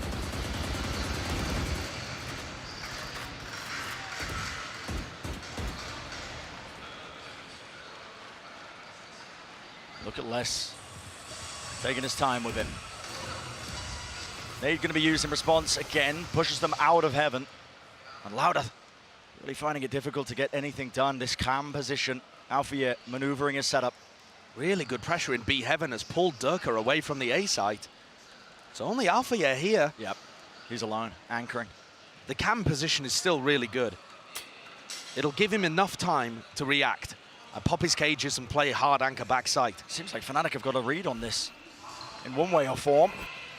Nade at the back though. Util will it get cleared? Skipping a hop straight over to Trips cages though. This is throwing so much into the mix. But eventually he is dealt with, cleaned up. Still the neural theft was able to get online, and Poster, he collects a kill because of it. Crosshair placement not ideal for Durka. And a good kill from Sadak. That's going to get some confidence going. Nice shot hit. Game plan working. Tui's in an awesome backstab position. Everything left to Boaster. So much to do. One fight taken, and one. Sees the second player, guesses incorrectly. And so Loud answer back. That's a very good round by Sadak, and I'm not just talking about the flick shot that he hit, but the manipulation of the defender rotations. Fnatic were just starting to get the read that it was heading into A as he decided to pull the trigger and execute into the site. He gets the spray down on onto Alfia, sorry. So they trade 2 duelists for the 1 site anchor. I think that's, or rather 1 duelist for the 1 site anchor. I think that is exactly how Loud would like to play things.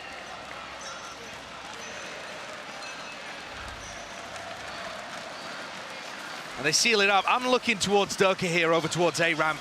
He's not going to find many opportunities to get aggressive, but depending on how bold he is, he could just try to ego this Viper setup. Kawanzine in the previous matches was always using his Trailblazer here, and now they're just contacting. Here we go! No cue given. Durka left so unaware, but there's a paranoia and a nade. And Sadak's left reeling from that one. Still it's Aspas carving his way forwards, cleaving into the top site. At least the top of A, a path has been found. Very nicely done. Plant for heaven too. Barring any heroics here from Leo, the round should be sealed up. I mean, Tui's is also just the final line of security if they even need it. I don't think there's any chance Leo's going to see this one coming. They're going to hunt for these guns. Definitely.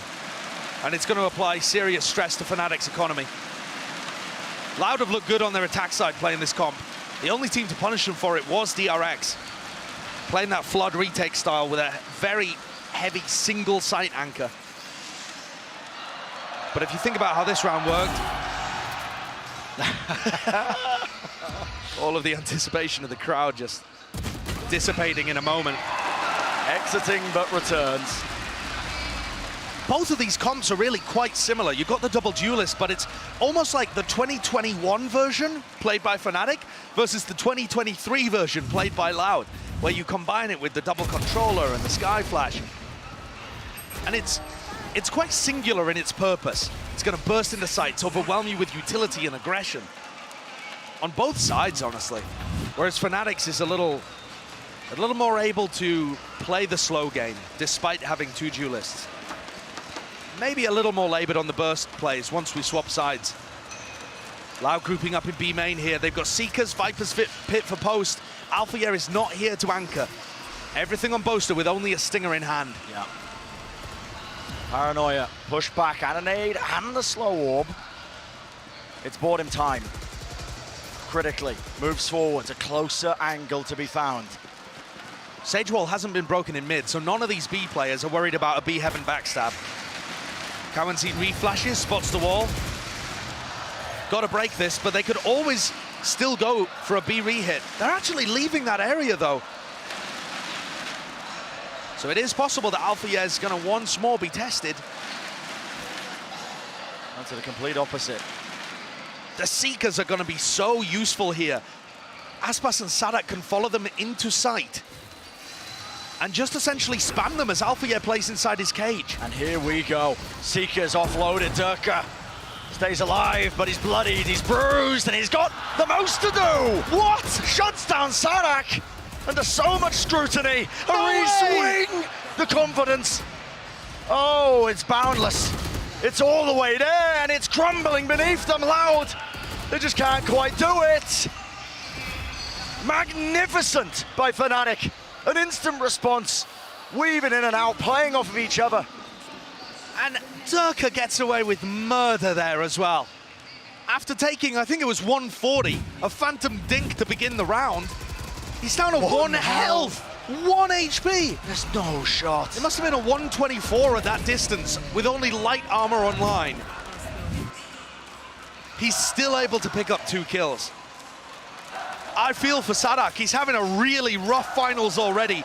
And to spray and pray like that, and your praise be denied, the deities of Valorant spitting in your face, it's gotta feel dreadful. Scriptwriters have got something else in mind, it seems. Today, Fnatic laying claim, laying waste to the opposition. And still holding it down. That first kill onto Les is going to sting. Durka overstays his welcome. Punished this time, and that's so important. That's the second time that Durka's been taken out going for something aggressive, but he can't be allowed, from Loud's point of view, to abuse this Viper setup. You need to have that conditioning that there could be people behind the Viper stuff. A fight to be taken. Shots rattled. Honestly, if I see Leo on a site at this point, I am running the other direction. You're leaving. Nice enough time, though. Slow was there. Now you see it. What is the play being made? Rocket the showstopper. 0 damage. Gains nothing, and Leo just couldn't quite dodge the flash. Still, the execute continues. Loud looking to try and pincer this one. Boaster, he's under assault from so many different angles. The counter spam, the punish. It's there. Strong round from Loud. Alpha can go for some kind of exits, or just keep the weapon online for Durka into the next, but either way, Loud are starting to find some success. This composition is quite attackers-sided, I would say, but Fnatic themselves, you know, similar scenes, arguably. Still could be anyone's map. It absolutely could, but it has to be Loud's for the series to continue, for them to have any chance at winning that back-to-back title. Alpha just looking to save the gun here.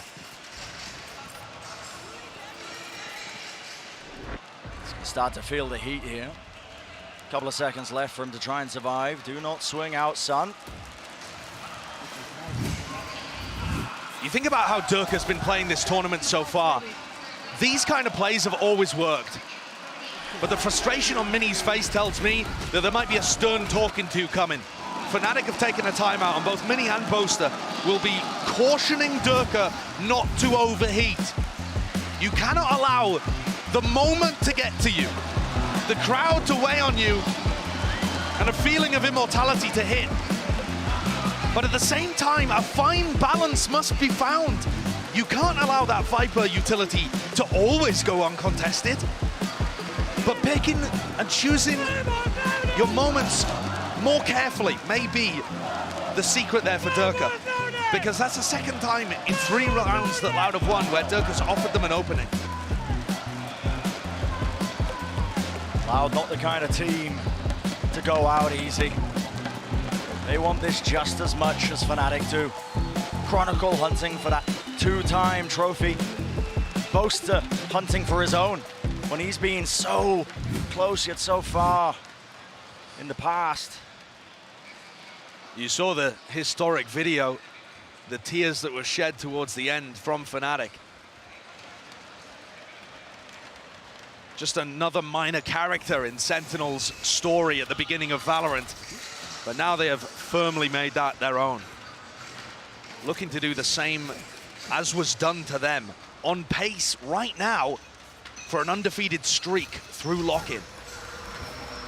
But Loud are there to challenge, and so far it's looking so good. Durka with knives in his hand. Now Fnatic's defense didn't look like it had as many set plays as their Fracture when we saw it earlier in this tournament. I didn't see them cook up big game plans around Chronicle's ultimates, for example. A little ping there as they look to see, is there a camera? Is there some kind of trap play? But no, not this time. Loud are allowed mid for free. Durka might be feeling it sometime soon. No, instead the players that were creeping and crawling, possibly through ropes, they instead decide to take their presence towards mid still. Crossing, using that Viper wall. This is all still really fluid from Loud, right? Sadak at any point here can call a B split and an A split, just based on what he hears and what's delivered to him by the rest of the team. And the key from our point of view is less. He's starting to move over to B. This is going to be a commitment. Chronicle, smoke in his face. Boombot tags onto a target, and whilst all that's happening, the rotations, the attempt, everything's being thrown into chaos. Moving forwards, Leo does not win it out, yet still, look at that! Main can't be contained with time on the clock, bleeding low. Durka with the most to do. Cosmic Device splits across, right click does not hit the Storm. And he has to back just a shorty. So close, that could have been everything. Weaponry's not good. Cloudburst forwards, pre-fire. The less punishes.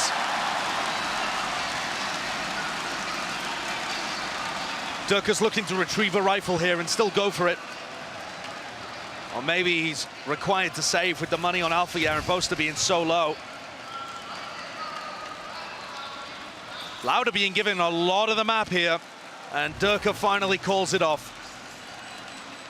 Feels like, Josh, it's been a long time in this series since we've seen Loud with an ever so slight lead where momentum's been on their side, but making steady strides. I would argue the 6-6 half on Fracture on their defense, it looked promising. I could see really bright spots. Yeah. They just weren't able to do anything on the other half of the map. And that, I've got to admit, does worry me a little bit here.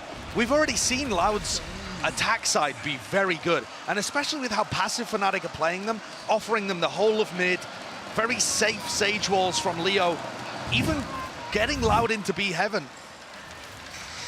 I would expect Loud's attack side to be good here and rack up 6, maybe even 7 rounds. Doesn't mean I'm not concerned about them on the other half. Boaster attempting. Smoked across, Judge in his hands, potent weapon indeed, yet a fight taken and a fight lost for Chronicle.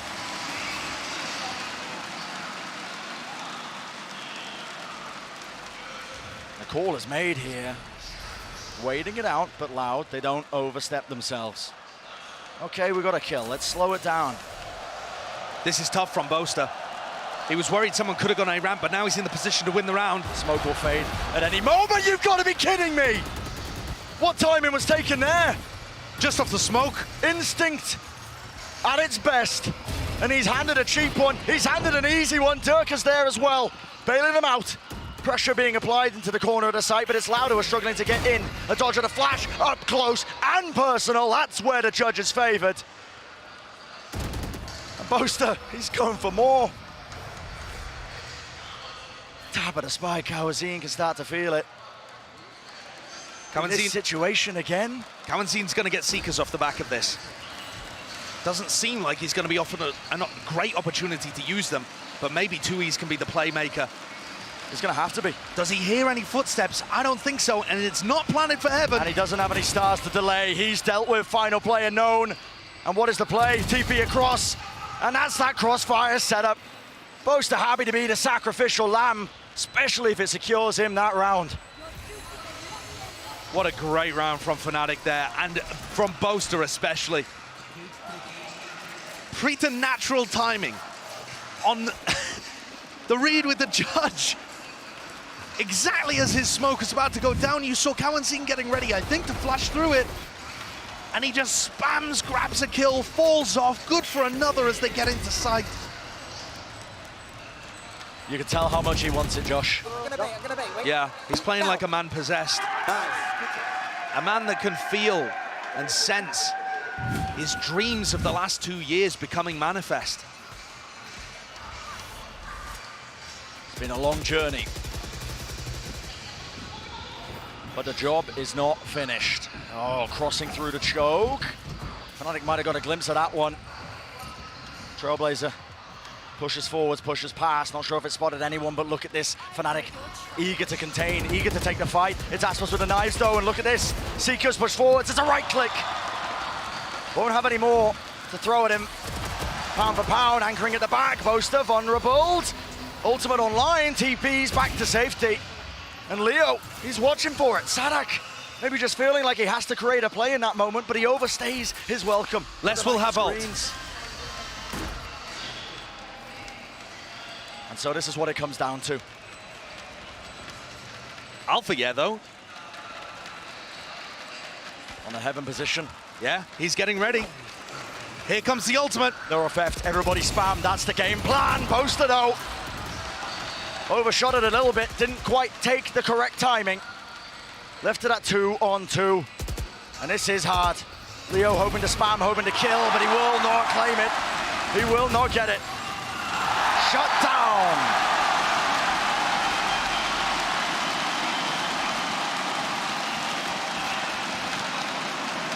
A major round win. Signs of life here from Loud still. They have not given up hope. And so far, this attacking side has been marvelous. They're finding those moments, both teams with a great game plan, but I love the way that Aspas was already ready to outplay the neural theft. He knew it was coming and went for a play right before the first hack came through. Very smart stuff. They look super prepared here on Split. And they put Fnatic into a difficult situation. 3 rifles online. And it is very difficult for Fnatic to control the outskirts of this map. They're pushing forwards in B main, but surely Boaster doesn't get more with the mini judge. Leo repositions. Smoke. Oh my! Shots going wide. He does fall. A difficult task to try and break through and take the side, but nevertheless, it's done. Taken care of. Watching every avenue, Smokes making sure that Fnatic can try something tricky of their own. The rifles have to save. And it's Loud who are going for the hunt. They do not want to let anything slip away from them. Any advantage they can get. Hunting, Alfie. Dodge peek, crossfire setup, it's now turning it. Hunter becoming the hunted. Aspas caught with a util in his hands, a bit of a disaster for Loud, hoping to try and do some damage to the economy, but handed a freebie. An overheat maybe, because all of these kills matter far more to Fnatic than they do to Loud. Confidence for Sadak. And not just that, but a bit of damage to keep Fnatic's economy in check as we head into round 11.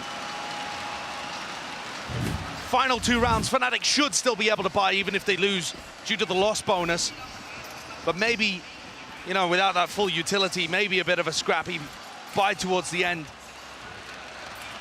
But yeah, that confidence is so key. The game plan is working, and Sadak's finding some moments. He's not lighting the world on fire, but he's doing enough at the moment. Wow. So, Durka and Alpha both making the play this time. Instead of Durka being on his own, they are together. Alfia's going to bait him! No way! A triple for Durka. He's just supposed to be the bait there, the tasty worm on the end of the string. And they don't expect this.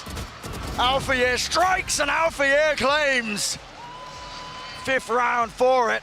One step closer to that even scoreline. What a response. What a response immediately there. How does Durka manage to get 2? That's nasty. That's just nasty. Ridiculous shooting. No shot. And yeah, he's just supposed to be the bait. Take a fight, dash away. They don't expect Alfia. But sometimes when you have players of this quality, the plan becomes immaterial.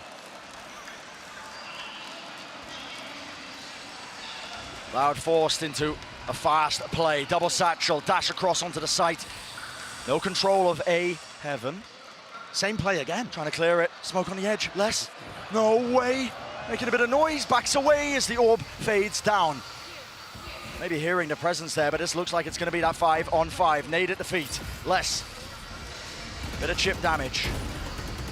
There's a reflank happening here from Tui's, but he's going to hit a trip unless Alpha dies. It's all about that timing. Durka. Straight bullets. Meeting their match. Trying to take the fight. Wider swing, and Less is dealt with. All in their face as well. This is starting to get panicky. Trips dealt with. 2 years! Oh my goodness. Close, very close. More than strained, but still they collapse. Easy sight lines handed. But Alfier with a moment of his own. Let's see what he can make of it. Time running brutally low, and it's Aspas with 3. 2-round lead for Loud as they close out that first half. Finally seeing Aspas come alive in the duelist battle, the Jet head-to-head. What a round from this young fellow.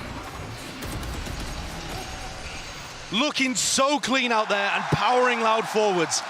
That should be their favored half though. 7 rounds. Is it enough to fend Fnatic off and give them another map, another shot at continuing the series and winning the second trophy? It's a hell of an attack side for Loud, claiming 7. Unbelievable scenes, but let's send it down to the desk to break it all down so far.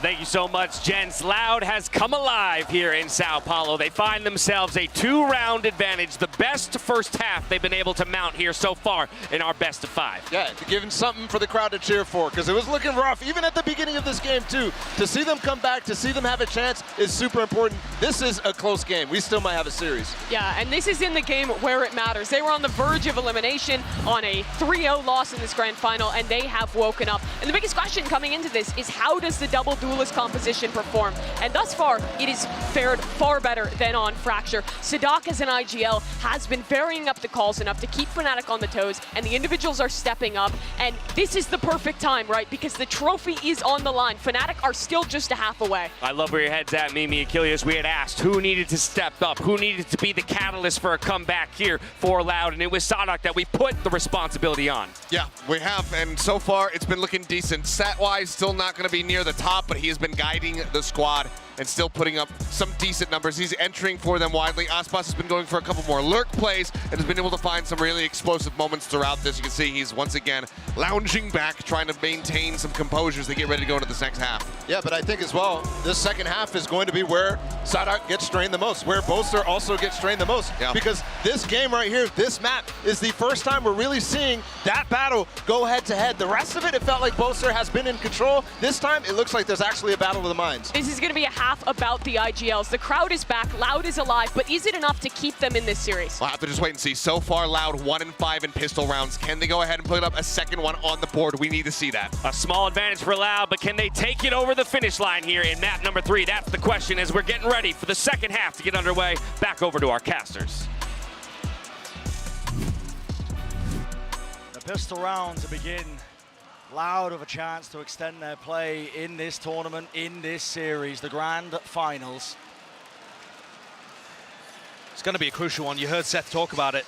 Loud have not been winning them. And it's previously been such an incredible strength for this team at Champions and at LOCKIN. Creeping, crawling, it's Loud who make the first blow to strike. It's an easy claim there as Durka will fall. It's a huge first pick to get. Massive. Durka on the defense side, when he was falling, opened up gaps. But look at this gap. Boaster all the way through on A. Oh, he's not wasting any time. Look at this. He's got pushed all the way up. Massively deep here. It all has to be used to replay. I mean, he knows that Les is around here too because he heard the wall being thrown. So that kind of stopped him from going deep into screens. What's a call to be made? He's got a bit of a feel now that the defenders have been pulled towards A. I think this is going to get into some very strange mid-round territory. We can see that there is a path from mid to B open, but I don't know how Fnatic would read that. And look at Boaster, attracting all this attention. He's the man of the hour. A lightning rod for it all. And he's pulled these players. Loud are so uncertain of what the play is. It's a reclearance from them through into ramp, and they've got to be aware of this now. But Fnatic, they've been gifted a timing. Can they strike? Can they take it? 25 seconds left. Boaster still in the back lines, behind enemy lines, and still he claims one with Aspas falling. It's that 4-on-4. Sadak has nade. Can he get it to deny? Plant starting to go through. Pull. Nade has to be stuck. Leo. Oh my goodness. Just a bit off there. Yeah, anti-synergy, but it's Loud who want to flood in. No time wasted, and no time like the present. Dropping down into hell, waiting for some sort of call. What is it? Sadhak taking space now, making sure that they're not going to be caught in a really strained position. Loud watching for it. Happened to the fuse already. It's not planned for him. Chronicle struggling. Gets off the spike. Happened to the fuse. Still not all the way through. It almost was shambolic.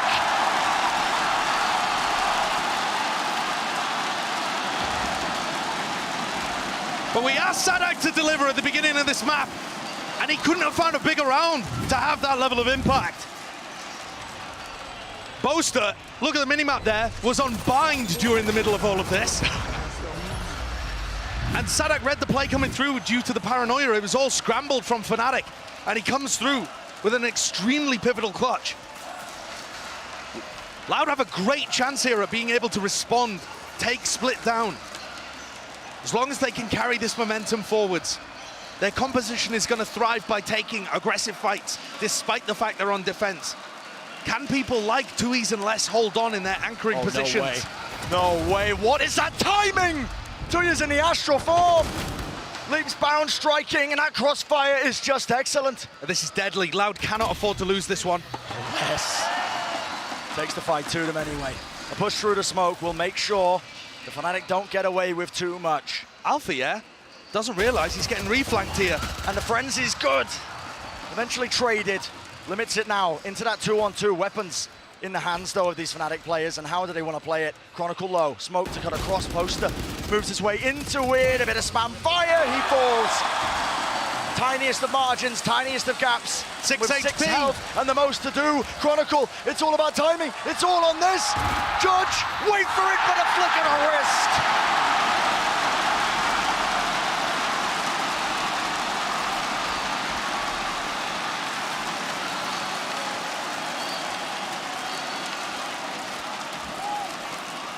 A bit too close for comfort, perhaps, for Loud there.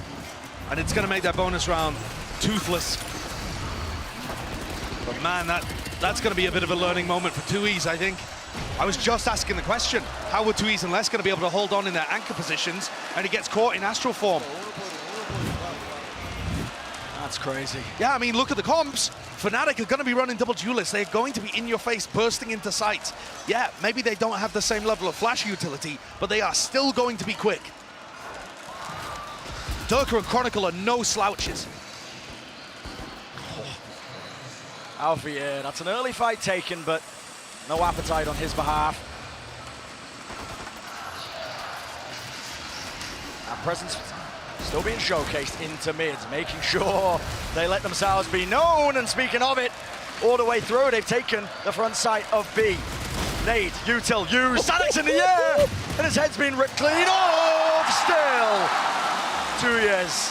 What is that? Collat Sheriff kill. The bonus was supposed to have no bite, but when it's in the hands of these young players, anything could happen. Not willing to make it easy though. Fnatic. Sturka on the high ground off angle. Beautiful kill to find, and still the weapons are not that good. Aspas on a flank, he can updraft over the top of this. Wait, he can jump around. No, can he? Wow, he does. The trip's no good. The roar of the crowd might just be hiding all of it. Right from behind, Alfie none the wiser. A decision is made, a refight, a reswing, but no way in hell. The bullets go wide and the crowd goes wild.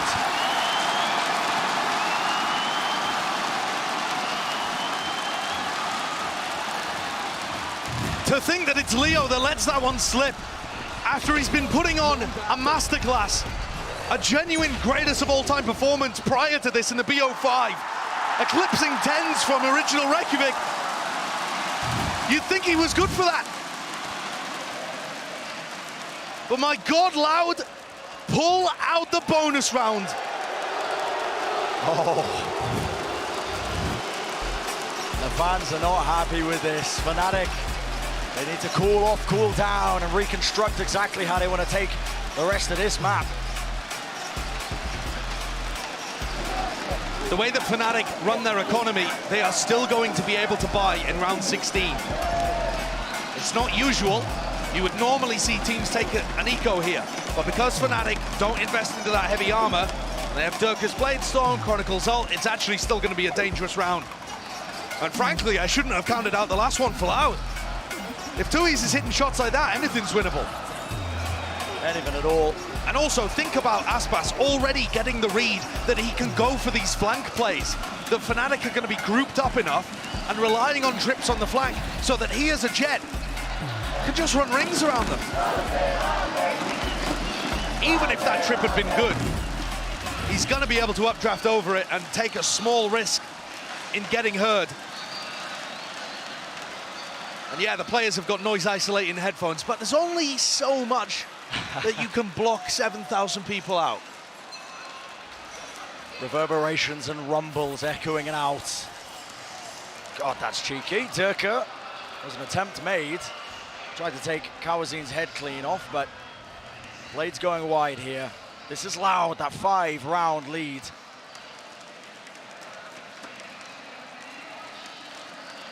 They're looking comfortable. Aspas on this angle. What tools the Fnatic even have to push them away? A cage. Might give it away, but no, still holding it. The paranoia's not good. Flicking a wrist over to the side. It's a dangerous situation. And Aspas, he tries to skip and hop. He tries to jump to safety, but it's Fnatic who are coming up with all the kills. Massive 2 entries there from Fnatic. And Durka responding with another. And it's Fnatic filling up the feed. Loud are going to be in a really tough position. Their economy's good. But I don't think there's any chance of them pulling off this retake. Alfia's in such a safe spot. And that just shows you the danger. The explosivity of both of these teams. Is that deliberate? Mistake. I'm not too sure. I mean, time was running so low there that it felt like they had no chance in hell of being able to save that. Tui's could do some proper damage now in this 4 position. Yeah, no one aware of it. Durka wanting to save the operator too. Seems strange to me actually, because the explosivity of Durka and Chronicle together has been what's caused Loud so many problems, but yeah, are they going to go with it for the operator saved into the next? No. So yeah, I like that decision, because look at the value that Durka's getting by going aggressive, by putting pressure on the site anchors, by taking space and collapsing on all sides. Nobody from Loud nobody on Loud looks comfortable in those spots. They've been able to recover the rounds in different ways, but the actual getting into post plants has been working fairly well for Fnatic. Fake TP from Boaster, threatening some B main control. Is Aspas scared about it? Is he? Hell. He's ice cold. Not a care in the world. Flash reclearance, no overstep from Kawazin, but they do take that B main control. Good information. It's going to be gathered here in the mid-round for Loud. Pings on the map from Fnatic. Look at all this space as well. Trailblazer spots out so much. And whereas Loud were prioritizing mid control, Fnatic are just going for bursts. They've got a 4-round deficit right now that they're looking to make up by bullying 2Es and Fnatic. 2Es and Sadak on the A side. 8 at the feet, slow war, pull, Durka! Left, right, and center, the man's just fighting off swarms of the utility. Cute wall play as well for Leo to get an angle, but nobody bites. Contact, they know. Alfie is there, Les strikes back! And will he get the 4th? Yes, indeed!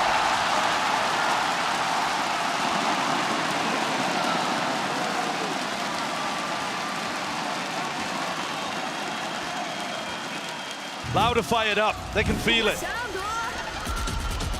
So difficult to get yourselves back into a series like this when you're 2-0 down and didn't really have a chance on the first couple of maps. But here on Split, they are demonstrating a better understanding of what they need to be doing. Stopping the site hits from coming through, and the Fnatic don't have a second layer to their game. We're already into round 18 here. A push down mid, very aggressive from Loud. Another fight taking place, and I can't see a bloody thing. And it's up to Fnatic to contain, to respond, resurrect, used. Space has to be found. You have to try and weave your way around, and look at all that damage. Supposed to drop down to just almost nothing. And mid control is just never in favor of Fnatic. Loud are piling so many different things in. But Fnatic do have a player advantage right now. And it looks like Les is going to get pressured. I don't think he's going to have the time, particularly, to ult. All over the place. Ult to the back, Sadak. How did they spot that? Possibly just from being pinged out. Boaster's own ultimate giving that all that information. It's up to Les. Positioning's known from the neural theft. The spike is going all the way around, but just that much easier. Cosmic Divide splits a side tap, fight's still being taken, and this is no good from Fnatic. They're falling, dropping like flies. Les is repositioned fantastically here to even try to deal with Leo, but it brings it down to a 2v1. Leo somehow getting 3 in the mix. Wall, plant, 4 position, and 2 is just running. Knife out, not expecting it. Fnatic, not out of this map just yet. A really good response, actually. Fnatic's coordination falling down a little, but I just love this individual decision-making from Leo to go all the way through screens, because it creates such a pinch on that player on site. His raw skill demonstrated there, right? In terms of how he takes that fight.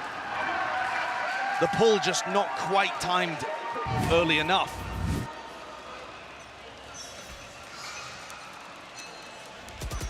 And Les is going to invest his ultimate early on, instead of saving it. I really don't think he's ever going to get a chance to reactively use this Viper's Pit, because Durka and Chronicle are playing so quickly. So he removes an additional avenue that Fnatic might have been using. And mid has just never been in control of Fnatic. Loud have dominated that area. Cam spots it. What is this from Les? I mean, Les could just be overheating. Why on earth is he so determined to take this fight? Wide out in the open, backs away though. Viper's Pit, regenerated, and guess what? Gotta clear your corners.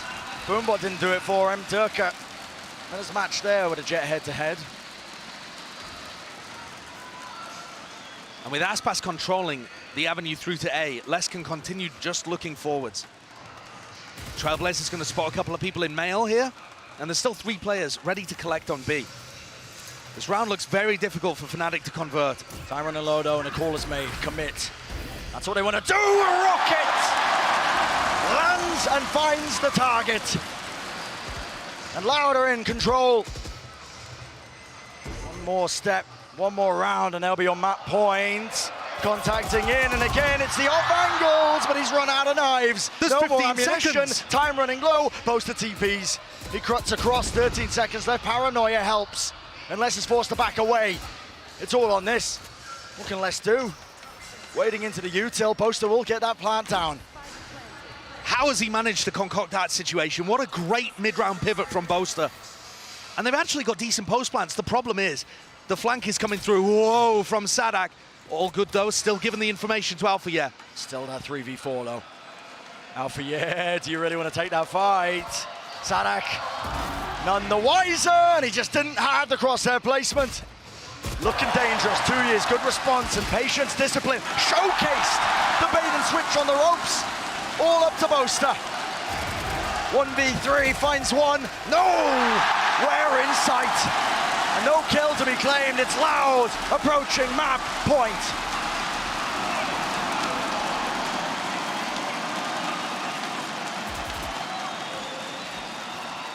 Fnatic are forced to scramble in this map and really pull some unique mid-rounding out to have a chance.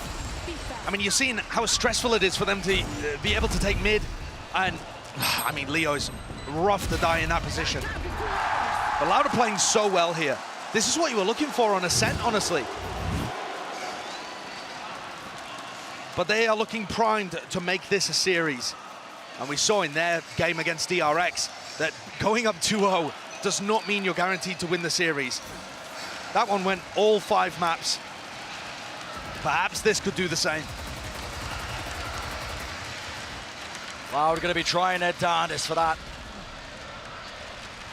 Aspas, no sound cues. Paranoia, TP across, but this time Boaster's managed. Percentage play, just bordering from insanity to genius. And of course it doesn't work out. High ground position! And the clearance isn't there. Fnatic, how did they do it? Another crazy TikTok wall coming out from Leo. And Durka's going to keep this position for the post plant. Spike planted, nade. That's troublesome, that's dangerous. Yet somehow Leo survives on 19 health, and his crossfire.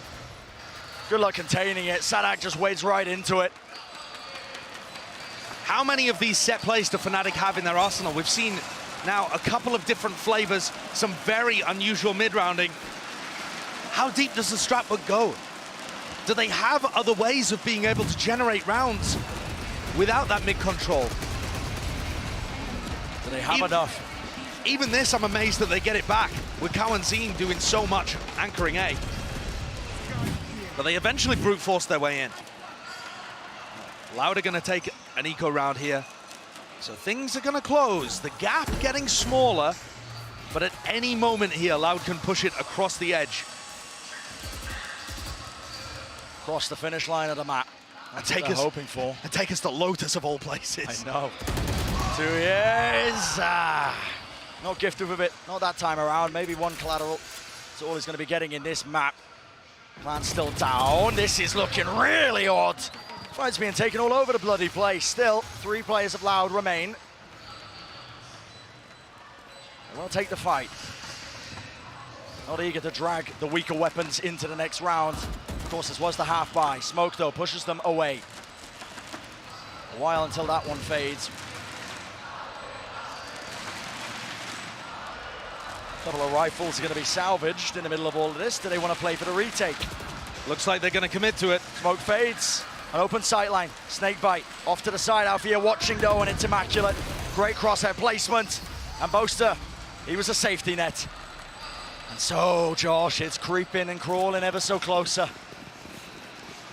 The gap's certainly closing, but Loud remain 1 round away from breaking the longest undefeated streak we've ever had at a global tournament. And yeah, we keep making comparisons to Sentinel's run at that first inaugural LAN, where they defeated Fnatic. Well, Sentinels went 10-0 there at Masters 2 Reykjavik. Fnatic are currently 11-0 on an absolute dominant run through LOCKIN. And Loud are poised to challenge them. 1 round, eyes on the trophy, but still a long journey from that. Focus on the present. Everybody in the arena willing them forwards. 1 big moment, 1 superstar play, 1 good call from Sadak, and we'll be headed to Lotus and make a serious series out of this. Collect the nerves. You've come so far, Loud. You do not want to tumble and fall now, not when you're so close. Getting to that 4th map is the sole goal, but you've got to take it 1 round at a time. 3 opportunities. So Loud are taking a timeout here, and I'm curious about the defensive adjustments that they're going to make, because Fnatic have not been fighting too heavily over mid. but they have still been throwing it in occasionally. And you don't want to allow them mid-control. Loud's comp is so good at denying it, you never really want to give it to them for free.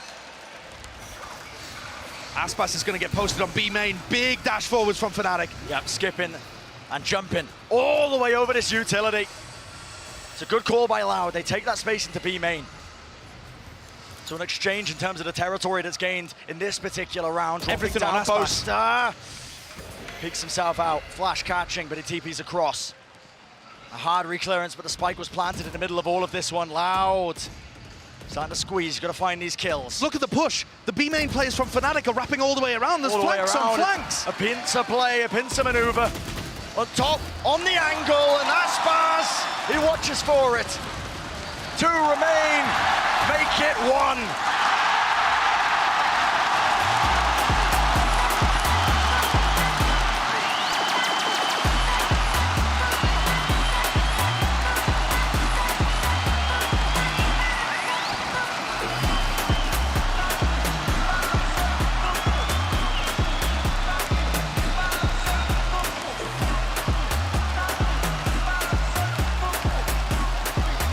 Loud proving that they've still got what it takes to stand toe-to-toe with the greatest in the scene here in the grand finals. That resilience, that grit, they pulled it forwards and they've earned themselves that 4th map.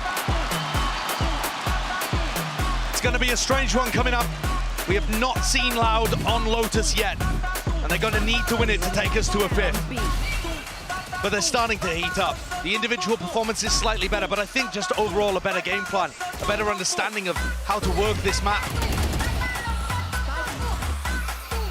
Really solid teamwork. Very nice help for each other too. And I think we're pushed and pulled all the way to the brink, but as I've already mentioned, the series must go on. And so with that, we're going to a short break. On the other side of things, the continuation and Lotus will be coming up.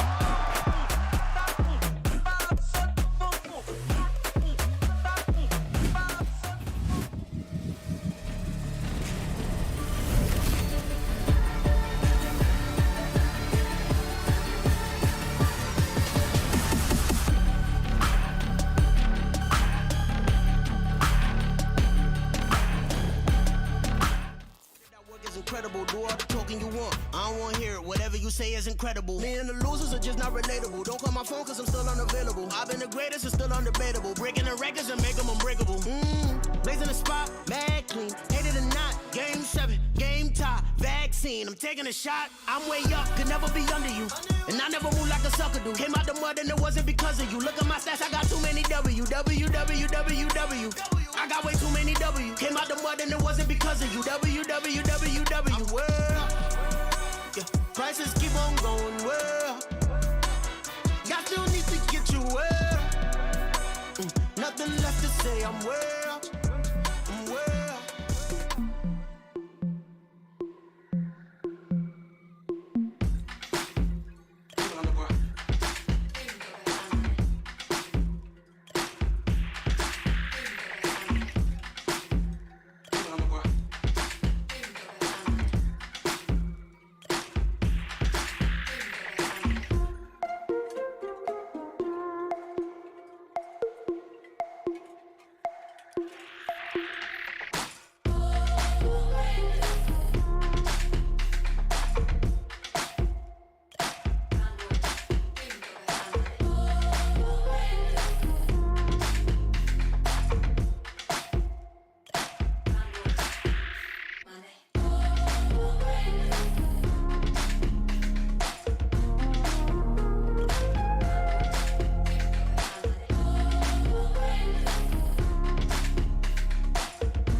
Fans around the world are out in force today as Loud pushes the series to map number 4. You've got watch parties in Buenos Aires, Mumbai, Los Angeles, and London, just to name a few.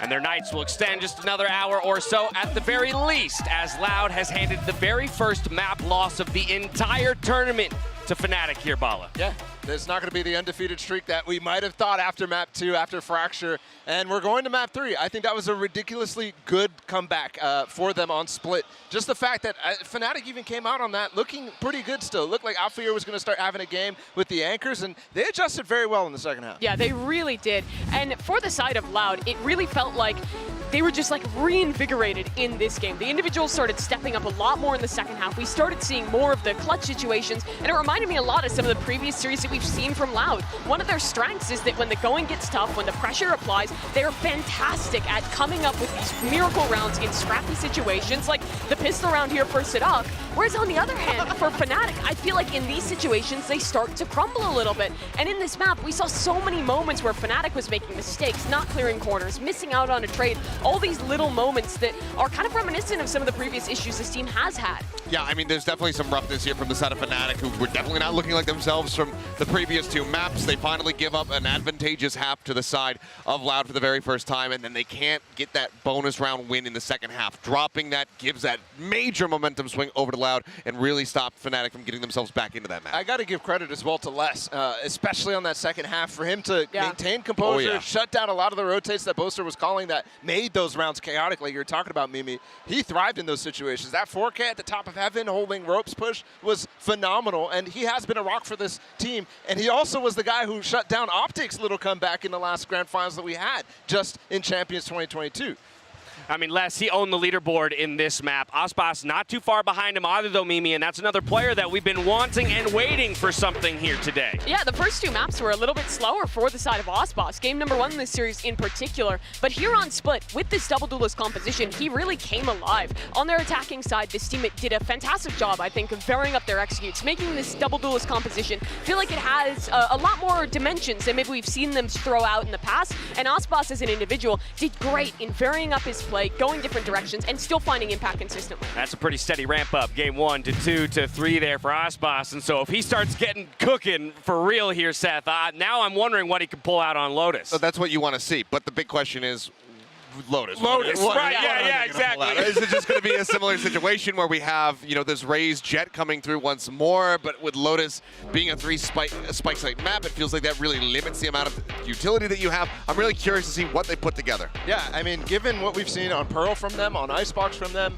and now we're going to see what they go for Lotus here. This is a map that Harbor can work. I think this is a map that we've seen the team try Harbor on at this tournament, and I think very much so that Loud is going to maybe try for that. And that's why I was saying Icebox pushing all the way back towards the map 5 for Fnatic is kind of staying away from that strength, that rock that has been there for Loud in these Harbor comps. Yeah, and I think that in this composition, I'm wondering if they're going to maybe try and pull out a double controller composition. Omen has had quite a prevalence on this map. The power of those teleports to get across to rubble, get early space, find those paranoids as well is fantastic.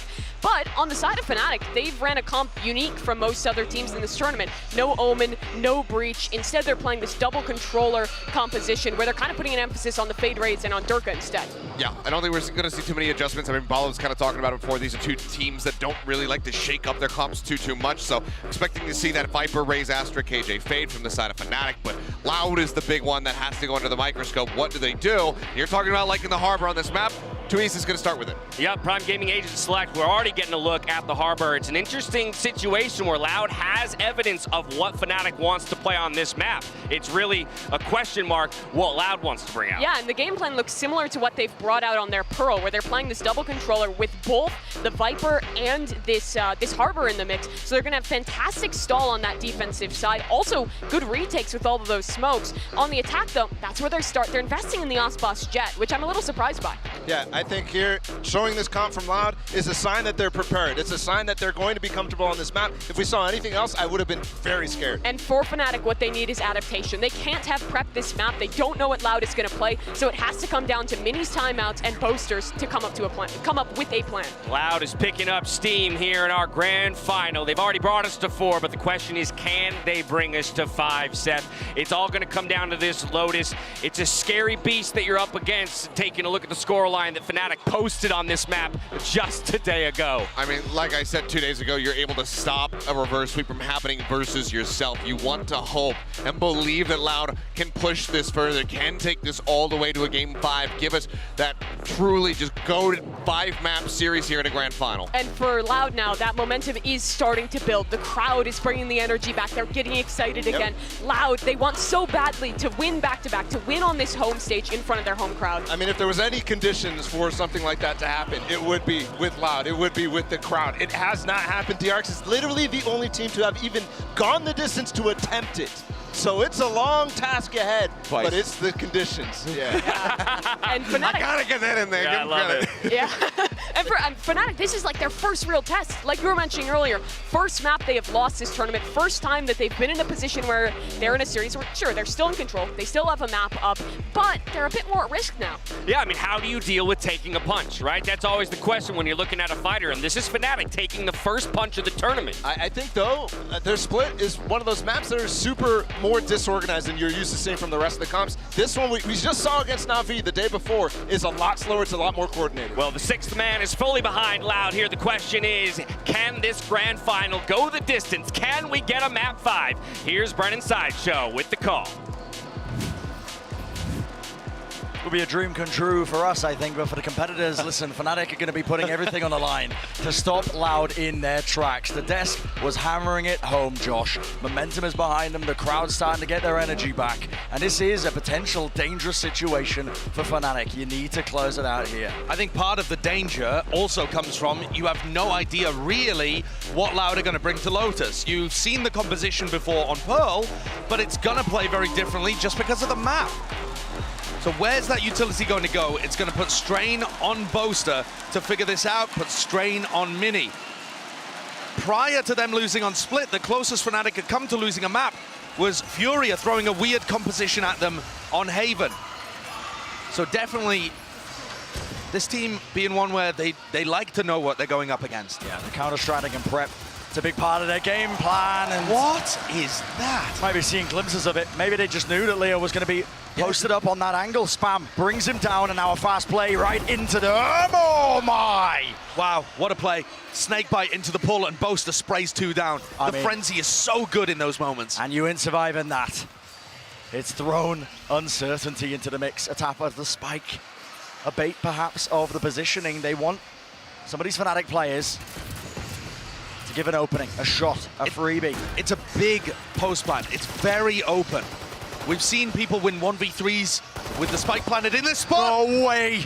Miscoordination, the wall falling. Maybe just not commed, maybe just not called, but traded down to 2. Loud need this pistol. They need it desperately. Running and gunning, that's the name of the game. Beautiful one to land, and Aspas with 21 health. Chip stacked against him. Tap of the spike, Boaster sticks it. Feeling confident. He knows his team's got his back, half on it. Don't want to give away anything for free. And a pistol round claimed. Diligent from Fnatic closing it out. It's the opening 2 kills, though, that really made the difference, right? I mean, it's a 3v5 right from the beginning. And we don't even get a sense of how Loud are going to play this kind of comp necessarily because it went wrong so early. But I am interested to see where different teams commit their Viper utility. The wall that Fnatic throws cuts through that rotating door on A. So it actually allows them, more so than any team I've seen on Lotus, to fight for tree control on defense. But it does also weaken, you know, slightly the BC areas of the map. And Chronicle showcasing there that the snakebite is imperative to holding. Another 2K, sure. Boaster blessed by God. 2 away from the Cosmic Divide. It's farming up these players. Fnatic so comfortable in this round. Throw a bit of chaos into the mix, the rotating door. It's going to mean that Fnatic are like, okay, well, are they pushing B? Are they still C? Game plan from Loud, though, seems to be claim the ult orbs, build up those big ults. Yeah, playing hungry hippos in round 2. Cows in with a contact play here. What is a Q? He's, just got right past it. All that util that was otherwise going to dissuade. And crosshair placement's not quite good enough. Boaster spots it out. He knows his position is compromised still. There was a chance, a glimpse at a head or neck shot. Chronicle, though, contains. Doesn't look possible here. Boaster's just going to tighten the net. Sadak's just getting swarmed from all angles. Yep. The coordination from Fnatic in these moments is still really good. I love this discipline that we're seeing from them. Prime gaming flawless. And now we get to see whether, you know, all of that from Boaster is actually going to result in something interesting this round. He's 5-0 right now, and you called it out. He's one away from a Cosmic Divide, really useful for retakes. But it just seems like their default setup again on defense side. First round that Loud can really buy rifles, and I'm assuming they're not going to lose 2 immediately, but you never know.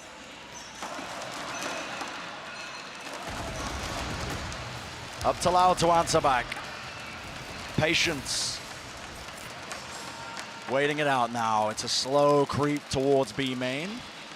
Althea broke the door immediately at the beginning of the round to go and help the A players. They're leaving B just off the turret contact. And this wall is also really interesting in terms of its application for B retakes.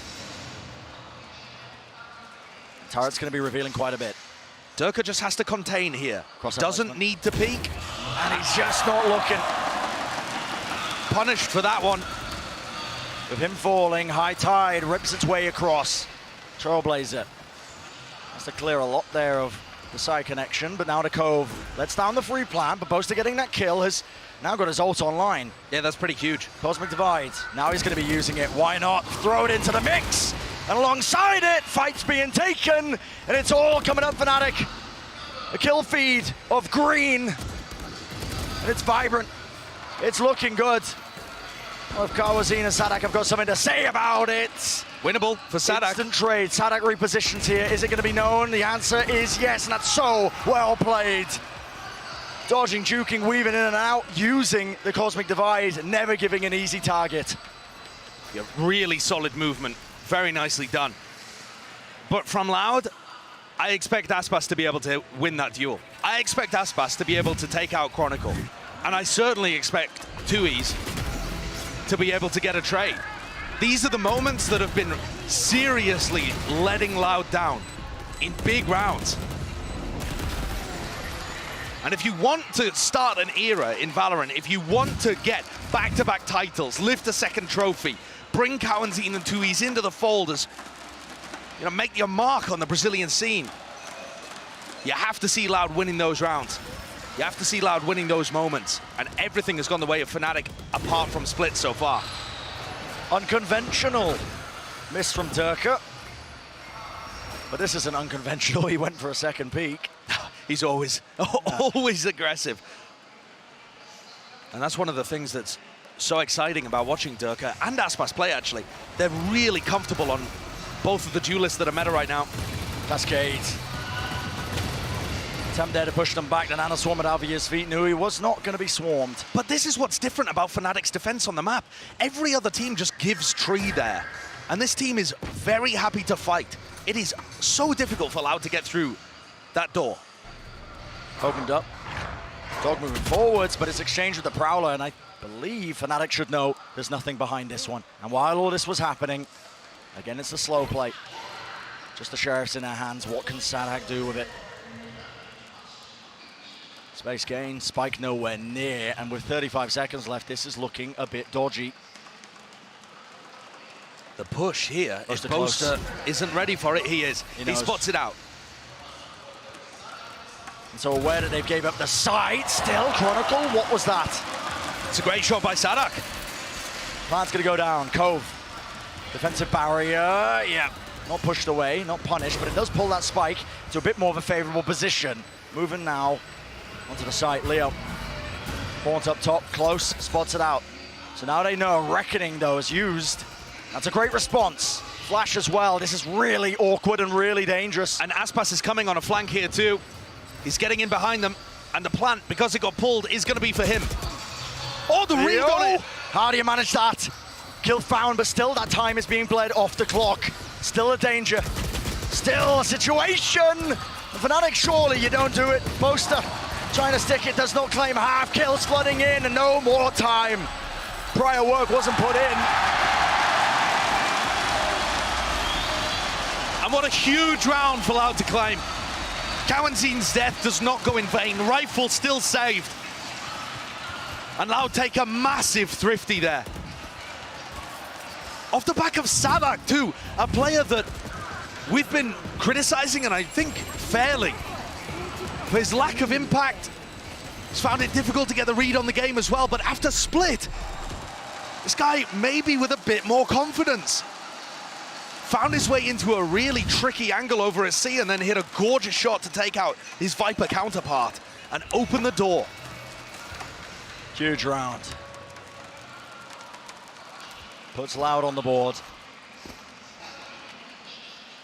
And what was otherwise supposed to be looking like a 4-0 lead for Fnatic. But early days yet in the map.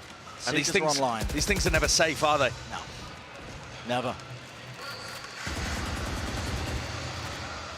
So Cascade used here from 2E's, just taking a bit of space over at A. The door opened, Cascade used again. No responding Viper wall here, which indicates, I think, that Fnatic don't actually have presence there. Another tap at the door. Trying to throw a bit of misinformation into the mix. It's Loud though that are steadily gaining that position. Less attempt was made there from him. My goodness. What a kill. Great opener, and look at the rotations drawn. Fnatic are giving up all this space. I love the contact play that Sadak has started adding in. He started doing it on Split, and it's working so supremely well. Fnatic on defense are always waiting for the cue, and Sadak just isn't giving it to them. Plan drop down, powerful post plan. Position! Leo! What is that? Spray control finding two. And now it's dangerous. Spammable angles though. Les has done his homework and he's got the lockdown online. Could be the difference maker, and I think it will. Chronicle forced to take his own pace, really run him down. 4 seconds remaining. Due to be detained, 3 bullets, can't get it, and not a kill in sight.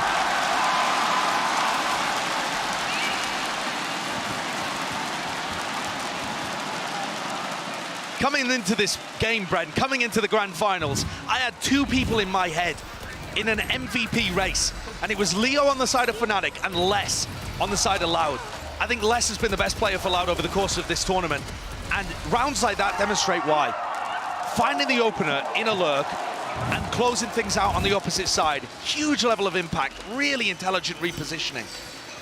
And after Leo's been a bit quiet on Split, maybe Les has a chance here of being able to impose his will upon the series. Take that fight directly to him. Leo was leading the charge on almost all of the prior maps. I mean, the first 2 maps, he was putting on genuinely the best performance we've ever seen in a grand final. Tough to beat. Present showcase though. Neutral shot down, dash forwards, but no one's clearing. At least the tree area. Door trying to rotate around and spamming it. Really smart by Les. Good clearance. Yeah. And now it's about just being safe. You know, making sure that the flank coming out from Boaster doesn't catch anybody. It's very claustrophobic post plants here, actually, from Loud. They're all stuck on site. All grouped up, and that could cause some difficulties. But the weapons just laid down. Weapons are good for it. Spraying it. Here with just the one. Is that 2v4? What is he waiting for? Recall star at his feet as he opens up the door, maybe? Waiting. Pops it up. Up close. That's Boaster's domain, but nevertheless, it's Loud who take the round, draw it even, 3-3. And thus far, the actual gun rounds have been going the way of Loud. I mean, that one, a bit of an anti-eco as Fnatic take a half buy, but I've been liking the way that Loud are working the map. I think they're putting a lot of heavy emphasis into controlling A early, faking towards tree, using Les as a lurker on the other side of the map. And Fnatic are going to take quite an early timeout. I suppose we're halfway through this defensive side for them. But this does feel like coming up, round 7 could be a massive turning point. Fnatic are 1 round away from having to go down onto an eco, and there are huge ultimates online for both sides. You're expecting both teams to invest extremely heavily. And it's tricky. If Loud get into post plants, they have the Viper's Pit to work with. But both teams are loaded with absurdly good ults. I'd say over the course of the tournament, Fnatic have been better at constructing game plans around them. Certainly have. This map on that knife's edge. The advantage that we've been placing in Fnatic's hands, that we've been singing their praises for, could rear its head once more. Just because Fnatic have 2 maps already does not mean that they are favored in the current map. It's true. Momentum doesn't work like an avalanche. Mostly just a mental thing. And Loud look like, from my point of view, it looks like they're back on track after split. Finding that presence in the server. And of course, we hadn't seen Fnatic's Lotus until they demonstrated it against Na'Vi. It looked excellent there. But again, just because Loud have never shown Lotus does not mean they're bad at it. We kind of learned that lesson yesterday with Fnatic. Yeah, not much showcased, but the map pool was deep. So Chronicle uses his Viper's Pit to completely lock down C. They're committing Viper and Killjoy to C, completely controlling that. But Loud could run a fake here into B and pivot A, or just go for some kind of pick. Door broken. They have so much map control. Yep, it's an opening. A squeeze now into the B site. Looks like that was a solid goal, Durka. Let him rip that showstopper. Nothing to show from it, and now a Viper's Pit of their own. Lays it down. The toxic fog rolling deep. I think Leo's ult is going to be massive here. Nightfall into this and follow the Prowler. You might be able to get inside this pit and still win. And there it is, Nightfall. Tagging onto Aspas. It's going to be a Prowler at his back. Maybe he can't quite hit anything. Wall, everything on this one, Boaster. Good positioning for him, but still. Time's time to be bled away. It's down to this fight that's being taken place. Alphier dealt with, traded, Loud, in control, but for how much longer? The pit's fallen, Chronicle spamming, he will fall. Down to the 2-on-2. Nana Swarms, buying him time, Cosmic Divide. That's forcing the issue. And Leo, he's holding the ground, he's a stalwart defender. But Boaster gets half, waiting for the repush. No more time, backs away, and that's Loud once more.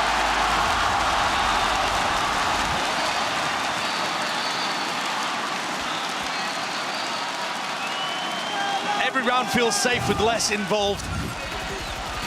It's a Red Bull clutch for him technically, but I mean, the Nana Swarm has just delayed so much time. And then he's so diligent at being able to trade out Leo there. Very nicely done. He knows it. He knows he's put his team in a position to lead the half now. Loud have won one of the most crucial rounds. I said it was a pivot point, massive ultimates invested, and Les is one away from having another lockdown. They need to navigate this aggression over towards Rubble though. Fnatic have 4 players pushing this one through. And there's no eyes on it. It'll be Les who is tasked with containing this. A deeper push. Turret's not even watching for it. Smoked off. Moving back. Off angle held. Tap, tap, tap. ADSing looking like yay out here. Certainly doing the damage. So much done. I mean, the round already over. The big gambit from Fnatic fails. But it was only an anti-eco that Loud have managed to repel. Having said that, Fnatic have only really won pistol round, the follow-up, and then the bonus. So Fnatic have demonstrated one round, essentially, round 3, where they had some form of rifles in hand and were able to put a stop to Loud. Other than that, this composition that Loud have showcased, that Loud have invented to apply to Pearl, also is working wonderfully as an ace in the hole here on Lotus. Maybe evidence of just how reliant Fnatic are on that preparation, the counter-stratting play. But when it's taken to the limits, map number 4 of Lotus, the unknown quantity. Loud steadily but surely claiming that lead. And maybe even running away with it. It's another really important one for Fnatic to get on the board in order to halt this. I was talking earlier about momentum not, really mattering too much over the course of a series like this, just being in the players' heads, something that true competitors are able to shake off. But within the game, momentum is massive, and the economy's blooming, the ults are cycling. Loud are firmly in control. Durka goes for aggression off the back with Alpha, yeah. Sadak does not look like he's ready for it, but he still picks up one. Getting the one kill there when he was really just being assailed from every angle is just magnificent. Still they do all that. Bullets flying through, not enough to claim the kill through into Kawazin. But he takes a forward position. Dog clearing through, spots the one, Cove. A safe plan offered. And this was such an important round for Loud to win. It's going to put a strain on the economy once more for Fnatic. Boaster, desperation. But what options is he afforded? They have to respect the lockdown, they have to back away. This round looks like it's over already. You just got to save.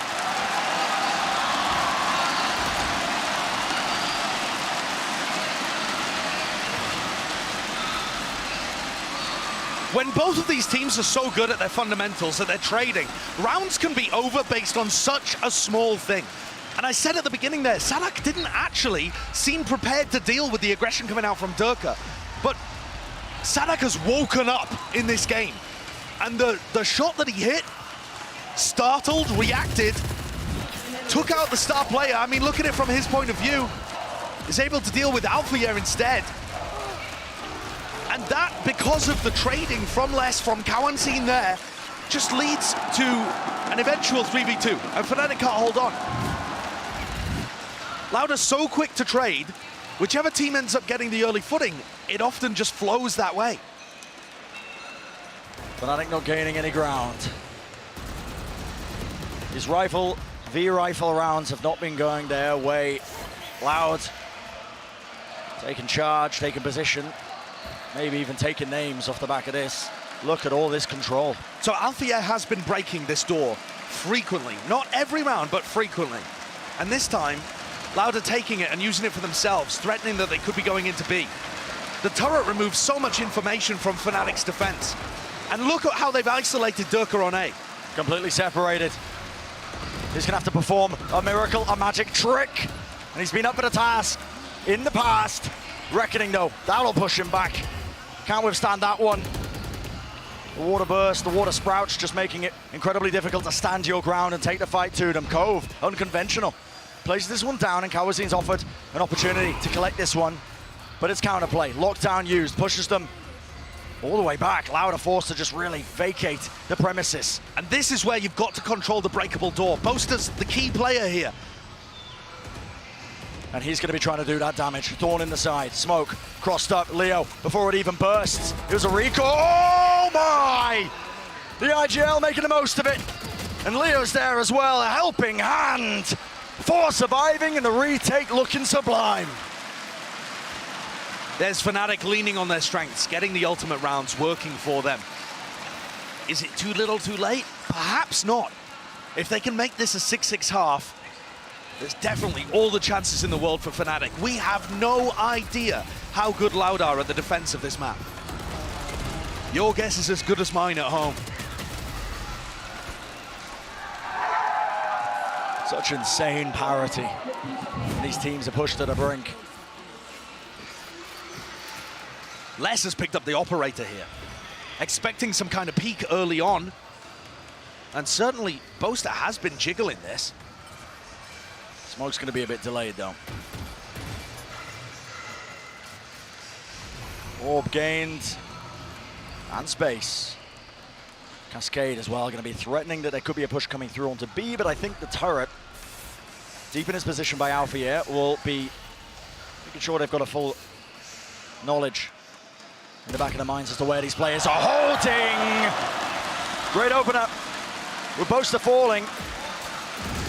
Fnatic no choice now but to run their way out of there. And this post plant now that Loud are getting set up into, it's a brutal one. Still counter spam, a faster play indeed. With Aspas falling, there's a possibility, a chance. Possibly an overheat there from Aspas, looking to take the fight a bit too early. This is going to be a standard Pearl C post plant. Everybody playing off site, just spamming from sand. This could be nigh unwinnable if you are trying to retake into this one. Sanak holds his ground, stands his ground. Kill found, Leonardo off angle, unconventional. But all they got to do is hold the sight line, and it should just be gifted to them. Alfier, so much to do. Time still running, taps it, forced the fight, can't hit the shot. 7 bullets, and he knows he has to stick it. It's the only percentage play, but it's shut down nevertheless.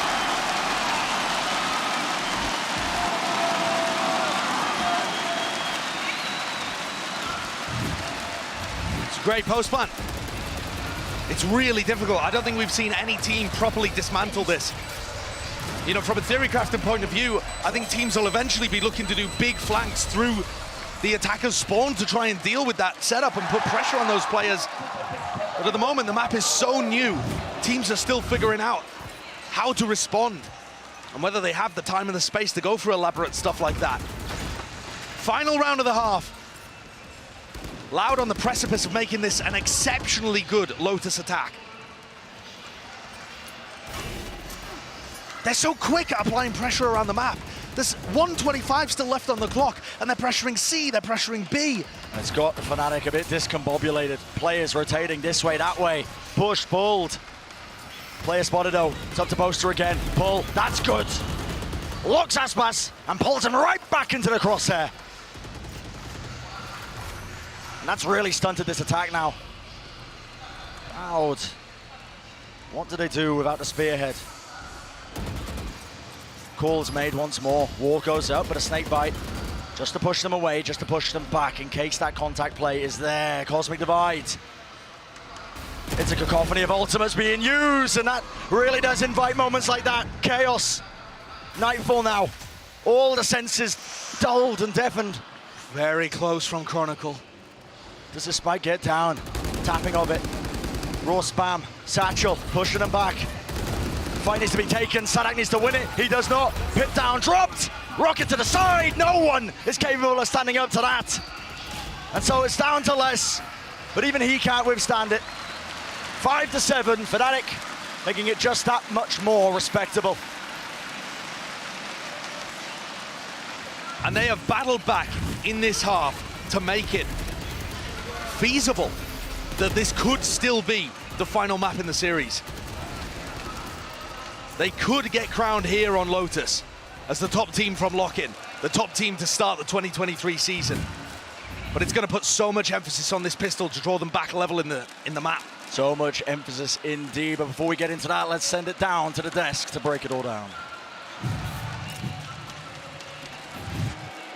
Thank you so much, Bren. Loud find themselves yet another 2-round advantage going into halftime here. Already mounting more rounds than we saw Na'Vi able to put up in an entire map on Lotus against Fnatic just yesterday. Yesterday was domination. This one is a different story. This is what I was talking about. This Harbor stuff for Loud has been crucial for them throughout this entire tournament run, and they finally bring it out. For the first time we see their Lotus, it's quite good. Yeah, it really is, and similar to what we saw from them on that Pearl composition, they have been really good at playing into some of these retakes. But the way it started out for the squad actually was with Fnatic being really incredible in some of these retakes, right? They are able to get back into this A site. This was the case from their game versus Na'Vi as well. But later into this half, it became a story of Loud and how they were playing in their posts. Yeah, the real amazing thing about both sides is they were really working their strengths. The C retakes were really good for Fnatic. They went 4 for 6. The A post plants, with Les the way he was playing, they went 3 for 4. So as soon as you started seeing that, both coaches were saying, let's lean into that.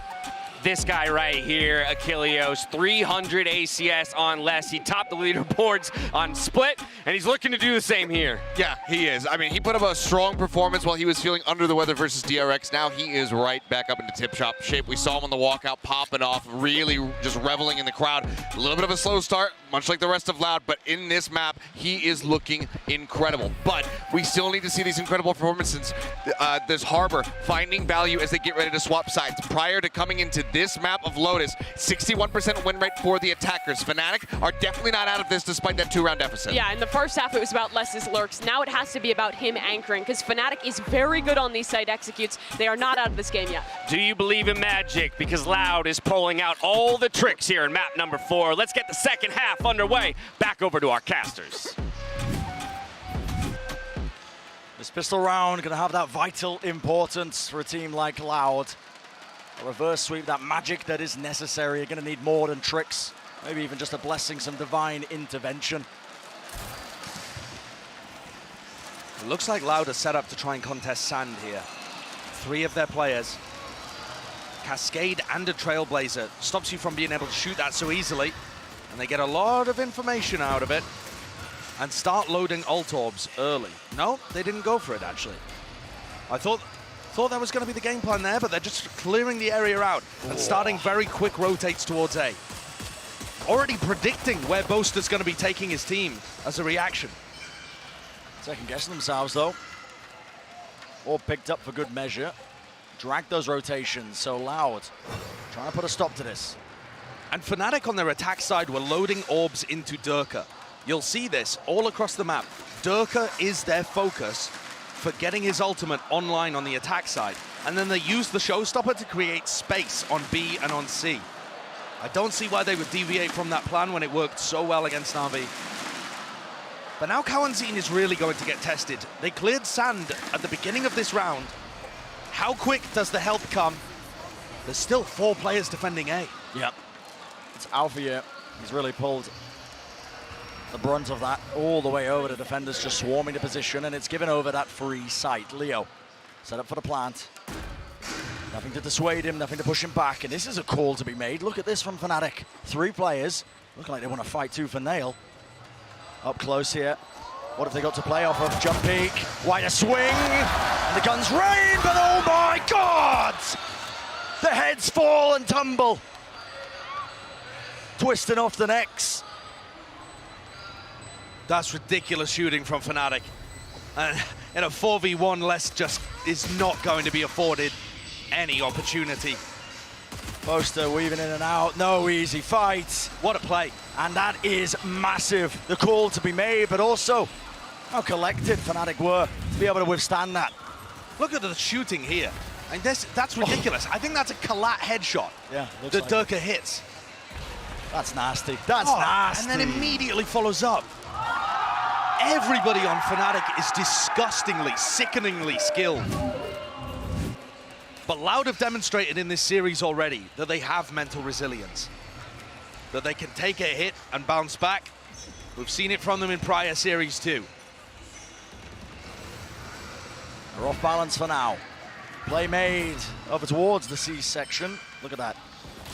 Orb gained as well. Counter spam. Goes in, you're lucky to get out. Even 4 health, but he's holding the flash. Pop flash play around the side, and readjustment is there. Fnatic are going to be swarming into the A site here by the look of things. Les, only with a frenzy to hold them off. But for Loud, this round is not the one that they're playing for by any means. A couple of guns out of hands would be useful, I suppose, but Loud are going to be firmly thinking about the future of this map. No clearance at the back of the site, Les. Oh my. Reaction. Alfie majestic with it. Alfie wants to be a bit more of a presence as well. It's a flank play by him with the Marshall, but he's going to have to aim for the cranium. If he manages to pull this one off, be the most absurd play I've ever seen. Won't be allowed. 7-7 for Fnatic. Drawing even. And a back and forth game. The dance has been played by Loud and Fnatic. Draws so much more closer. Putting serious pressure on the Loud squad that's playing in front of their hometown here. São Paulo, where these teams have been based for a long time in Brazilian Valorant. Lifting the back-to-back trophy here would be everything, but they need to convert on Lotus.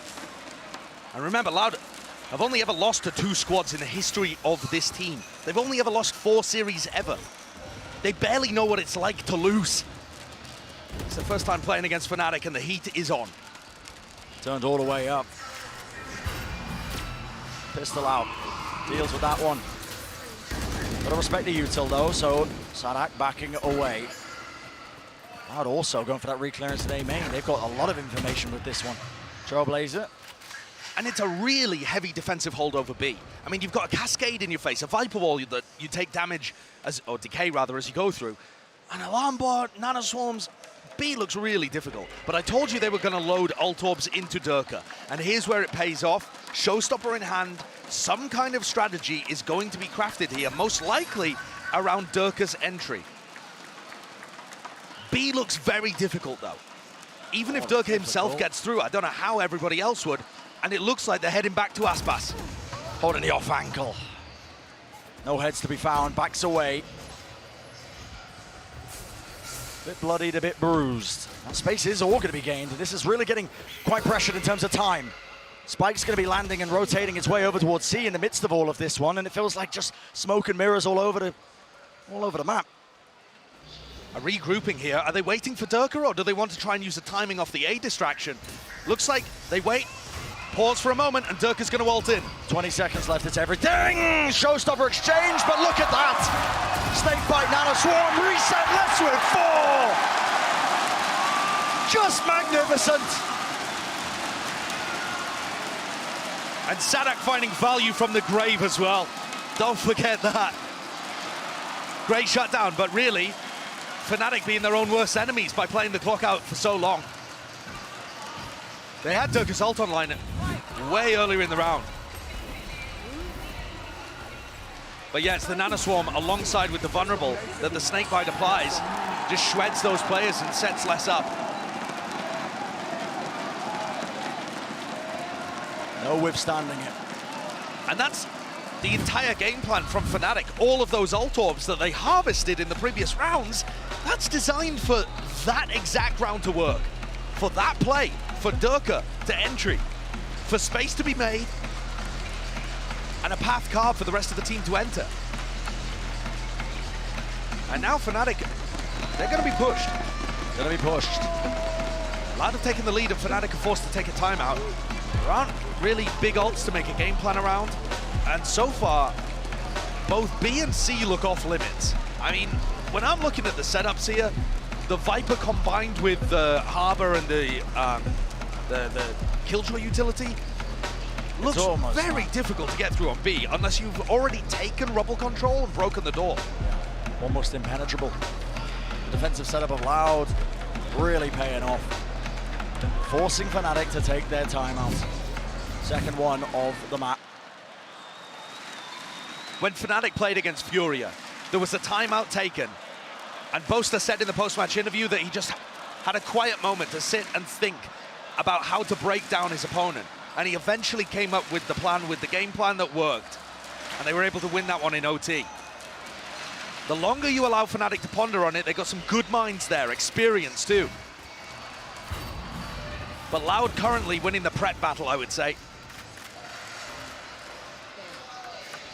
Shoes on the other foot, Fnatic.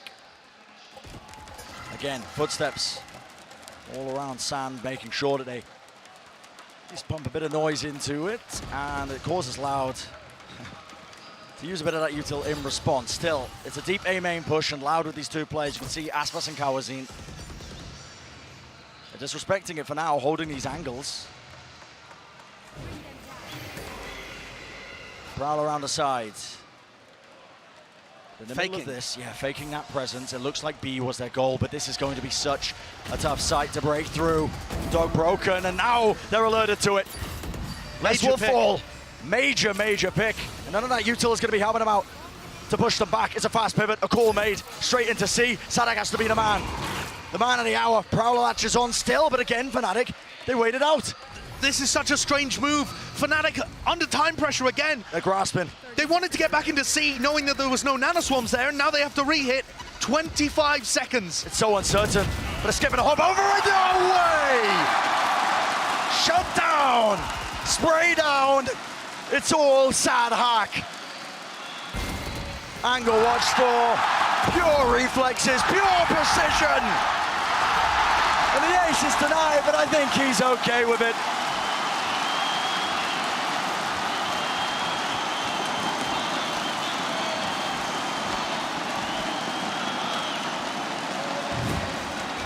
what a potential turning point in this series Split was. I feel like the first couple of maps, Sadak was completely mentally overwhelmed with trying to deal with what Fnatic were throwing at him. But after Split, the preparation is all there. Sadak doesn't have to worry as much about countering his opponent's game plan, and instead can just get back to fragging as we expect from this guy. His individual form has improved so much compared to the first couple of maps. The team captain for Loud has truly woken up and answered the call. Stalwart defender. Prowler misses from Leo. Maybe a sign of a bit of a blunder there, but... So after Durka was having his ult orbs loaded up, he had that, you know, fateful failure into the C site with his ult. Since then, they've been loading ult orbs onto Leo. So there's going to be a play off the Nightfall in this round. A delicate dance yet to have. Pressure now being applied. Straight into tree. Fnatic not messing around. Nightfall cleaves its way. Scatters across. Latches onto one. And look at how they leave a couple of players back. Chronicle and Alpha, yeah, playing very reserved post-plan positions. That's what I would have wanted to see Loud do in the first half. The retake. Durka's position here is common to be pre-fired. He has to play this on an off angle as the smoke fades. It's only 1-for-1. But is it going to be enough? Damage certainly being done. Lockdown still in play. And this has to be respected. Far back enough that there's still going to be options availability. And again, the important player here to deal with is Sadak. And Sadak, anchor around the side, two! Spike though, not being defused, but angles watched for Leo. He's still a threat. Into the 1v1, and no more time, surely, whatsoever. The top of it, and he is just far too clean. Leo once again delivers them another round, but it's the time pressure. Loud having to wait for so long as Les's lockdown was triggered. Whenever there's a lockdown retake happening, you gotta clear that breakable door position. Sadak almost gave them an opening to be able to win. But look at Leo, look at how unfazed he seems. This guy's 19. He was not worried. Playing in his first grand finals against the defending champions of Valorant. And I've not seen a flicker of doubt on his face. With 7,000 fans against you. Feels like he's been born, molded for this kind of battleground.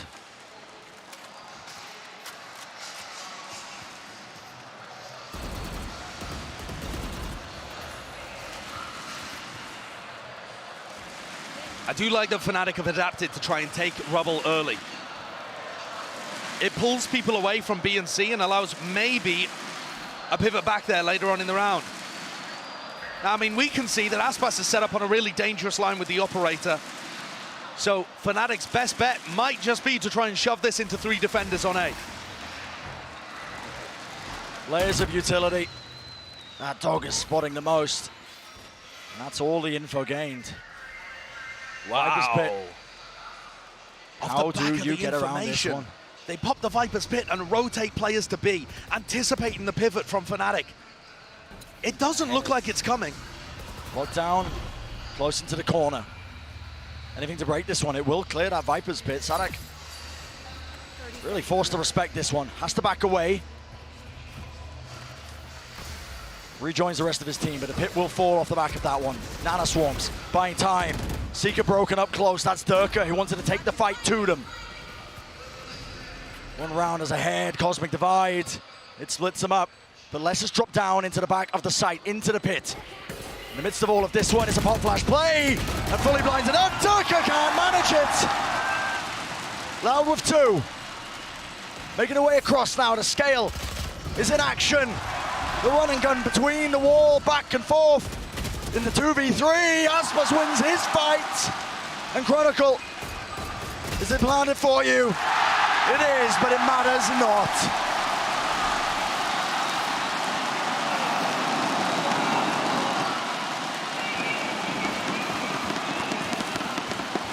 Loud had to fend off a reverse sweep against them, an attempt at one at the very least. So recently. They know it's doable. And they're in control here on Lotus. Barring a response from Fnatic, it looks like we're heading to map 5. Fnatic are going to be forced to take an eco. Loud on the precipice of getting to 11 on the board. That would be huge. Deep angle. Horn reveals Aspas. The disrespect shown, though. He still wants the angle. In fact, he wants a bit more. Look at him pushing deep up through C as Fnatic look to threaten the rest of A. But this gives good knowledge. Loud can force a lot of their players to rotate around, containing towards B and A. I mean, what is going to happen here if the rotating door between B and C opens? Aspas retreats just a little bit, but I think the game plan for Fnatic is more so about getting ults online, to be honest, more so than anything else.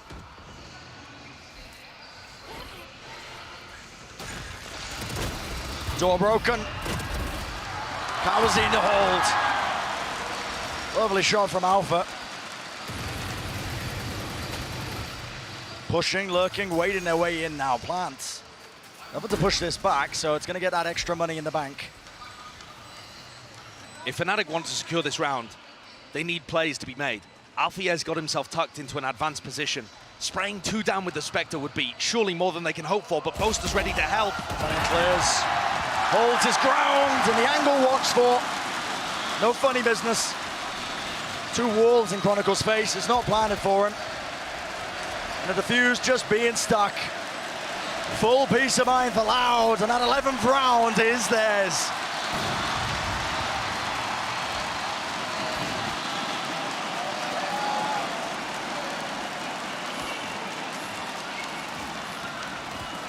Loud are 2 rounds away from taking us to a 5th map. We said earlier their history was guaranteed to be made today. It was absolutely guaranteed. Chronicle either lifts a trophy as the first time ever that a player has lifted 2 trophies, or Loud get the back-to-back. However, I did not see it potentially happening in also a reverse sweep. Hopefully there's enough pages to record that kind of narration. Fnatic is still going to have something to say about it. Their attack sides have been slow and ponderous so far. Boaster needs to increase the pace. It's all well and good having a meticulous game plan, picking every ult orb up, stressing the defenders out, but there needs to be time on the clock to actually get the spike down, get into comfortable territory. Flash round aside. Positions known, and a cascade will push back Fnatic further. 4 players ready to collect on C. Sadak getting away with it there. Spots it out. But a spike grouping up. Bodies there. Fnatic trying to keep their options open, of course. They've got players lurking through into B main, but now the util used. Flash, Boombot. 30 seconds, Bren, again. It's just running too low. And they've not put pressure anywhere else other than C. It's looking like Loud for the slam dunk to get that 12th round, to get map point. But now the pressure's applied, and now the call gets made. Move forwards. With the rest of the team spamming those common angles, but guess what? Ultimate's waiting, and Kawazine, no stranger to it. Running all the way around, running rings around them. Everyone drops, and everyone falls. Alvier just to survive with bated breath, but he is being collapsed upon.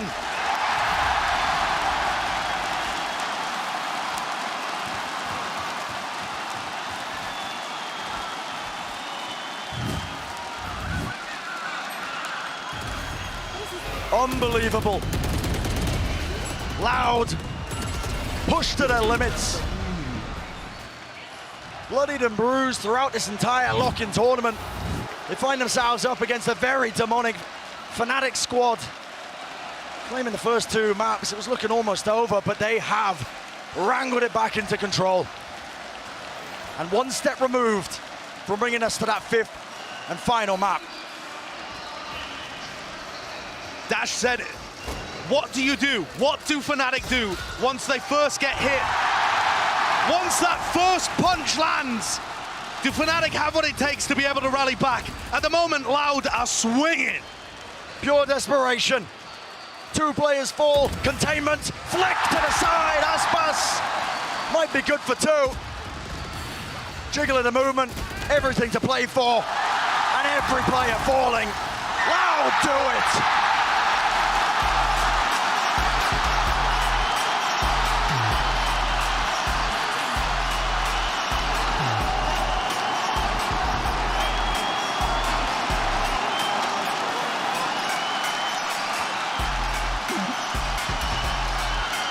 Outstanding stuff for Loud to bring it all the way.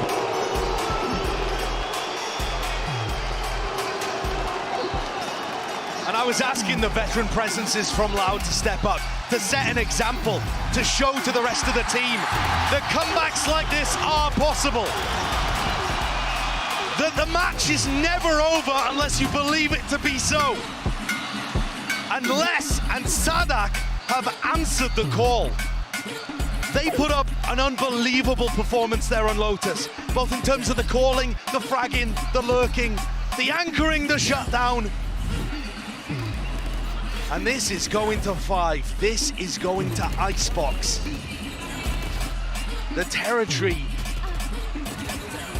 that I have no clue where this is going to end up. A great map for both sides. And form swinging like a chaotic pendulum currently. Oscillating wildly, back and forth on the knife's edge. Loud respond to the call. They've well earned that 5th map. Pushed to the brink here in the grand finals. Both teams fighting all the way to carve out that page in the history books. And my God, has it been brilliant to watch. Don't go anywhere, ladies and gentlemen. Even more coming up. And you know you're not going to want to miss this.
Welcome back to Sao Paulo, where just 2 days ago, Loud shut down the reverse sweep attempt. Today, they find themselves trying to complete it, and they are now just one map away from doing so. Mimi, they've taken us the distance. That they have. What a fantastic rally from Loud. And for the side of Fnatic, they were asked a question in this map. We've seen what they can do. We know that they are a good team on Lotus. We had no expectation of what would be brought out by the side of Loud. And for Fnatic, they failed to adapt. They failed to find the solution to that game plan. And now they're headed the full distance, and the reverse sweep is very possible. 2 hours ago, Fnatic was looking at the flawless tournament run to end this, and it looked so good. It looked like it was a damn near possibility when we went to split. It looked like a surefire thing. Now they're looking like they might be the first team to get reverse swept in history. That would go back to the original narrative about this team a little bit, though, would it not? But yeah, I mean, the very identity they've been trying to shake this tournament. Exactly. They still have an out, though. They just need to be able to rebound from this Lotus loss. They elect to go there. They fall flat on it. Loud able to look very strong on both sides of that map. Follow once again, it's Les leading the charge here for this Loud squad on map number 4. Yeah, and honestly, he was the engine to this reverse sweep getting started, right? He was the guy on Split who brought rounds like this back into it. Then on Lotus as well, he continued that same momentum forward, and I honestly think a major reason why Loud is still in this game is him alone. Absolutely it is, and if you think back to Champions 2022, it was Les who helped get this team over the line to help them win their first championship. And here again, when they're up against the wall, he is performing to a level that is absolutely incredible and keeping them in this series. His lurks on the attacking side were excellent. The way that he was anchoring on the defense was perfect. And for Fnatic, they were really struggling in that map. It felt like consistently on that attacking side, they were letting that clock run down. They were kind of folding a little bit under the pressure and then running into these strong setups and getting mowed down by Loud. It just feels like everything for Les is just firing on all cylinders. His decision-making, his crosshair placement, his reaction times, everything is incredibly on point for him right now, and Fnatic need to find a way to shut this guy down if they want to walk away victorious and hold that trophy. So Les, the consistent top performer for Loud, but we had also put some onus on Sodak to pick it up here in this map on Lotus, and he did exactly that. He picks up our HyperX reflex moment for the day. In the grand final highlight, it belongs to him and him only. Yeah, I think the casters, Brennan and Josh, were talking about it really well. This guy was asked a monumental question. Can he bounce back from the weak 2 maps that he started off? The first 2 maps, very weak for him, especially Fracture, where he was asked to play the Raze, and then Split. He starts going back a little bit, the mind games start going. He looks like he has answers to Boaster.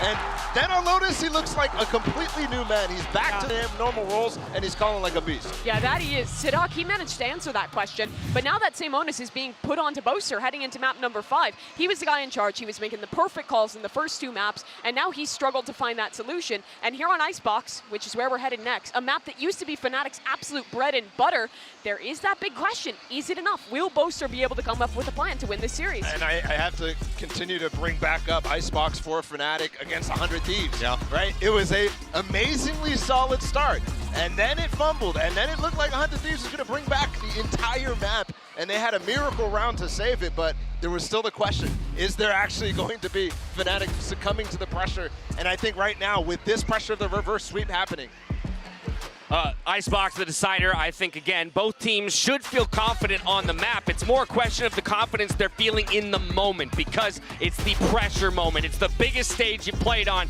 We're heading into our Prime Gaming Agents Select Achilleos. This is it. All cards on the table here. You're making your final run. You're bringing out those strategies. If you got something special, this is the time to show it. I mean, there's so much pressure on both of these teams right now. For the side of Loud, you've got being able to pull off that reverse sweep for the first time here in front of the home crowd, getting that back-to-back trophy. For Fnatic, it's about not losing out in this series when you had such a strong, consistent start, not falling back into the trap of just being able to drop these series and not being able to win championships. There's pressure on both sides. They go back to the composition that I think kind of defined this team in 2022. This was their best map then. They played fantastically on this map of Icebox.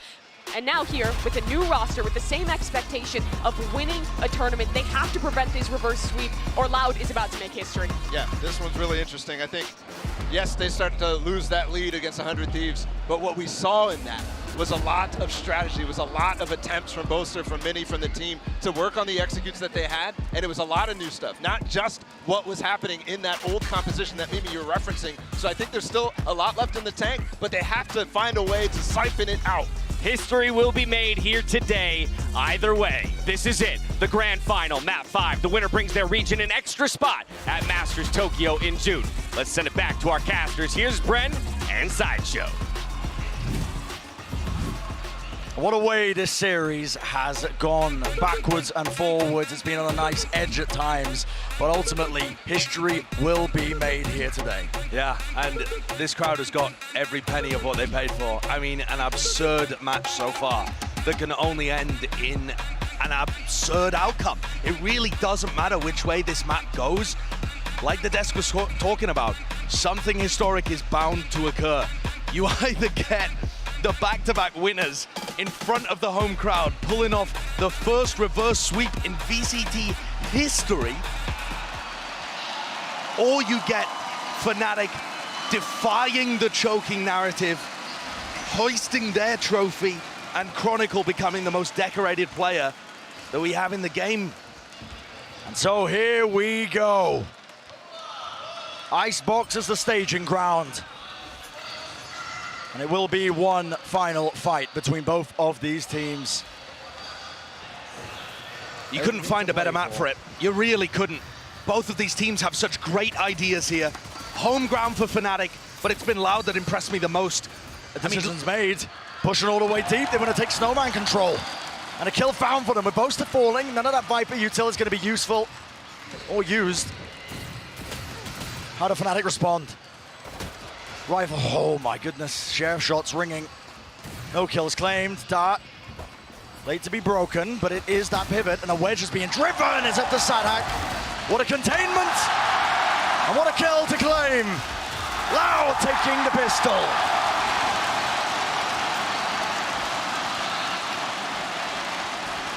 And what a time to get a flawless pistol as well. Loud have been able to answer back with some of these towards the end of the series. At one point, only 1 out of 5 pistol rounds won. But they look absolutely immaculate there. And that's a demonstration of why I think their attack rounds have looked so clean. The way they use the Harbor and the Viper add so many different layers into this. Sometimes they flash through the Viper wall. Sometimes they take deep control on the site. Many different layers. Surely Durka doesn't get out of that. I mean, they're just going for something aggressive early, but Durka is not going to get away with it. Not a single misstep. Loud are hoping to have a clean closeout, but Boaster has something to say about it. Running and gunning, moving his way forward, still alive in the fight, and doing significant damage. Flash play into the back though, and it's corralled him. Loud with all the control, all the weapons.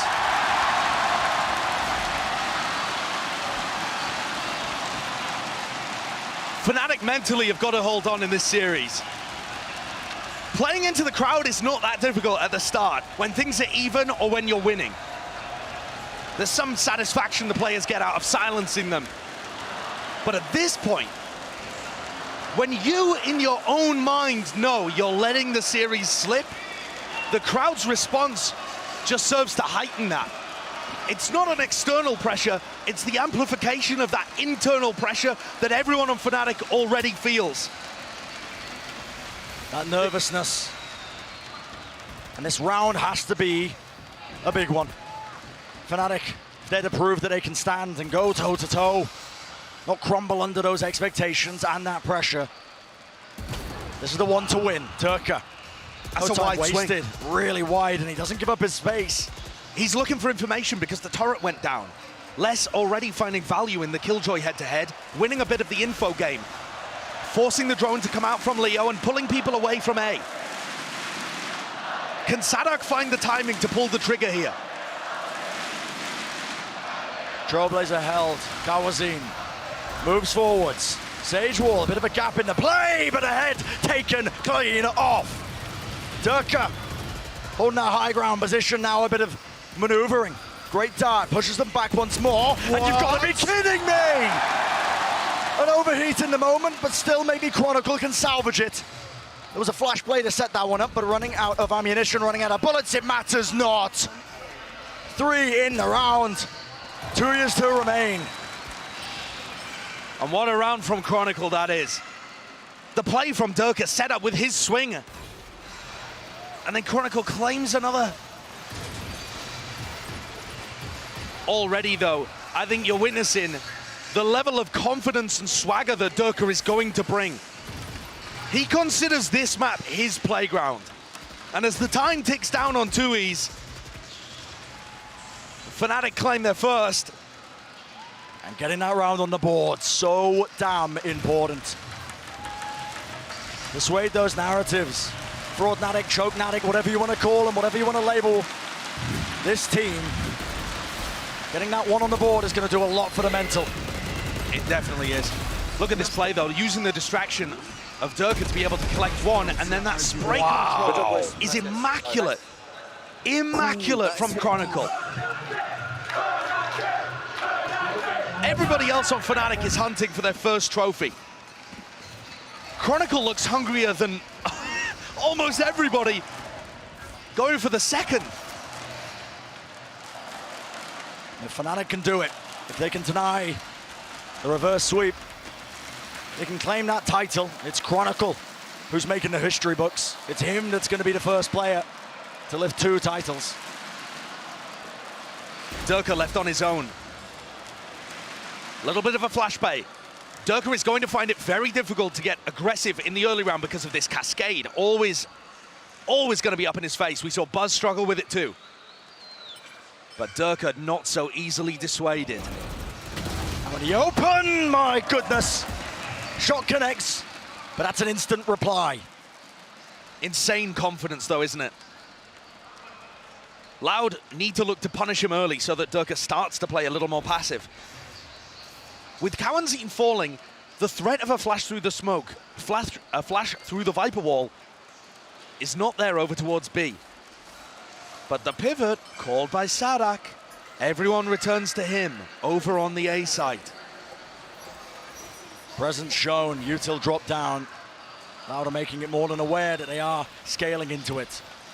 Aspas is so far away from this hit. Yeah. All the way back on B. He's going to be that last final piece of the puzzle.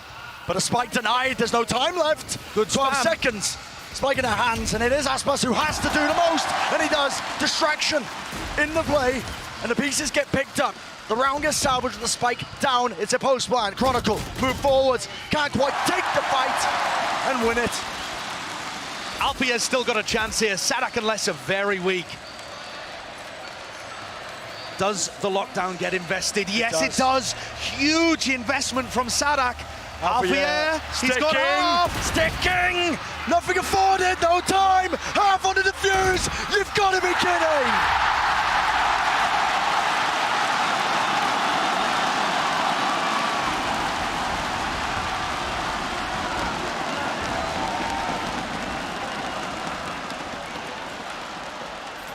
What is that? What an absurd round. How Aspas got that much value on the flank, I'll never know. And how on earth does Alpha get that and bring things down to milliseconds, the difference? That's how close that was. Hair's breadth away. But you got to put full focus forwards. Durka's looking for an early fight again. He's got a hero rifle in the round. Fnatic normally are unassailable on their defense side. Sometimes their attacks don't look as solid, but defense side of Icebox, they are usually immaculate. And so far already getting tested. Everything to play for. Viper Orb stopping the approach. No one watching top nest. No kills on either side, but the Cove gets brought down, and Durka, he finds one. Great opener. Dash disengage. Aspas tries to play his life here. The weaponry's not ideal. Util now to try and buy some time. A bit of spam as well. Chronicle was aiming to get 2, but Durka, Boaster, run and gun! It's pure chaos. RNG in the moment. And what can be done from this? Durka with 3! Another tap though. It's on a knife's edge. So tenuous. War broken. players falling, and Aspas, he has to back away. He cannot afford to fight it. He knows he's lost the battle. What an absurdly... I mean, back-to-back rounds that are just bonkers. Durka is a maniac. He's an animal. How is he getting 3 kills in that round? He was the only player with a big rifle in the round. I mean, Leo had a bulldog as well, but the opener is ludicrous. The kill on Sadak is pretty clean too. And he's just peeking with all the rest of Fnatic as they swarm. You see how fast they were on the retake there? As soon as the spike got planted, Sadak didn't even have enough time to throw his nanoswarms before Chronicle was trying to defuse. Disrespect showcased. All the way through into B main. No one from Fnatic going to be meeting this one, but they've got the util. It's so deep from Sadak. My. Push all the way up, knives. Surely positioning's known. Sadak, does this get cleared? It has to, surely. Leo, half clearance, off angle. And he's doing enough damage, he's buying enough time. Reckoning, that's gonna assist. Plant will fall. Will this go down? Dart in the back, great to supplement. Durka, this guy's unleashed. Nothing to tether him back. Dash, still active. And he wants to make the most of it. Rez gonna be committed, brings it back up. Player advantage for them. A dodge, a skip around, wall up in their faces in the cloud burst. It's getting dangerous and it's getting more than that. Looking like the round win.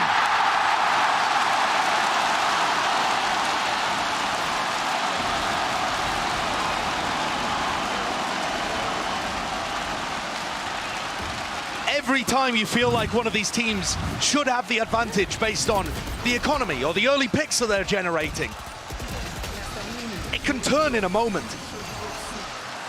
Les once again proving his stability on this roster. He has stepped up along with Aspas. Aspas has been so quiet in this series and now bringing it to Durka. It's Durka putting out that challenge. The title of the King of Icebox. He wants to hold it down. Of course, Loud happy to contend, happy to bring the fight to them. Boaster, close angle here, held with the Viper's Pit. Might be looking to use it. Kawanzin taps the plant, waiting for a reaction, baits in Alpha, yeah, and they punish. Updraft dash, Durka gains nothing. It was a great idea, but he just can't land the shots. And in the meantime, Les has taken everything from them. He's pickpocketed them from A. The back of the site, Durka. One more blade in his hands. How does he contain? Fires wide. And the call is made already. Spike steadily making his way now over towards A. Alarm bot close, broken, and Durka spammed. Where does the weaponry hold? How do they win this? High ground angle, Aspas. He sees everything. And you can smell the Fnatic crumble happening in this first quarter of Icebox.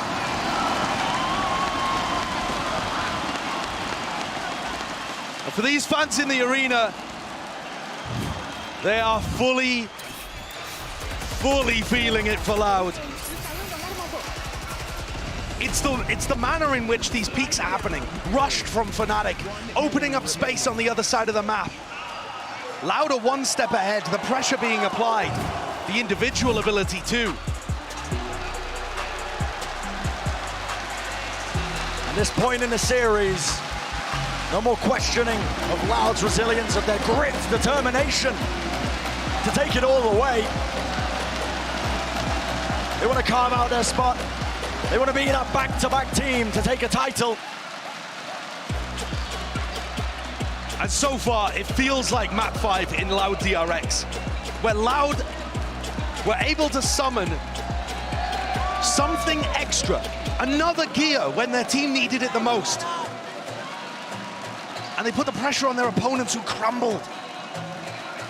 Fnatic are taking a timeout as Mini tries to reinforce the squad. Boaster speaking words of confidence to the rest of the team too. They have been within a fingertips distance of this trophy all day. To see it snatched from their hands on Icebox of all maps where Fnatic are definitely the greatest team of all time on this map. There is no one else that comes close. This is Fnatic's playground, Durka's playground, and so far, they're getting destroyed. Fight taken. That's confidence. The kind of response you need, Basanek. Oh, not willing to let it go for free. And it's a great trade. Is immediate with the Seekers, spamming it down. Durka getting so much done, but maybe overstays himself. That welcome. No longer. Look how much value they're getting out of the high tide. It becomes impossible for players at Snowman to swing and help. Durka tries to make a play, but he's completely on his own. There is no one there that can help. This harbor is getting so much value. And a regroup. 3v3, rifles in the hands of everyone. Could come down to just singular moments. Glimpse in time to turn the tide. Loud are not afraid to call a rotate sometimes in rounds like this. Oh my God, Fnatic Pushed are going for an info push. Boaster, wow, what a way to shut that down. Kill found, still no one's watching the angle of Sadak. The IGL with the most to do. Diffed in the end and a doubled up position. Fnatic, it's calm. It enters their camp off the back of the timeout. Massive improvement from Fnatic in terms of how they dealt with that. The three players didn't rush things. They still allowed Durka to do Durka stuff at the beginning of the round. But when things got tense, they grouped up together and went for a coordinated play, re-pushing towards yellow, catching Loud off guard and creating an advantage for themselves where the pressure was on Loud to plant. There are so many ults in play here. Lockdown for both sides, Viper's Pit, natural counters to each other, you could argue. There's no way. What is he spotting? He's Stray just bullets. prodding them. Oh my goodness. And this is an ankle watch spot. Durka, where you looking, son? What's going on? Out in the open. He's trapped. It's amazing that he didn't end up falling. Chronicle's got his back though. Util there, back against the wall. Durka somehow comes up with the kill. How did Fnatic go 2-2 there? Leo, Hunter's Fury rips its way through. Aspas and less. Fnatic have answered back. We will not go down easily. Not into that distance, Knight, and we will not let these opportunities slip away from us. Viper's Pit though, less. Does Alpha really have time to invest his ult here? I don't think so. Okay, they go for it anyway, the lockdown. But surely you can't wait another 6 seconds before you even start getting into the pit. Try and clear this. Pressure on them, lockdown destroyed, counter spam, is it there? No! And the pit remains up. Boaster falls, Lurk plays, Leo moves forwards, but he just doesn't have the right angle. Less than Aspas pulling this one back from the brink. Can you expect anything less? Rookies turn veterans.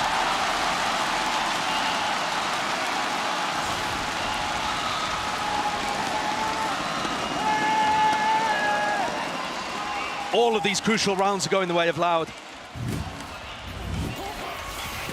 Amazing play.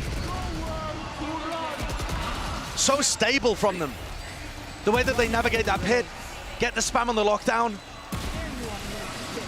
And so many dangerous situations where Fnatic, you know, maybe even get away with too much and Loud still come out on top. I think the massive difference maker so far though, not that he's closing the rounds out, but Aspas is really delivering. He has been so quiet in this series so far. And all it takes is one player to step up, and suddenly, massive shift. Matching the kind of performance that Durka loves to put on in a regular basis. 14-4. And as long as Aspas and Durka are having a similar performance each, the rest of Loud looks like they've got it. Forced into the angle by Durka. Shots going stray. Lovely bit of util though, Leo. I'm going to claim that one. That was a shot dart straight at the feet of less. I think it hit him in the eye. Yeah. Even as the fight goes, they still don't have the weapons, so Fnatic are going to be struggling to make the most of this one. What's the call to be made? Loud. They push forwards, they push deep. Cove used blocks up one of the angles, one of the avenues, and Boaster, or I should say Chronicle, almost going down, Tart going wide, maybe that panic again, settling in. An extension to the round though as time goes their way. Fnatic though, danger. Returning fire. Major danger here. The pistols lighting these players up. Reckoning has to be pulled out, has to be used to contain, has to be used to shut down, and it's all slam dunk.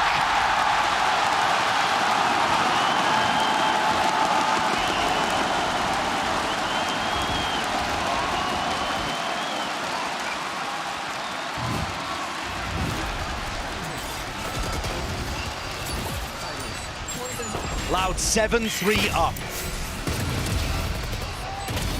Getting huge value out of the Harbor pick. This new innovation in the meta. And on the maps where they've won, I'm thinking back to Split, where they're playing almost a revamped version of Fnatic's composition.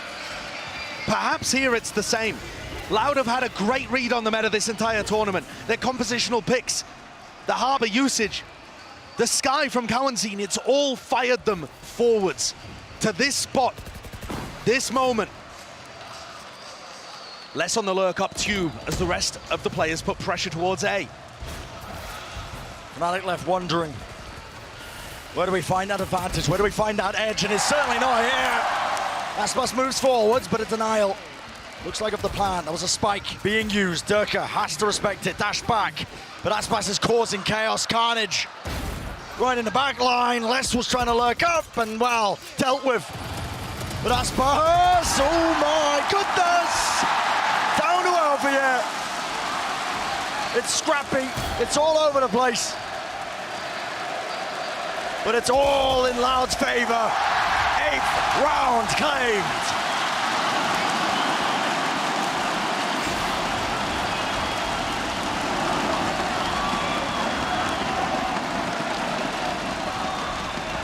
Fnatic dominated the first two maps. Loud looked like they were completely out. But this battle back has been supreme. And they are now in commanding control of the 5th and final map, the decider in the grand finals. Fnatic have had so many heartbreaking moments over the course of this team's history, with Boaster and Durka together. For them to lose this, it might shatter them. A risk by Durka. A swing up in their faces, but he's met with a lockdown. Respect has to be shown. Still, he overstays it. Gets the one before eventually traded. Cove, a safe plant and an ult online. Kawazin has the Seekers, and it's time to let them loose. Corralling, finding their targets, pushing forwards. Kawazin, nothing left unsaid, nothing left untold. And it's just a collapse. Inexorable is the feeling. Loud with a 9-3 lead.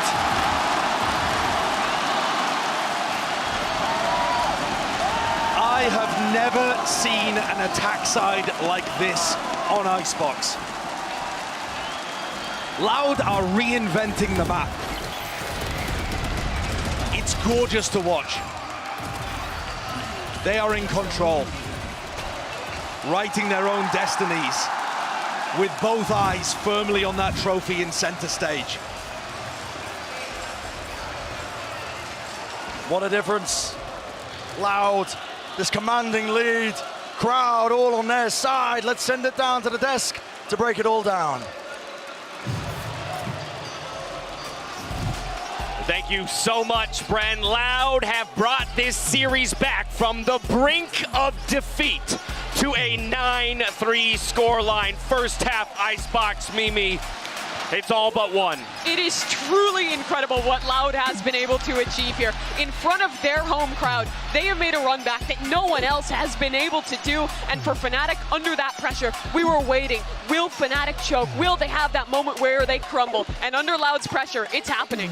This is such a potentially legendary moment for Brazil, for esports, for Valorant here that we're witnessing. And I think it comes down to Aspas really having a game. He's come alive in this final map, in this final attempt to take the trophy here. And against Durka too, This has been a head-to-head that we've been waiting for the entire series. It finally comes alive, and honestly, Dirk is having a couple of fumbles. Fnatic entirely are having a couple fumbles, and Aspas is thriving in it. I mean, some of the decision-making that we're seeing right now from Fnatic, from Dirk in particular, has just been baffling, to be honest. They don't have somebody that can flash him in to really help escort him and get these aggressive picks, to be pushing through these smokes, pushing through these walls, but he's trying to go for it anyway, and oftentimes he's getting punished. I mean, look at that push out on, by Yellow. He doesn't have any updrafts, he's walled in, and then you just get picked apart one by one. Right now, the fundamentals are falling apart for Fnatic, and they need to gather the pieces together and glue them back together one by one during this halftime. But for Loud, what a moment this is. They look down and out, 2-0 in the series. Split could have maybe gone a different way, but they come back, they rally back. Now they're on Icebox 9-3, one of their opponent's strongest maps, and they might just be able to make this reverse sweep happen in front of their home crowd. And for Fnatic, this is potential tragedy. This arena right now is a pressure cooker, and Loud are thriving in it. We're heading into the second half. History will be made. Bren, Sideshow, take it away. History looks firmly on the side of Loud, and a tragic tale is being weaved as Fnatic so close yet so far. It's been 643 days since they had that last chance in a grand final to lift a trophy. They've been to 5 global lands since then, 68 matches. And this has been their best chance. Durka and Boaster's lifelong quest, it does seem to be ending in that poetic tragedy. Everything is in favor of Loud to pull off our first BO5 reverse sweep in VCT history. To think that no one's pulled it off in almost 2 years of international play. Less overwhelmed though, as Boaster responds. That creates that 4v4. It's up to Fnatic not to drop the ball now. Spike going to be planted, down over the top, relieving it. Still Sadak, lucky to escape. Snakebite at his feet, Kawazine with the heel. Still a wall in their face. Now 2 years coming through. Cascade breaks it up, flash play, Boaster fully blind, and with every shot rattled, it feels like the nail in the coffin. Kills found, bodies fall. Elvira and Leo, they've been amazing. They've been immaculate. But this might just be too much. Aspas, 3 in a round, sticking the spike, pistol is theirs.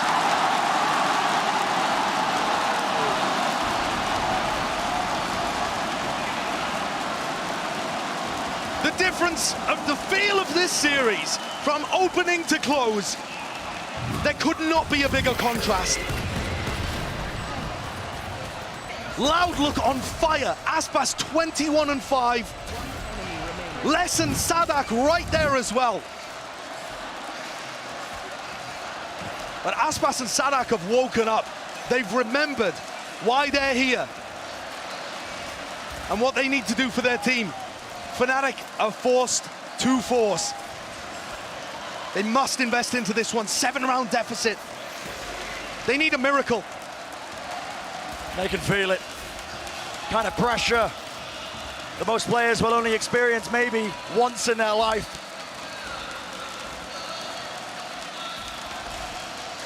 And if you start doubting yourself, it can spiral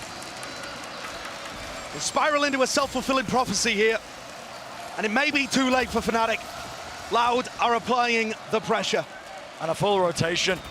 Happy to commit the bodies to it. Spectre Bullets going wild, going wide.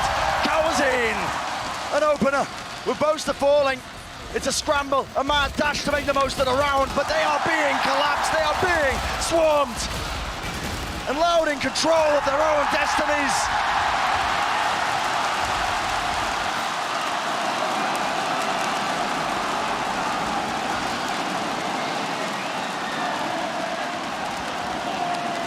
The second iteration of this Brazilian super team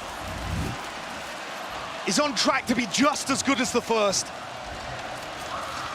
For this core of Aspas, Les and Sadak, I said it before, I'll say it again, they've only ever lost to 2 squads. And it does not look like Fnatic are gonna join that elite group. Loud have only lost 4 series ever, all time in the history of this team. 34-4, looking to make it 35-4. 3 grand finals in the last 12 months. And the slight shake of the head from Boaster says everything you could possibly need to know. The roar of the crowd, the reverberations and echoes and vibrations, they take a heavy toll, even amongst the best in the world. This Fnatic super team is definitely going to have other chances. But LOCKIN was looking primed to be theirs. And in a manner that we have never seen before. At the global VCT events, on the eve of the 2023 season, Loud looked to have ripped it from their hands. Possibly paved their way brick by brick to the start of a dynasty. What a way to begin 2023. Claiming accolade after accolade. And with every player that falls, it just feels so damn difficult for Fnatic. A flash play, Les getting confident. Has to be punished, he gets out alive. He's going to receive the heal as well. Cowanzine taking a bit of damage for it. War forwards, close fight taken, trades are there. Alfier, so much to do, reset of the Spectre. Down to that 2v2. Can Fnatic survive? Pop flash is good, Cowanzine low. Taking a fight out in the open, this is unconventional. Usually, I'd be talking about how, you know, the newer players like Cowanzine to the team need to be slowing down in those moments and not allowing the weight and the gravitas of everything to get to them. But with the 8-round lead that they have, I think they can throw that one away. Aspas with a Guardian and 7,000 Brazilian people behind him.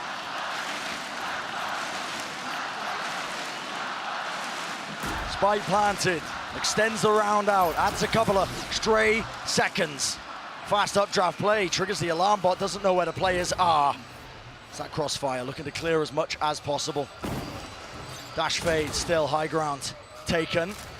He's given a hop across and just guesses incorrectly. So, it's Fnatic that survive.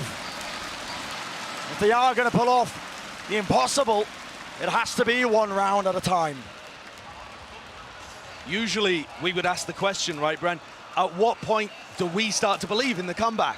But I think the more important question really here is, at what point do Fnatic start to believe in any form of comeback?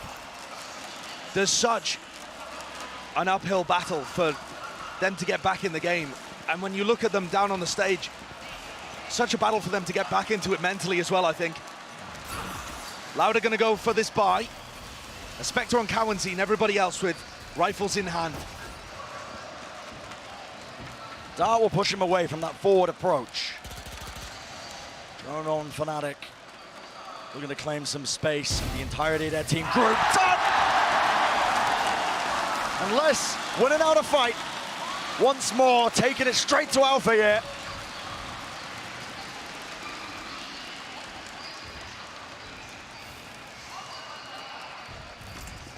Wall in their faces. Time to think. Time to brood. The emphasis is going to be on Fnatic. Wall beginning to be broken. Plan pushed back now to Seekers. It's every single element included into this game plan. Up top, angles watched for. Chronicle, stand up, wider swing, Leo's good. Half on the health, but still can't claim the kill. Down to that 2-on-2. The spike's still not planted. Same players left alive for Loud. One falling, Turka. Disengages, Spike in his clutches, and everything to play for. Durka's going to be able to get a free plant, and the question is where he repositions to. He's got his pick of the litter. He's never quite had a task like this ahead of him, Josh. No. It's been a long time since Durka's been outplayed like this as well. Normally dominates the Jet matchup.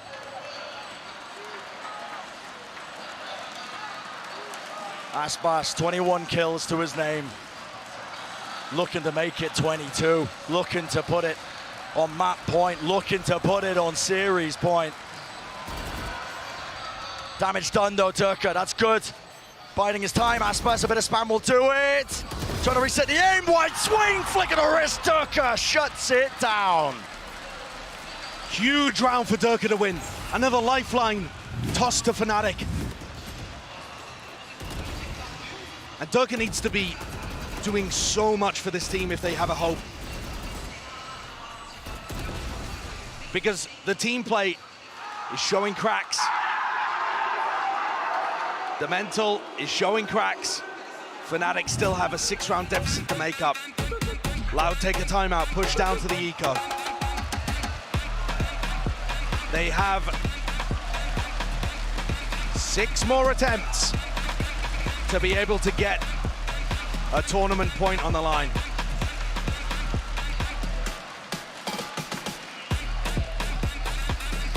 I'm not ready. Used here, Josh. I'm not ready for a comeback, Brent. I'm not ready. I don't think my voice is either, but I'll do my best. 11-5, such a massive lead. Timeout maybe just being used to cool down.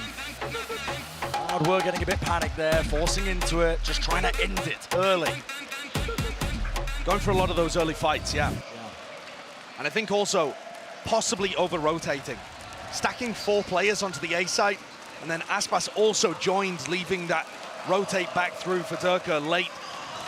Though at that point, it's a 1v1, and it's not like you can really cover the map. 4 players down here towards B. I've seen so many potential comebacks ruined by a gamble on a Thrifty. And it could happen here. Loud move forward, steadily, slowly. But a rifle spam. It's Fnatic looking to try and contain it. Lovely. Alpha yeah, making the most of this one, and the coverage, every single angle watched for, spammed.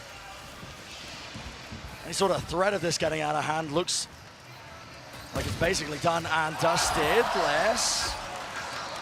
Shot to find, but he is being squeezed, and yeah, he's low enough that slight breeze will put an end to that. Sadak with a kill or a death is going to be able to get his ult online, and Loud taking the timeout, probably for mental reasons, like you said, Brent, just to keep themselves collected. But if it was for strategic reasons, it's going to be looking forwards here towards round 18. There's major ults to play with here. And Fnatic are normally going to build an attack side strategy that revolves around them. A lockdown push, maybe a deep Hunter's Fury onto the side. Either way, honestly, A or B. That's the style of Boaster's calling. He tends to build around the tools he has at his disposal. Can Sadak come up with an answer? We saw him pushed in the match against NRG and he came out on top, but my God, did he give it everything. Aspas caught on to the tricks of the trade. He knew Durka was playing for that updraft plate. No bullets exchanged, no blades really being fired. A close drone, broken. Fnatic want no part of B main. They'll be evacuating. And at this point, I'm wondering whether Les is going to reactively use his ultimate on A. Because currently, Loud are in full control of the B side. High tide goes down. Boaster doing a similar kind of lurk as we saw from Les in the previous half. Goes up, removes the turret. And here it is, a reaction. They know it's heading towards A. Alfia looking like he wants to use this lockdown, clear that space out. That's in a deep position. No threat of any util, any ultimates to clear this one out. Boaster watching the flank. Watching for it, and he needs to get out alive. He needs to He's caused that extra level of threat, but right now he is being squeezed. And also less detained. Attempt of the punish inside the pit. Will we see it happen? It's a war being fought on multiple fronts. And water falling into the back of the side. It's Loud looking to reclaim that space. Tap on the spike. Hiding their position though, planted up into that top angle. Fnatic performing surgery with the way that they are executing these players. It's precise in nature. Beautifully orchestrated. They have not given Loud any opportunity here. Boaster getting great value watching the flank. And then Alpha, tucking himself underneath, using the lockdown that he had invested to get into such a great spot. I asked the question earlier, Brent, at what point do Fnatic start to believe in the comeback? I think if they win the next round, the next rifle round that is, I could definitely see it happening. Confidence getting back up, Alpha trying to keep the spirits high. There's only a 4-round deficit right now. Already Fnatic have clawed their way back. And as long as they can dodge this Thrifty, the next rifle round could be everything. Push to the limits. Aspas has been such a demon, and he's got the Blade Storm. What damage can he do? Sadak in the tube. Doubled up position, Fnatic looking to not give away any errors. Anything at all that will shift and turn that tiny, tiny buffer that they've got to work with against them. Diligent there. Snake bite, shock dart, used to clear the close cubby. High tide though, threatens a reposition. Fnatic are taking quite a while dealing with B. They still haven't cleared yellow. And nobody's taking space on the opposite sides in response to this. They've met resistance. On top of the tube though, looks like Durka setting up for it. Dash forwards. It's gonna be that pincer. Another level to it, making sure that he attracts the attention. And all eyes are on him. Gotta deal with this guy currently. Dodging, juking, waiting around these players, but as the util gets used, it's just giving Durka a target-rich environment. Everyone crumbling, everyone falling. And that short Aspas dropped down to 10 health. Disengages, dashes away, but the reactions are all in the hands of Durka, not to be outdone. We talked about that jet diff, we talked about Aspas having the map of his career. Seems like Durka was not happy with all the attention. The way that Fnatic are using mid is showing why they're considered the best team in the world on this map. The greatest team that we've seen on Icebox. The flanks on flanks that they've got, the way that they're prodding and backstabbing, it's all been excellent. And I can tell you, there is a ripple of doubt, a ripple of unease circulating in this arena. It all comes down to round 20, I think, as to whether or not Fnatic's comeback will become a reality. And a big investment. Operator. For Aspas to hold this angle. Team going to be holding his back, making sure that he doesn't get pressured from that left approach in B main. And our Fnatic going to be diligent enough with the jump peak, making sure that every single corner is cleared. They have to win this round to try and make the most of it. Barely ahead, but the shot misses and goes wide. Aspas, not to be deterred, will still push and take that angle, still holding it, but it's a fast rotation. The call is made. They don't actually have any space over towards A. Alfie has been playing very passively, just controlling if there was a push. So they have to go and take this space. Leo has kept his drone alive though. They're going to be able to put pressure on. What a timing for that lockdown. And the lurk, it stopped in its tracks. Boaster not getting away with murder, not this time. And Fnatic forced into a corner. This is tough, the time pressure. It feels like Lotus all over again. 25 seconds. Wall's not going to be broken, so it should be that plan. Now starting to come through, Reckoning, Hunter's Fury, everything at their disposal, and Durka pushes forwards, making the most of it.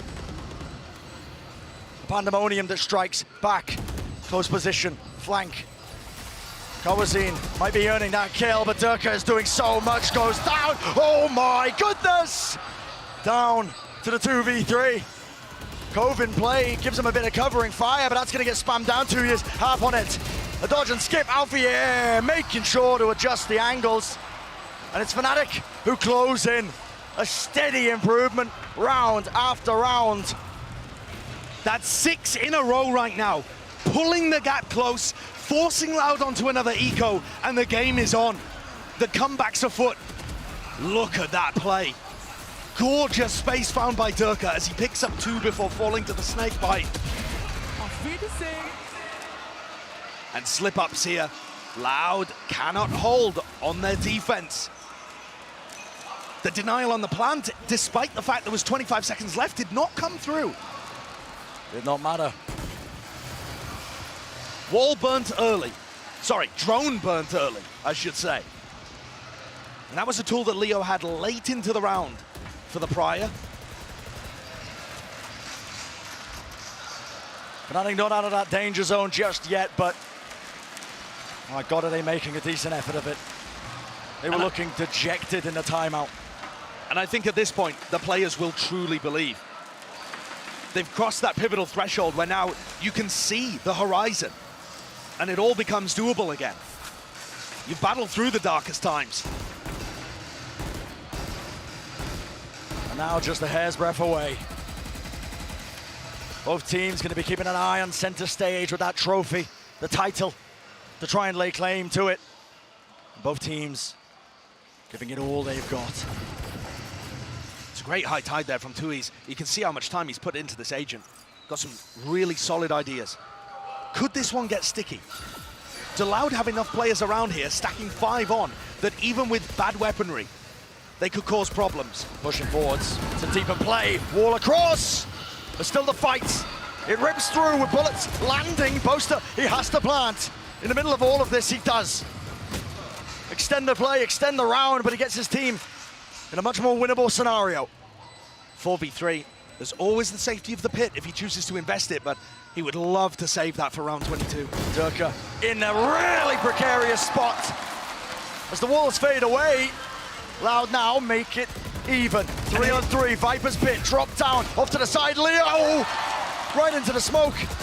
Blessed by RNG, it's divine intervention, and it might just come down to it or not. Fnatic. One round will stand between them, pulling off the impossible. It's an expensive one though.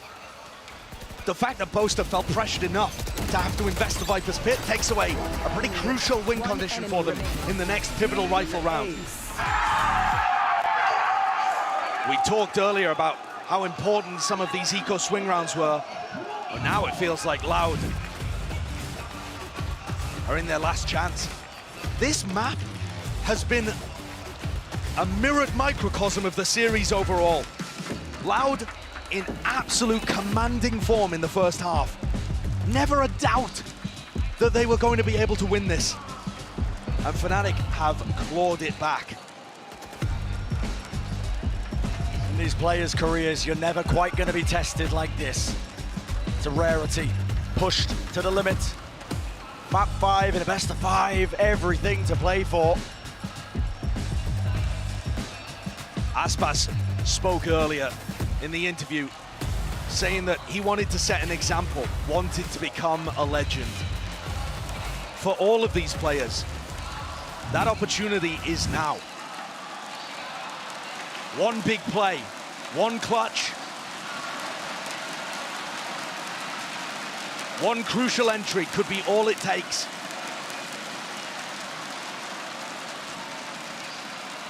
All the way here, round 22. The Jet battle, that head-to-head. Durka, he's not willing to give up that title. Look at the stack from Sadak here. The call to put 4 players on A early. And then pivots away, puts an alarm bot in mid, looking to limit Boaster on his lurk. But everything about this round makes it look like a clash in A. Now Fnatic move back. Have they somehow sensed the stack on the A side, despite everything being quiet on the eastern front?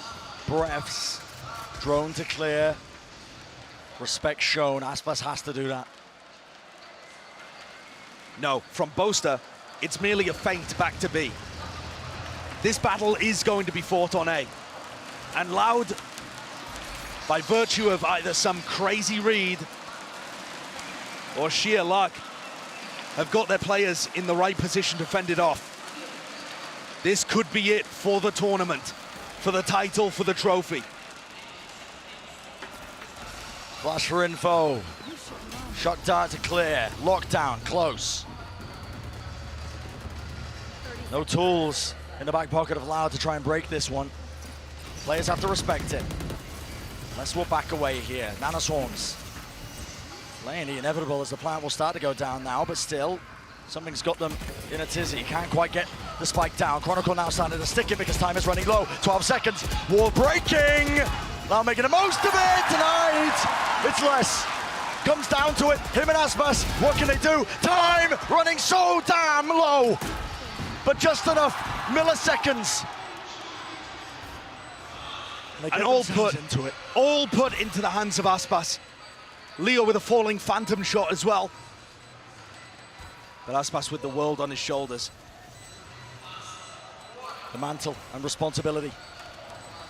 Can he turn the tide of this?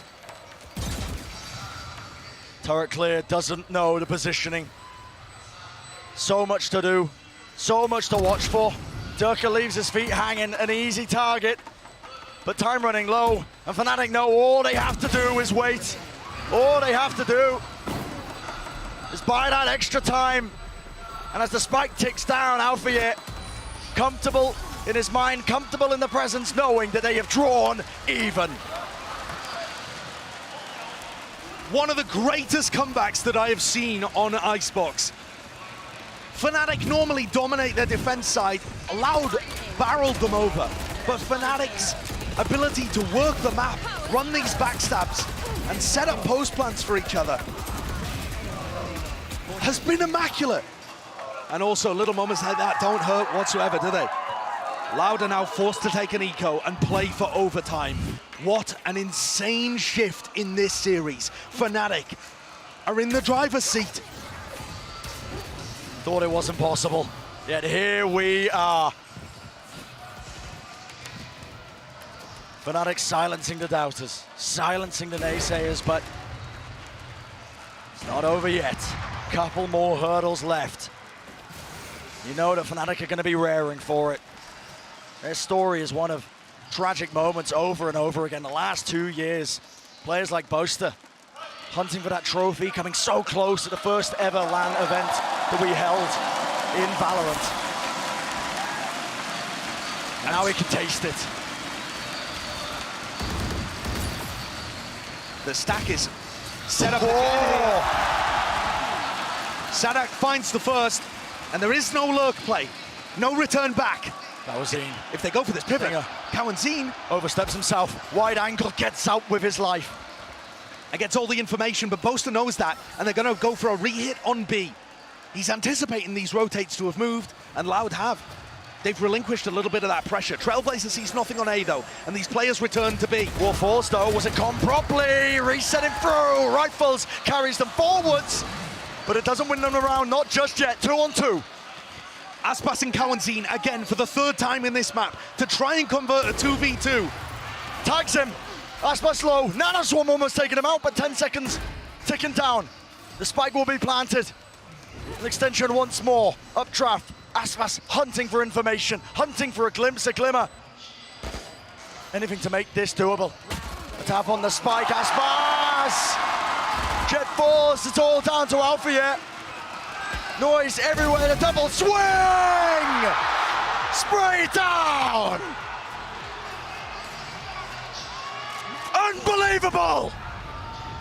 And a groan of absolute disbelief from everybody in the building as Alpha pulls off an absurd 1v2 to take his team to the very brink.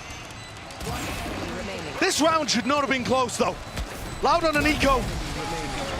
And Loud have one shot, one chance at stopping the magic like that. Look what it means to these guys. Durka telling the crowd to shut up. You can feel it. It's palpable. It's in the air. Fnatic taking destiny into their own hands, wrestling it away from Loud. Tepid is the approach on Belt. Leo just backs away, taking a bit of a tickle of damage.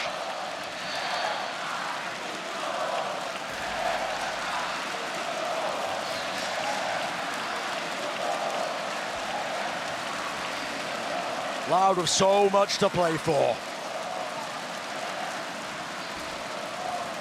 This round deciding so much to decide whether they're capable. Bringing it all the way if they've earned the right to get that back-to-back title. Fnatic looking to stop them. Attack side, dash active from Turkey. This guy has been a maniac. Psychotic at times with the way he's been playing. The confidence in this moment. It's the same kind of round, actually, that Loud ran against them. Boaster's positioning. Surely this is too late. Surely it is. Everything on less. Alarm bot spotted.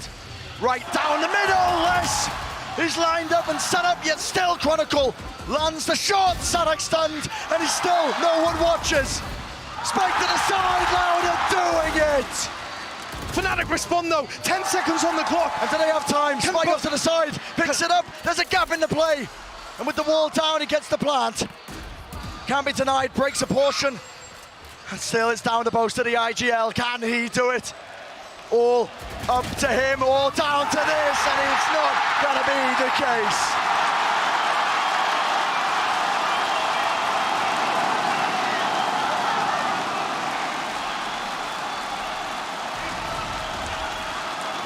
Boaster giving his shot to earn that trophy there with a 1v2. And Loud used the advantage that they had generated to pull themselves to overtime. Truly, could it have ended any other way? Stretch to the distance.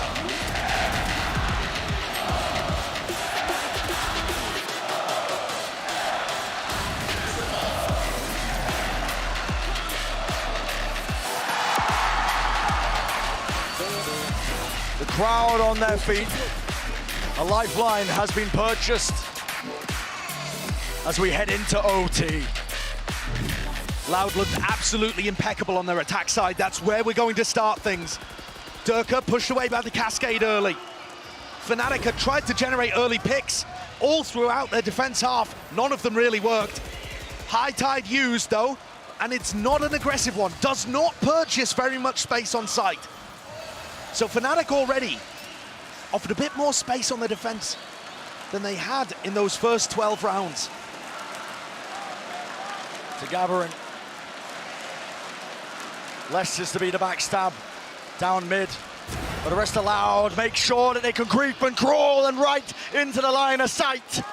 Turka will not let that go unpunished. Big flash play through, and it's a collateral. Durka runs Icebox. If you want to win this trophy, you got to go through him.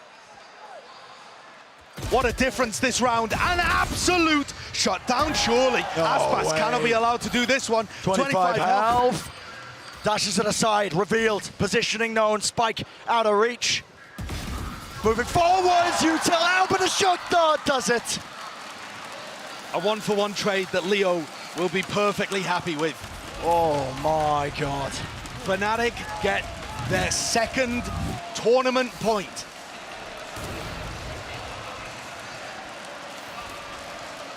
Last time they made it to a grand finals, they were nowhere near any tournament points. A 0-3 loss to Sentinels at Masters 2 Reykjavik all the way back. The dawn of time, essentially, in Valorant history. Well, here they are. They stand once more on the precipice, on the brink. One round. It's all it'll take. It stands between Fnatic and lifting that trophy. Long time coming for a lot of the players on this EMEA super team. And with that singular round, it'll be Chronicle who makes history. The first player to claim 2 titles. And Loud look to deny, look to scrap, scrape, push their way into the limits of OT. It's another well-timed cascade, actually, and Sadak's called a good rotation. In terms of getting the defenders in the right spot, Sadak has been doing his job as the IGL on defense. But they actually can't stop these backstab plays from coming through. And the post plants, that's where the nightmare's been had for Loud. Grouping up. A fight is inevitable. And so are Fnatic. Dash forwards to the side, slow warp, supplements. Dirk are able to take this fight, but it's a little bit labored, a little bit strained. Dart lining them up, swings down, spray down! And everyone falling, everyone collapsing. It's deafening, a gloom enters the arena. As Fnatic, they can feel it. Inexorable, inevitable, however you want to call it. With one player left to go, Fnatic have essentially got this one all tied up. One round away. And the fight is over. 14-12 to 9 to reverse sweep.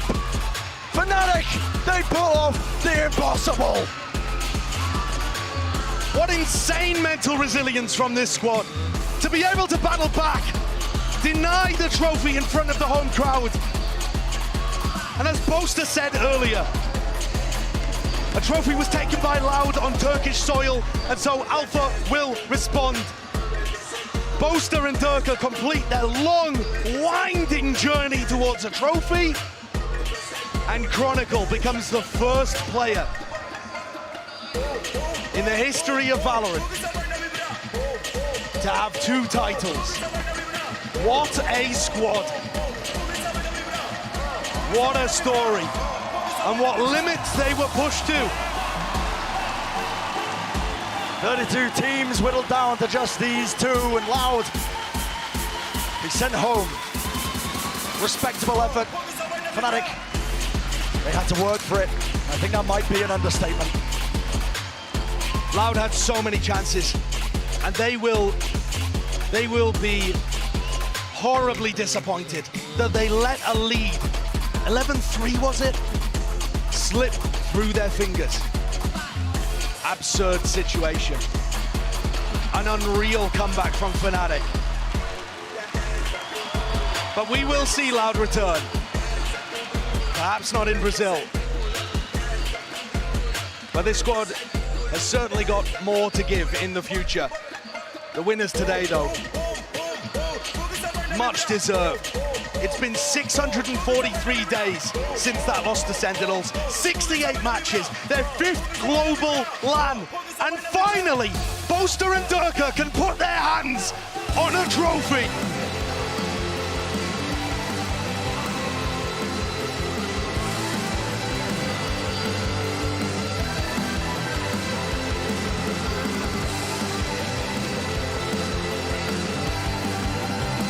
Overwhelming emotions, not just in the crowd as they were denied that trophy, but Fnatic. With pride, they lift that trophy high above their heads. The goal that they set out for so long. Durka, Boaster, it's finally theirs, obtained. And all of that working out at the gym finally paying off. Magnificent. And I'm sure it tastes just as sweet the second time for Chronicle. What an insane addition those 2 new players have been. Leo and Chronicle have added so much to this squad. For both of these teams, I was not expecting them to be at this spot. With only a couple of months of practice heading into LOCKIN, both teams looked so refined. The ideas, the teamwork, the individual talent, there in droves. Truly pushed to the absolute limit.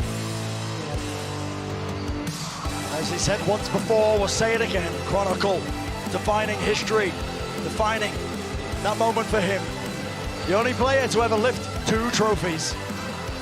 And what a player to do it. Last year was a disaster for him.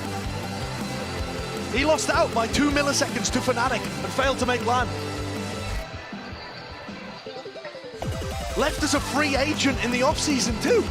A player that at one point, at the end of 2021, had an argument for best player in the world. I don't know who the MVP of this tournament ends up being from the Fnatic side. I think Les had an insane game. Leo started out, the first two maps were completely dominated. And it was just incredible. I've never seen a man possess more than Durka. Took matters into his own hands, destiny. It was right for the taking for a team like Loud, but Durka, oh man, not to be outdone. And I think too, you have to give such credit to Boaster for finally overcoming those demons.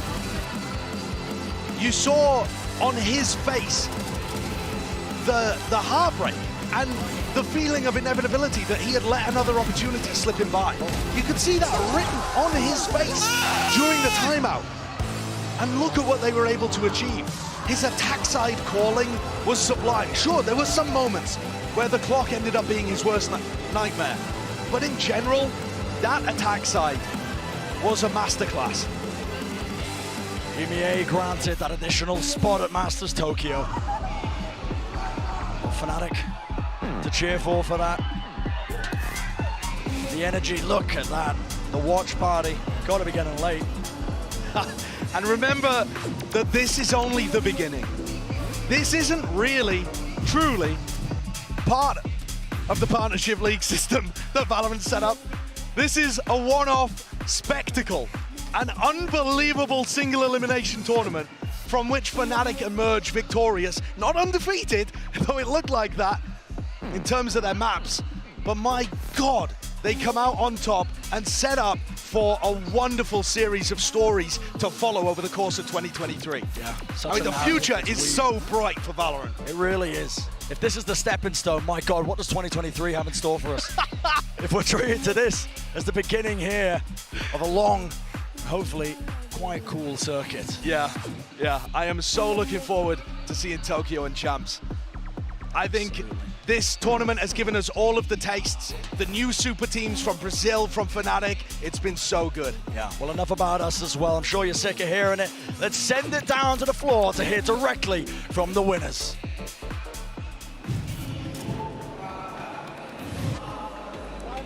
Salve, salve, Ibirapuera! Olha onde eu tô aqui no palco ao lado dos nossos campeões.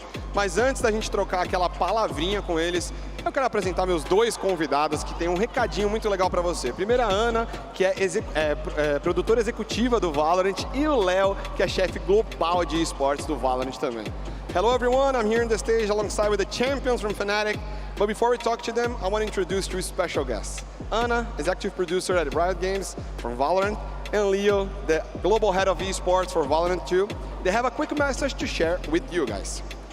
Hey everybody, I really just wanted to say what an amazing day of Valorant, what an amazing month of LOCKIN. I want to thank the entire Brazilian community for being such amazing hosts. The energy in here today was incredible. You've treated all of our rioters and all of our teams so great. So great, in fact, we're thinking of coming back. We're already making plans, so more on that soon.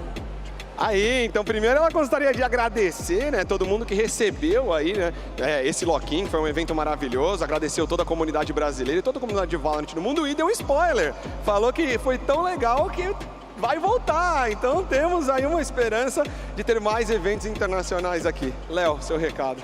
Hello everyone. So LOCKIN was all about celebrating the new era of the VCT. It was all about bringing 32 teams from around the world to come here for a big fest. But right now, it's about one team. The one team that made no mistake. The one team that defeated the best teams in the world, including the 2022 World Champion. It's all about you on behalf of all of us at Riot Games. Congratulations on your championship. And if you don't mind, I'll switch to Portuguese. Pessoal, o LOCKIN foi sobre celebrar a próxima era do VCT. Foi sobre trazer os melhores 32 times do mundo inteiro para competir aqui no Brasil em uma festa incrível, mas agora a gente vai reconhecer o time campeão, o time que não fez feio, o time que ganhou dos melhores times do mundo, inclusive do campeão em 2022. Então, um grande parabéns de todos nós da Riot Games para a Fnatic. Congratulations on the championship. É isso. Muito obrigado. Thank you so much, Ana. Thank you so much, Léo.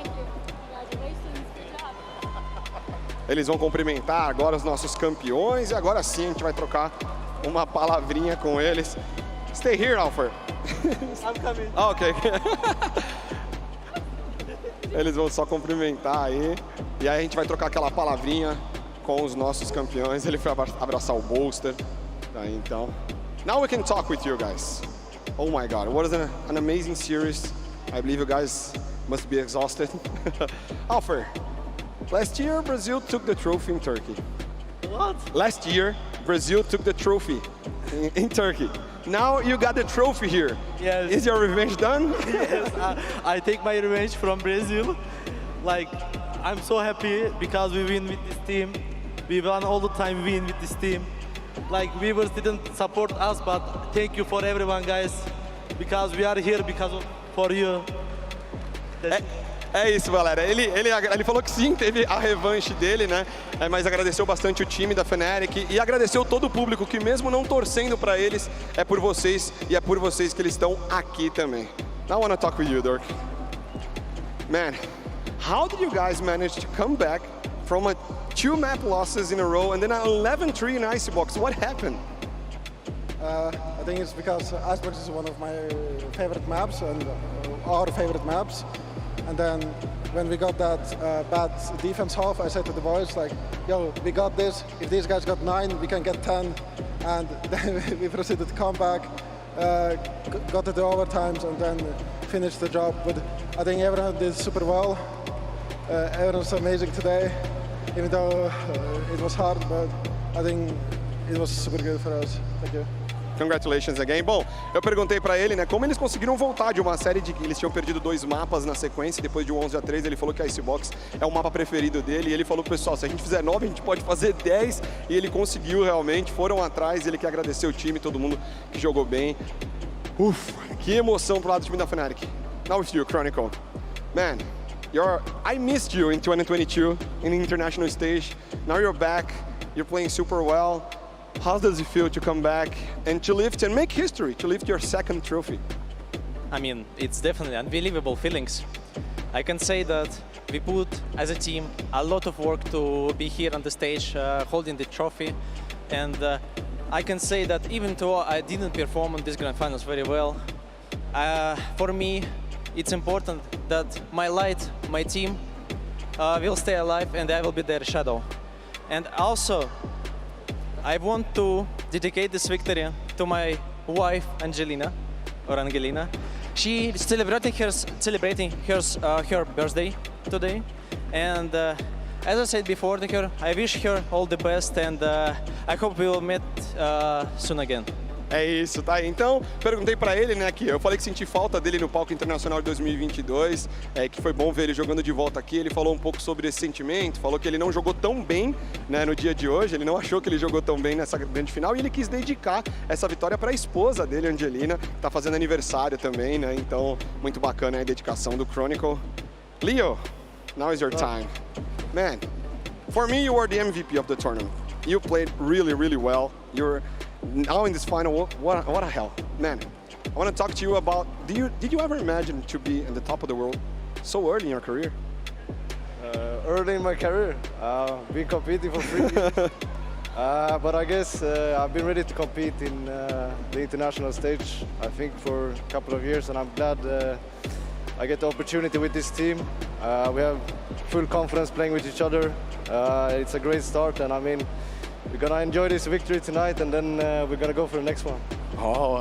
Tá aí, então eu perguntei pra ele, né, como é que foi chegar no topo aí do mundo, né, tão cedo também. Ele falou que já compete há 3 anos, né, que não achou tão cedo assim, mas tá dedicando a vitória pra todo mundo. Falou que hoje vai comemorar e depois amanhã já pensar no próximo jogo. Bolster. Hello. Hello. Man, the crowd. You have been a Fnatic since the beginning. You keep trying to get that trophy, and now you finally got the international trophy. What does this moment represent to you, man? Well, just half an hour ago, we were 11-2 down or something, and I was thinking, oh no, I'm gonna go 2nd again. But my teammates are really good, and we somehow pulled rounds out of the bag. Sorry. Oh. I don't know why I'm crying. Little baby. No, I'm fine. Yeah, it was just a really good series. Yeah, love Valorant, mate. I'm gonna get grey hair in like 1 year, I think. Yeah. Então o Bolster chorou bastante, né? Falou que há 30 minutos atrás estava com aquele sentimento de ia perder de novo, né? Mas eles conseguiram virar. Ele ainda brincou falando que ia ficar com cabelo cinza aí, né? Após esse jogo, se não for ficar careca. Mini, now we have to talk with you. You have been Fnatic so long as well. How did you manage to pull up this new team, to come here, to lose only 2 maps and do this amazing tournament? And what can we expect from you and from Fnatic in the rest of 2023? I mean, I have no idea how we went on the run we went on. I mean, scrims went well, but that was kind of ridiculous. So I did get a bit nervous in that game. Some grey hairs like usual. We got a meme in Fnatic that we do it for the viewership, so I think that was a 5-man viewership game. For the rest of the year, this is the first one, and we're going for the second one and the third one. Hey, thank you so much. É isso, guys. Eu perguntei pra ele, né, como é que foi chegar aqui, perder só 2 mapas e ter um campeonato praticamente perfeito. Ele falou que não esperava, né, que os screens não estavam indo tão bem assim, mas eles acabaram indo muito bem. E sobre o resto do ano de 2023, ele falou que a ideia é ir um após o outro e conseguir mais títulos ainda pra Fnatic. Can I just say one more thing? Yes. Yeah, I'm more composed now. I'd like to thank everyone in the audience today. Even though, like, we're the villains, I really appreciated everyone cheering and, like, I don't know, shouting and stuff. That was really hype. It was a really memorable experience for me when we are 11-2 down and I'm looking at the audience, everyone up there. I was like, honestly, it feels like an anime or something. And then I'd like to thank everyone at home who supported us and our journey. And I'd like to thank my family for watching my games, even though I'm giving them anxiety. And I'd like to thank Yinsu for all the support as well. Much love. And yeah, thank you everyone. Tá, ele agradeceu a torcida, né? Ele falou que quando ele estava 11-2 lá, que ele via a galera vibrando e parecia uma cena de anime também, né? E conseguiu agradecer todo mundo, agradeceu a Inso, agradeceu todo o pessoal e a torcida brasileira principalmente. Alfred, you wanna...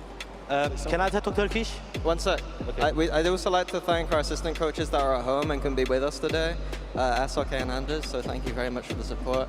And all the people behind us that aren't on camera, team manager Colin, performance coach Ewan, and substitute Kamek. Ele agradeceu todo o staff, né, do time da Fnatic, todos os coaches, toda a galera que trabalha por trás do time aí para fazer o time dar certo. Tava muito legal. Aí o agradecimento do Mini. You wanna say Turkish? Can I talk Turkish? Yeah, I cannot translate, but yeah. Okay. Arkadaşlar ilk önce hepinize merhaba. Şimdi şöyle söylemek istiyorum. Ben buraya depremden geldim bir depremzede olarak. Benim depremden gelmeme rağmen beni momentum olarak güçlü tutan, hype tutan aileme çok teşekkür ederim. Ve arkadaşlarıma çok teşekkür ederim. Bu süreçte benim çok yanımda oldular. Onlar olmasa büyük bir ihtimal ben bugün hiç oynayamazdım genel olarak. Teşekkür ediyorum onlara. Buradan da izleyicilere teşekkür ediyorum. Então é isso, pessoal do Ibira. Barulho mais uma vez para os seus campeões. Once again, make some noise from Fnatic. Thank you so much, guys. Congratulations on your win. I hope to see you guys in more events.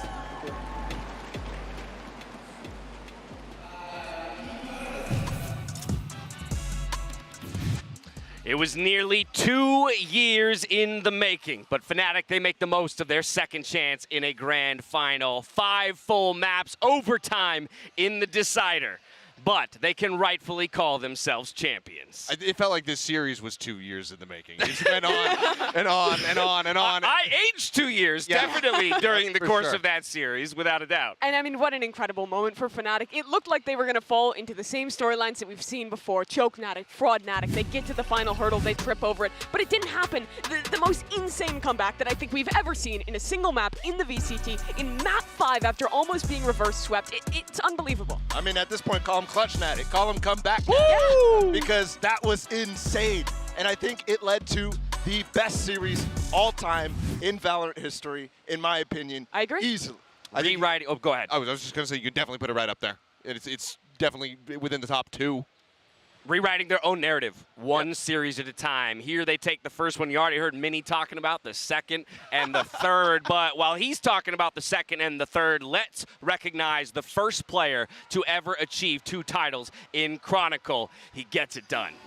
I mean, the stage has been set for this to happen ever since Loud made it in. We knew that we were going to be guaranteed a repeat champion. Chronicle overtook that FPX core and Na'Vi, shut them down, and then shuts down to the Loud core as well. So our first player now to get 2 trophies under his belt. And it has been more than a year in the making. 2022, this guy did not make a single appearance at an international event in Valorant. It felt like he fell off. It felt like he wasn't going to be able to come back and do it again. He was good as an individual, but he wasn't making it here. Bala won't take this slander. Still, I mean, he said it himself in the interview after winning their last best of 5. People thought he was out. People thought he was a bad player, but he is still a good player. He is still a guy who can win trophies, and he's just made history. Yeah, I mean, his 3rd finals appearance. He was also one of the first people to make 2 finals in a row with Gambit all the way back then. So this guy's already made history, and he's doing it again. First to win 2. We've been hunting for that for so long. Yeah, I would say he undersold himself in the interview, saying he didn't have a great series. I think he forgot the first 2 maps where so much of it was about him and Leo being the carries for the squad to set them out on the right foot. I mean, it's just that humbleness coming through, not looking to say, you know, I'm the one who dominated, but he was so instrumental to the victory here. But, I mean, what a just completely and utterly wild map. I mean, compare the stats from where Durka was at the half, you know, versus Aspas. Sure, he still finishes a little bit lower as far as kills are concerned, but he overtook an ACS in those first kills. Durka absolutely leveled up after that 3-9 half. And he was one of the guys who was a reason for why that 3-9 half happened in the first place. Yes. It was sloppy for him. For the King of Icebox to have that sort of performance in the first one, that was shocking to us. But then he comes out and they regroup. Are you kidding me? How do they have the composure to regroup like that? That's ridiculous. I mean, this is incredible, too. You saw that one woman in the crowd. She came all the way out from Europe to root for these teams and gets to witness an EMEA team winning here in Brazil. It's wild. But, I mean, for this team, absolutely incredible. And I feel like we have to talk about, like, who do you even assign the MVP of the series? For me, I'd probably have to lean towards Leo. He's had an incredible tournament. He's had an incredible series. But everyone from Fnatic was really stepping up in that last moment. Hold up. Before we talk about the MVP, we put a poll up asking the audience to vote for the grand final MVP, and Twitter has spoken. The honor goes to none other than Leo. Okay, I mean, this isn't shocking given his performance in those initial couple maps, but for me, by the end, I would have to go with Boaster, and I'm happy to see that he's at least the 2nd highest option. Being able to get the team to rally back after that 3-9 half and then lead them to a 9 consecutive round streak, for me, it's all about him. I see the argument. You're looking for the person who sparked the comeback, right? Yeah. And I get it for Leo as well. I completely agree. I think Leo had a stellar performance, but if you're looking for that guy who sparked the comeback, I look at Alfier. This guy, sure, he didn't have the most electric series, but if you look at him on the stage, this is one of the few guys who is constantly stepping up, constantly saying, we got this, over and over and over. And the reason why we all have a different take on this discussion is because this is truly a super team. Every one of these players showed up, performed on this international stage, and for Leo to pull back the tournament as a whole, I think he really was making history here, putting up one of the absolute best individual performances that we've seen from an initiator player. Yeah, take a look at that. Only eclipsed by his current teammate in Chronicle by 2 ACS, but what a performance this kid has had. Yeah. Such a youngster, displaying everything that he has in his arsenal here on the lock-in stage. Yeah, I mean, we were expecting, waiting, hoping that Leo would end up on a championship caliber team because we've known for a while how good this guy is, but it's been hidden. And we've seen it all the entire time before this, right? His shock darts are insane. His utility's insane. His discipline is insane. And he just had an all-time insane performance as well. Yeah. I was just flawless in those first couple maps. I mean, the utility usage, the way that he was just piloting those rounds was just gorgeous. So, I mean, still well-deserved. Marathon of a day, an incredible tournament. Remember we had a show match today? There's a new agent. Yeah, that again, felt like 2 years ago. Final thoughts down the desk, though, as we conclude the first international tournament here in 2023. Remember, this is just the beginning.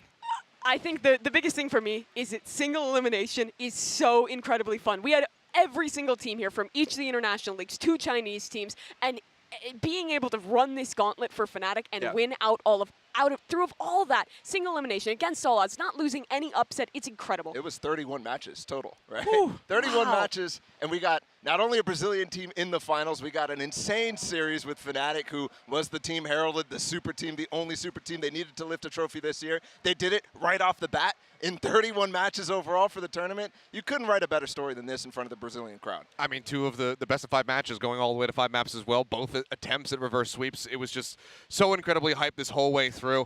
For one, I'm excited that this is just the beginning. We've got the regional leagues getting ready to kick off pretty damn soon, and then Tokyo is on the horizon, and I just can't wait to see what the landscape looks like, who's going to be on top of each single region when we get to that event later. Well, there you have it, friends. That is going to do it for us here. Once again, congratulations to Fnatic for winning the first ever lock-in and making this such a historic event. It's a heck of a way to start off the 2023 VCT season. A big thank you to everyone here in Sao Paulo as well for welcoming us and making this such an incredible experience. Until next time, stay healthy, stay safe, and be good to each other.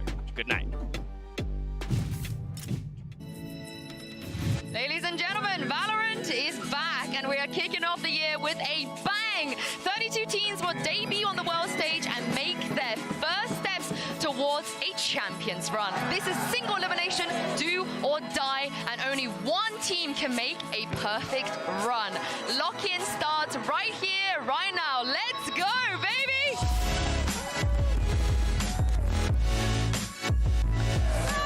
Took a particular point of pride seeing our friend Potter take the stage and do the fist bump. That was pretty cool. Anything can happen in this format. You can get upset, and if that happens, you're going home. Rez comes in, do they get the punish? Huge from Sob, giving NRG the finest amount of hope. What a game. I bloody missed Valorant. We might be in for, dare I say, some hair-raising performances.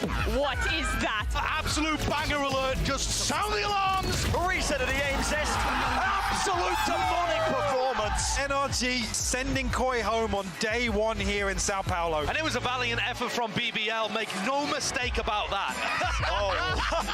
That is me in my hotel room in the morning. We have a new segment. What were they cooking? Bonjour and merci beaucoup for having me on the show. Yeah, it's going to be a shutdown. Lovely. Carmine Corp, light work. A heartbreak for FPX, who, in my eyes, exceeded expectations. It is going to be the Rez instead, but he's going to go swing it off in.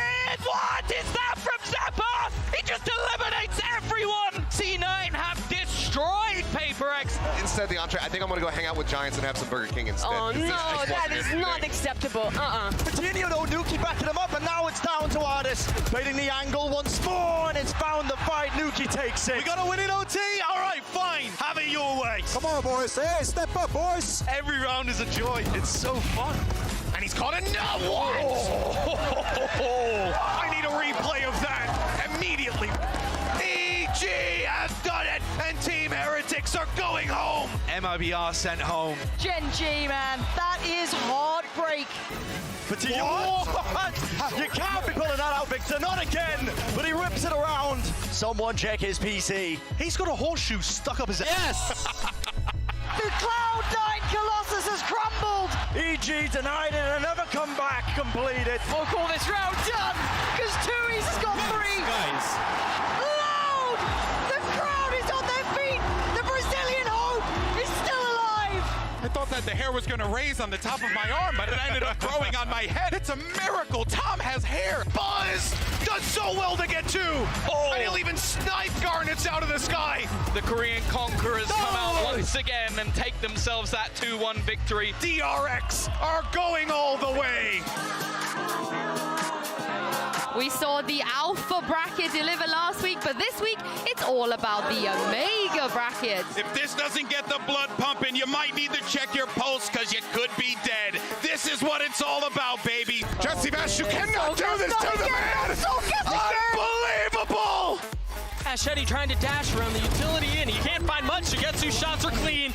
I don't know, guys. It was too easy. And Liquid evaporating under the pressure. The European hope finally shows up and take down Crew very quickly. Who is that? This is kind of a vibe, though. Hold up. Yo, You guys are looking handsome up there. You're so sexy, guys. And again, once more, King just back and forth around Generator, and that will seal the deal. And Zeta Division have been sent home. What's going on right here? Acting in, sees into the back, double swings there, it's beautiful, and the Seas catches onto two, just lined up. Vitality safe hands for them. They have sent Global Esports home. And RRQ are left brokenhearted. Now Cryo pushing forward, they've got him pinched, they've got him stymied, they've got him suffocated, and they've got him done. 100 Thieves avoid disaster, they take down EDG. I didn't know I could have this much fun watching Icebox. Listen to that crowd, that's what we call a home advantage here. The alarm bot triggered. Ben has to turn back, but DG's in from backside. He's able to clear him out. He gets 4. Fury attack. Good buyout from Secret, who won over our hearts for a while. I wasn't listening. You've ruined my bracket. No, this is my bracket. It's bracketology with Brent, okay? The bracketologist. Boldy picks up 2, but there's King. If he taps the spike, let's see if he can dodge it. He just takes the fight, and King wins it out! Vitality fall! Foot just didn't quite have it there in that final map in the final half. I think Valorant will be the winner today. This crowd is going wild, and there hasn't even been a single bullet shot so far, man! Boaster playing up close. Do you expect him here? Do you expect him here? No! DJ's in São Paulo. Boaster gets another! Boaster gets 3! Fnatic beat the crowd. They beat Furia, and they advance. They've just made a lot of people mad. Gonna be hopping and skipping, doing a little dance. Winner dance, guys. Winner dance. It's up to Sugetsu. 1v3, first shot found. 1, 2, 3! So one tops. Na'Vi look like an unstoppable force right now. Finally, they get back to the port, but it's a 2v2. Durka gets it down. He's already got the shot. He's Alpha! Find Asuna! Bang! Leads it! Oh!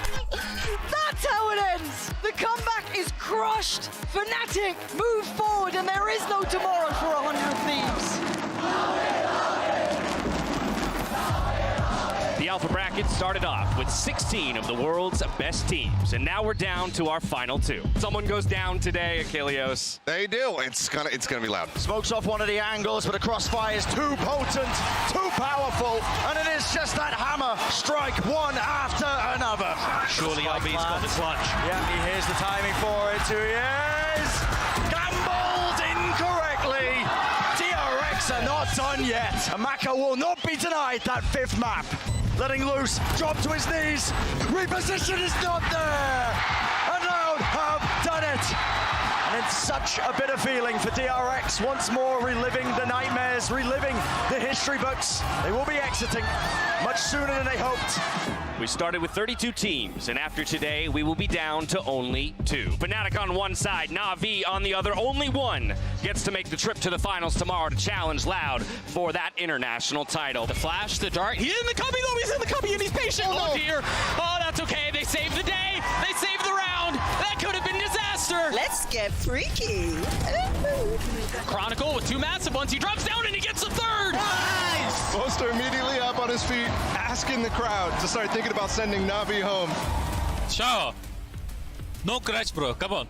Bro, I'm trying. What do Na'Vi do here? Actually, that's the thing about this Fnatic roster right now, man, is that you think, all right, how do Na'Vi respond? Fnatic don't even give them a chance to consider the approach. Valorant has shown us that many aspire, but few attain, and the pursuit of greatness persists for Fnatic.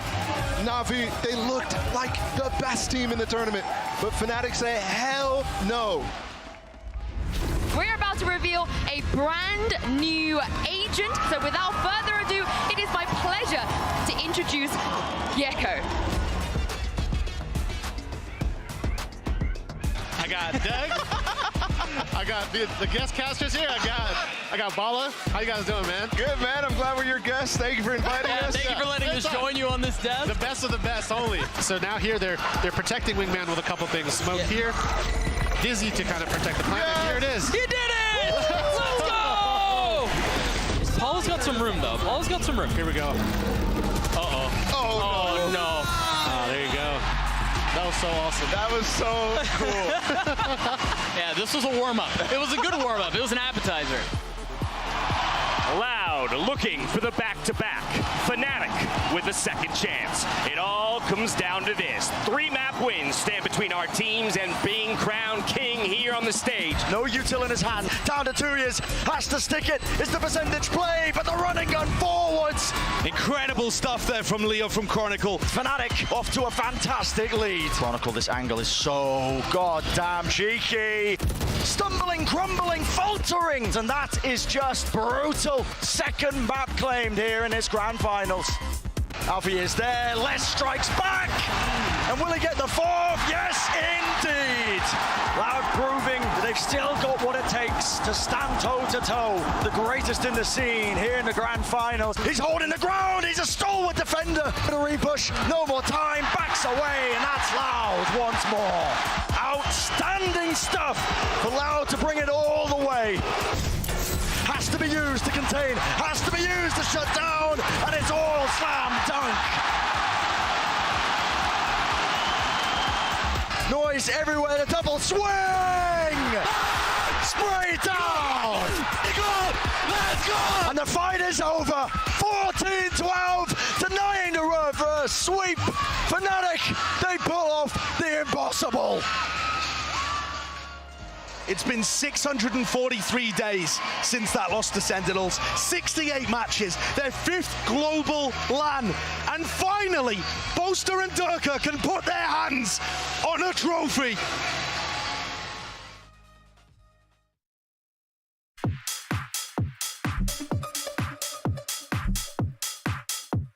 The energy all over you and me.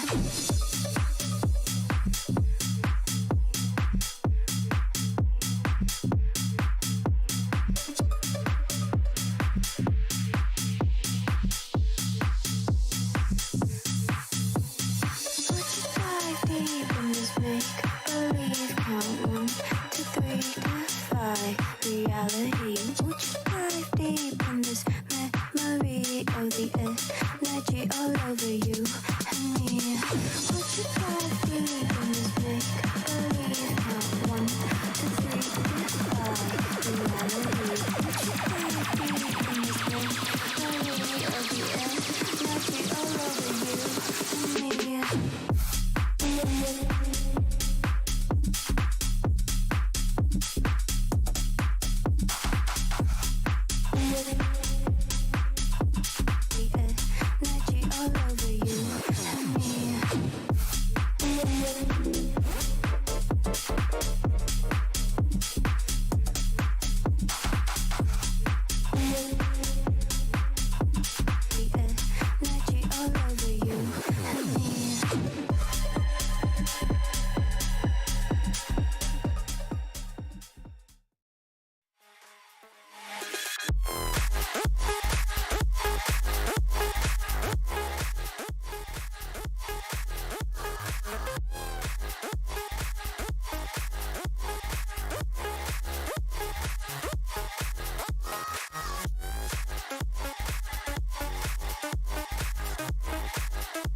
Macho.